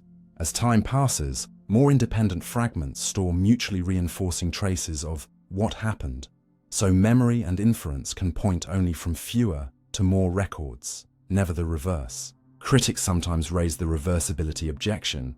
If the dynamics are invertible, why not unspool the spread and watch order return? And quantum mechanics has an honest reply.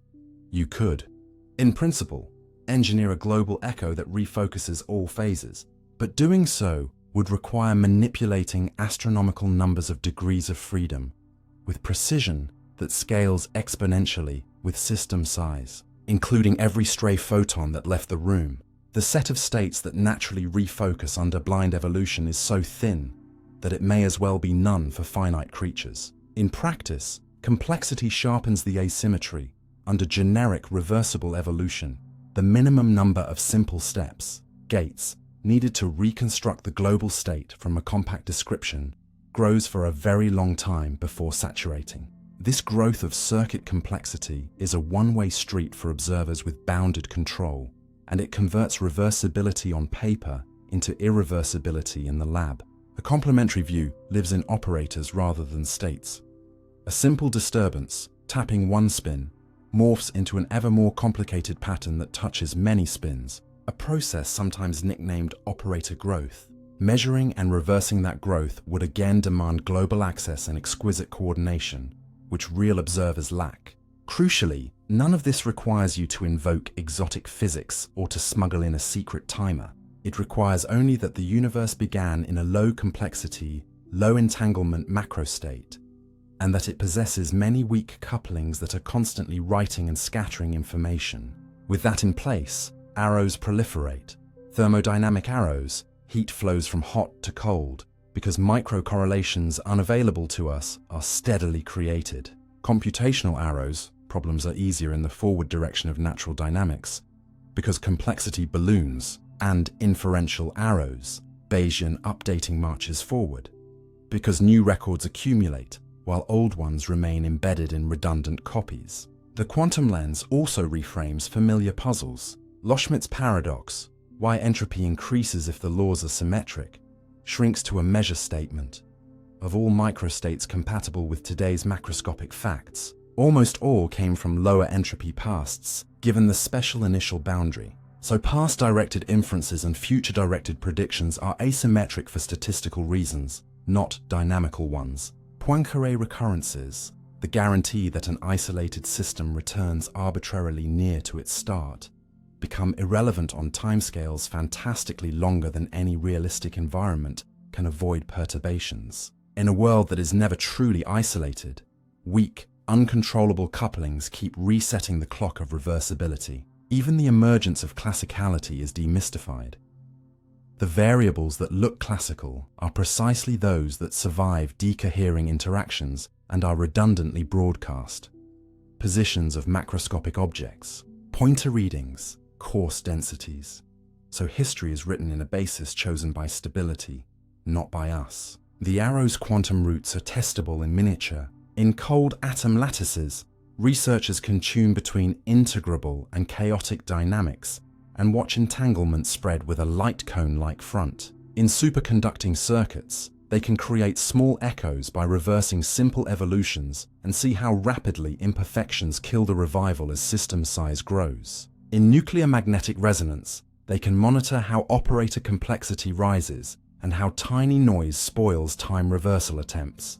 Each experiment underlines the same message. Reversibility is a fragile symmetry of the equations, whereas irreversibility is a robust feature of states, interactions, and ignorance layered together. The closing cadence is quiet but firm. The arrow of time is not grafted onto quantum mechanics, it grows from within it.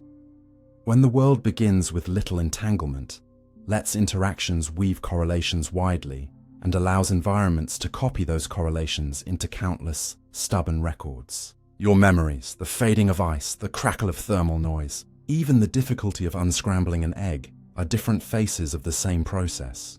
The steady migration from special, compressible descriptions to typical distributed ones. That is why you remember yesterday, and not tomorrow. Yesterday's records are stored redundantly all around you.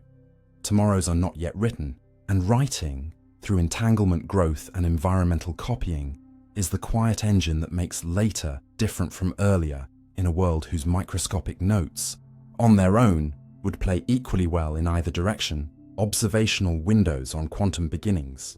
Trade the urge to picture a single first instant for a quieter challenge. Ask what the universe still carries that could only have been written by quantum rules at the beginning, and then treat the sky as a layered laboratory where each messenger opens a different window onto that writing. This is what observational windows on quantum beginnings means, a practical map of how to test early universe ideas without bluffing. Begin by widening your view beyond the familiar afterglow and imagine a suite of complementary forensics, each tuned to a different scale, era, and messenger. One window is the polarization of the oldest light, but not just the headline swirls everyone knows about.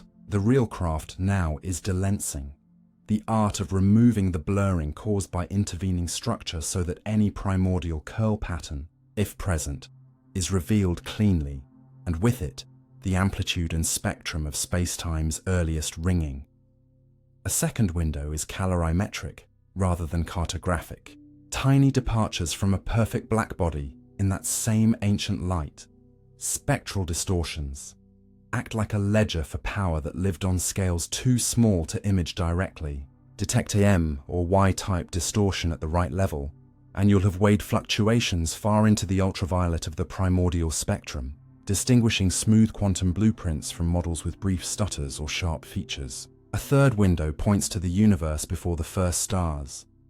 Neutral hydrogen's 21-centimeter whisper traces the dark ages and cosmic dawn, letting you map how the earliest ripples modulated cooling gas and the first sources of light. Unlike the afterglow, this probe offers tomographic slices across time, so oscillatory patterns, slight tilts, or exotic correlations in the initial spectrum show up as distinctive evolutions in the 21 simple-fold power across redshift. Push that idea to its limit and you see why radio arrays on the lunar far side are more than romance.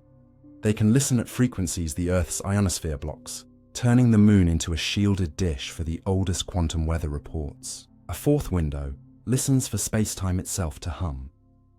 A relic gravitational wave background carries a broadband memory of what shook the very early universe. Different bands test different stories.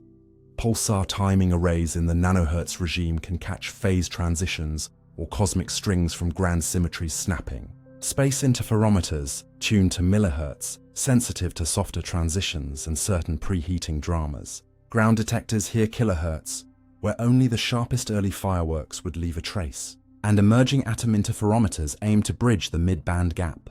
Even a null result is information, a smooth, quiet primordial spectrum squeezes models that predict loud scale-specific peaks, while a detection with a particular slope would fingerprint the stiffness and timing of whatever physics powered the first growth. A fifth window turns galaxies into rulers and clocks. Large-scale structure surveys do more than echo early ripples, subtle departures from a perfectly featureless spectrum, gentle bends, periodic wiggles from standard clocks, excited by heavy fields, or scale-dependent biases in how galaxies populate.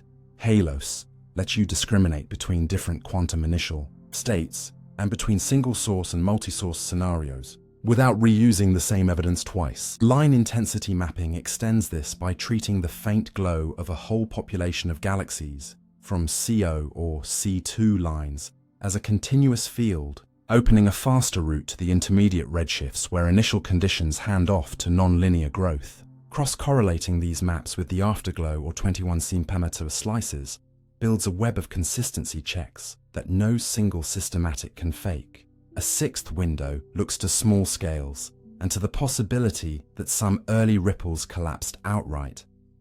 Primordial black holes would be the most literal fossils of quantum beginnings, and we hunt them with microlensing of stars, with the heating they'd induce in the early plasma, which would smear the afterglow, with their mergers in gravitational waves, and with their potential to seed unusual gamma-ray or radio signals. Constraints across the mass spectrum already rule out many flamboyant spectra of small-scale power and force theorists to keep their features modest.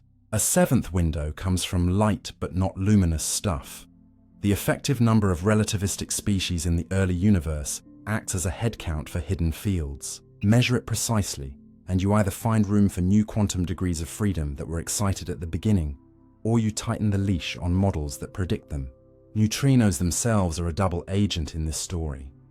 Their free-streaming damps small-scale power in a predictable way, so any departure from the expected pattern can hint at exotic interactions in the primordial soup or at initial conditions that were not purely adiabatic. An eighth window is about symmetries and their possible fractures. Tests for tiny preferred directions, for parity-violating twists in the polarization pattern, or for cosmic birefringence, a slow rotation of polarization as light crosses the cosmos. Probe whether the earlier state selected a subtle handedness or coupled to ultralight fields that turn quantum phases into macroscopic optics. None of these probes repeats the same question. They target different parts of the blueprint and different failure modes of our stories. The middle of this tale belongs to discipline rather than spectacle. Each window has foregrounds and systematics. The galaxy's dust can masquerade as primordial curls. Atmospheric noise can color 21 semesters measurements. Galaxies are biased traces of mass. Pulsars drift. Clocks tick. But the antidote is cross-checking. Delensed polarization must agree with lensing reconstructions built from galaxy surveys. Spectral distortions must match energy injection histories inferred from first-star modeling.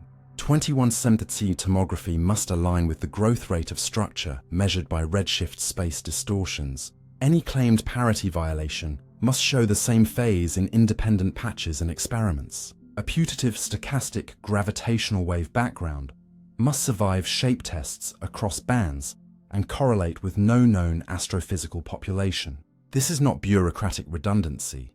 It is the only way to pin uniquely quantum origins on a sky that has had billions of years to add its own noise. The endgame, if you keep the tempo slow and the standards high, is a convergent portrait, a self-consistent initial spectrum with or without small features, a bound or detection of long wavelength space-time hum, a calorimetric read on small-scale power, a verdict on extra-light species, and a lattice of cross-correlations that leaves neither philosophers' doubts nor mundane systematics anywhere to hide. The soft closing note is this: quantum beginnings is not a license to speculate. It is a list of signatures that instruments can actually test, phase-coherent seeds echoed across independent traces, quiet or loud gravitational backgrounds with calculable slopes, calorimetric imprints of tiny scale fluctuations, symmetry choices writ faintly into polarization, fossil compact objects where ripples ran hot. And the right way to learn is to open as many windows as we can, compare the views, and let agreement be our teacher. In doing so, you trade a single dramatic origin story for a network of modest, interlocking facts that either reveal an early quantum studio at work or force us to rewrite the first bars of the cosmos with clearer notes, simulating early universe fields on Q devices. Swap the telescope for a chip and ask a heretical question. If the early universe is a quantum many-body system writ large, can we learn its hardest lessons by building smaller, controllable quantum worlds in the lab, simulating early universe fields on Q devices, and reading off dynamics that no classical supercomputer can track without drowning? Begin gently by noting why this isn't a fad but a strategy. The most revealing episodes in the first fractions of a second, violent symmetry breaking, particle production in time-dependent backgrounds, nonlinear gauge scalar interactions, defect formation are real-time, out-of-equilibrium processes, and classical lattice codes struggle there because amplitudes interfere rather than average and sign problems explode computational costs. While quantum simulators natively evolve amplitudes and phases, turning what is pathological for classical sampling into ordinary unitary time evolution. Push into concrete territory and you'll see two complementary paths. Digital simulators, superconducting qubits and trapped ions, encode fields into registers, discretize space into a finite lattice, and step forward with sequences of native gates that implement effective Hamiltonians, with careful mappings, staggered, Bravyi-Kitev encodings for fermions, qubitizations of scalar modes, Kogut-Susskind constructions for gauge links, and Trotter or qubitization techniques. They can mimic preheating bursts after an inflation-like quench, Schwinger pair production in strong electric backgrounds, or the tachyonic roll-down of a scalar across an unstable hill, while measuring observables, number spectra, unequal time correlators, entanglement growth that betray when classical approximations fail. Analog simulators, by contrast, lean into hardware that already speaks the language of fields. Rydberg arrays emulate spin models that capture symmetry breaking and domain coarsening. Ultra-cold atoms in optical lattices realize bosonic and fermionic fields with tunable couplings. Trapped ion phonons give long-range interactions. Superconducting resonators host bosonic modes coupled to qubits that play the role of matter. And clever drive protocols map expansion of space onto time-varying couplings or detunings, so that redshifting and horizon-like effects become laboratory dial turns rather than metaphors. The payoff of both styles is access to regimes where the universe's first laboratory, the universe itself, left only indirect fossils. You can quench asymmetry and watch Kibble-Zurek scaling of defect densities unfold in real time. You can turn on a synthetic gauge field and count pairs as they materialize from the vacuum. You can set up two field potentials and witness isocurvature to curvature transfer or parametric instabilities that spray quanta across modes. You can even measure out-of-time order correlators to clock scrambling speeds that classical solvers only infer. None of this works by wish alone, so the middle of the story is engineering honesty.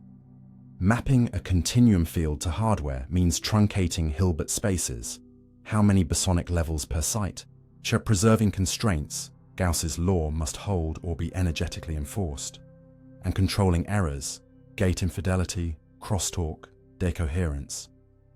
Current devices live in the noisy intermediate era, so you verify by triangulation, compare early time dynamics with classical calculations where they still agree, stress test conservation laws as evolution proceeds, and use error mitigation techniques, symmetry verification, probabilistic error cancellation, randomized compiling, to separate physics from hardware scars. Gauge theories sharpen the challenge and the opportunity. Even 1 + 1 dimensional Schwinger dynamics already show why quantum hardware matters: string breaking, persistent oscillations. While higher dimensional non-abelian models demand link encodings that keep local constraints exact or softly penalized. Here, analog-digital hybrids shine, using bosonic modes for links and qubits for matter, or energy penalty Zeno protection, to corral the dynamics inside the physical subspace. A different lever is synthetic metrics. Because cosmological expansion primarily rescales momenta and dilutes interactions, you can emulate it by modulating lattice depths, couplings, or on-site energies in time, mapping comoving mode evolution to lab frequencies. With Floquet drives or adiabatic ramps, you generate effective Hubble-like friction and watch particle production spectra tilt exactly as the cosmological calculators predict, an avenue tailor-made for testing how sensitive early universe features are to short-distance cutoffs or brief departures from adiabaticity. Verification is not an afterthought, but the spine. Cross-platform repetition, ions versus superconductors versus atoms, exposes device-specific artifacts. Classical tensor network or truncated Wigner calculations anchor the small and intermediate regimes. Conservation of charges and Gauss constraints serve as real-time diagnostics, and scalable readout schemes. Fourier analysis of local correlators, tomography of reduced density matrices, entanglement entropy proxies via randomized measurements. Turn raw bit strings or fluorescence counts into field theory observables you can plot against sky-facing predictions. The near-term science is twofold. First, pressure test the approximations used in cosmology by building toy worlds that deliberately violate them. Turn interaction strengths up, seed non-Gaussian initial states, drive quenches too fast, and measure where simple continuum treatments break. That tells you which modeling assumptions are safe when you interpret data from the oldest light or the large-scale structure. Second, explore signatures that are difficult to bound otherwise. Small oscillatory features in power spectra from brief heavy field excitations, non-thermal fixed points in turbulent cascades after violent quenches, defect networks that decay via rare events, and produce emulator catalogs of dynamics that survey scientists can translate into search templates. Beyond the INISC horizon lies error-corrected simulation with bosonic or surface code qubits, where deep circuits unlock high-dimensional gauge theories, long-time baselines, and precise extraction of spectral functions via phase estimation. Resource counts are sobering. Qubits scale with lattice sites and field truncations, T-gates with light cone volume. But the roadmap is clear. Compress using symmetries, co-design algorithms with encodings, and reserve fault tolerance for the parts of evolution that amplification by chaos makes most unforgiving. Even now, the enterprise pays philosophical dividends without hand-waving. If a chip can reproduce, with independent knobs and in full real time, the same statistical fingerprints we attribute to quantum beginnings, phase coherent seeding, specific defect scalings, spectra from time-dependent backgrounds, confidence grows that our early universe stories rest on dynamics rather than on narrative convenience. If, instead, well-instrumented simulators repeatedly expose blind spots in our favorite approximations, the feedback is immediate and constructive. Close softly with the right humility. Simulating the cosmos on quantum hardware is not about reenacting the Big Bang in a box. It is about isolating the few mechanisms that matter, how fields with time-dependent masses shed quanta, how constraints steer turbulence, how entanglement spreads and classicality emerges. turning them into Hamiltonians we can engineer, and letting real devices teach us which intuitions survive contact with unitary time evolution. That way, when we look back to the sky for evidence, we bring with us not just equations and hopes, but rehearsed, measured dynamics that make our inferences steadier and our questions sharper. What nothing could physically mean. Begin by admitting that nothing is a shapeshifter, and that most arguments about it are really arguments about which mask you allow it to wear. To a particle physicist, it might mean a vacuum with no particles, yet bristling with fields and boundary conditions. To a relativist, it might mean no space-time region at all, no distances to measure, no clocks to tick. To a logician, it might mean the absence of any objects that satisfy a description. And to a philosopher, it may tempt as the absolute lack of being, a notion so strict that physics cannot even point at it. So the honest question is not, does nothing exist, but which operational emptiness does a law of nature allow, and what would count as evidence that you were looking at it? Begin gently with the least dramatic sense, laboratory nothing. Pump a cavity to ultra-high vacuum, block thermal light, cool the walls, and you still measure forces and clicks because the electromagnetic field retains normal modes, and boundaries select which modes can live there. The resulting Casimir pull between plates and spontaneous emission shifts are not mystical eruptions from metaphysical absence. They are signatures that vacuum in quantum theory is a state. One that minimizes energy while keeping fluctuations demanded by the uncertainty principle. So the first moral is definitional. When physics says nothing, it often means the ground state of a specified set of degrees of freedom under specified boundary conditions. Change the boundary, change the nothing, step up a level and the container itself becomes suspect. In general relativity, space-time is not a box but part of the dynamical cast. So empty can mean no matter fields, yet still allow curvature, waves, horizons, structures with temperature and entropy derived from geometry alone. That already complicates naive pictures. An empty, expanding space-time with a positive vacuum energy carries a horizon, and horizons radiate. Emptiness radiates not because it hides secret stuff, but because the rules that relate geometry, information and quantum fields demand it. Push further, and you meet nothing as boundary condition.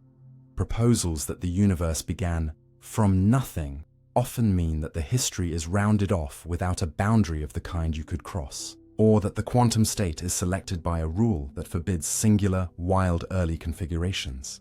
In both cases, nothing is a constraint on allowable histories, not a pre-existing void. Ask a stronger version. Could there be nothing with no laws, no space, no time, no Hilbert space to hold a state? And physics falls silent by construction, because our method is to relate measurable quantities under assumed structures. Without those structures, there is no experiment to pose, no probabilities to compute, no reference against which absence could be distinguished from a blank page.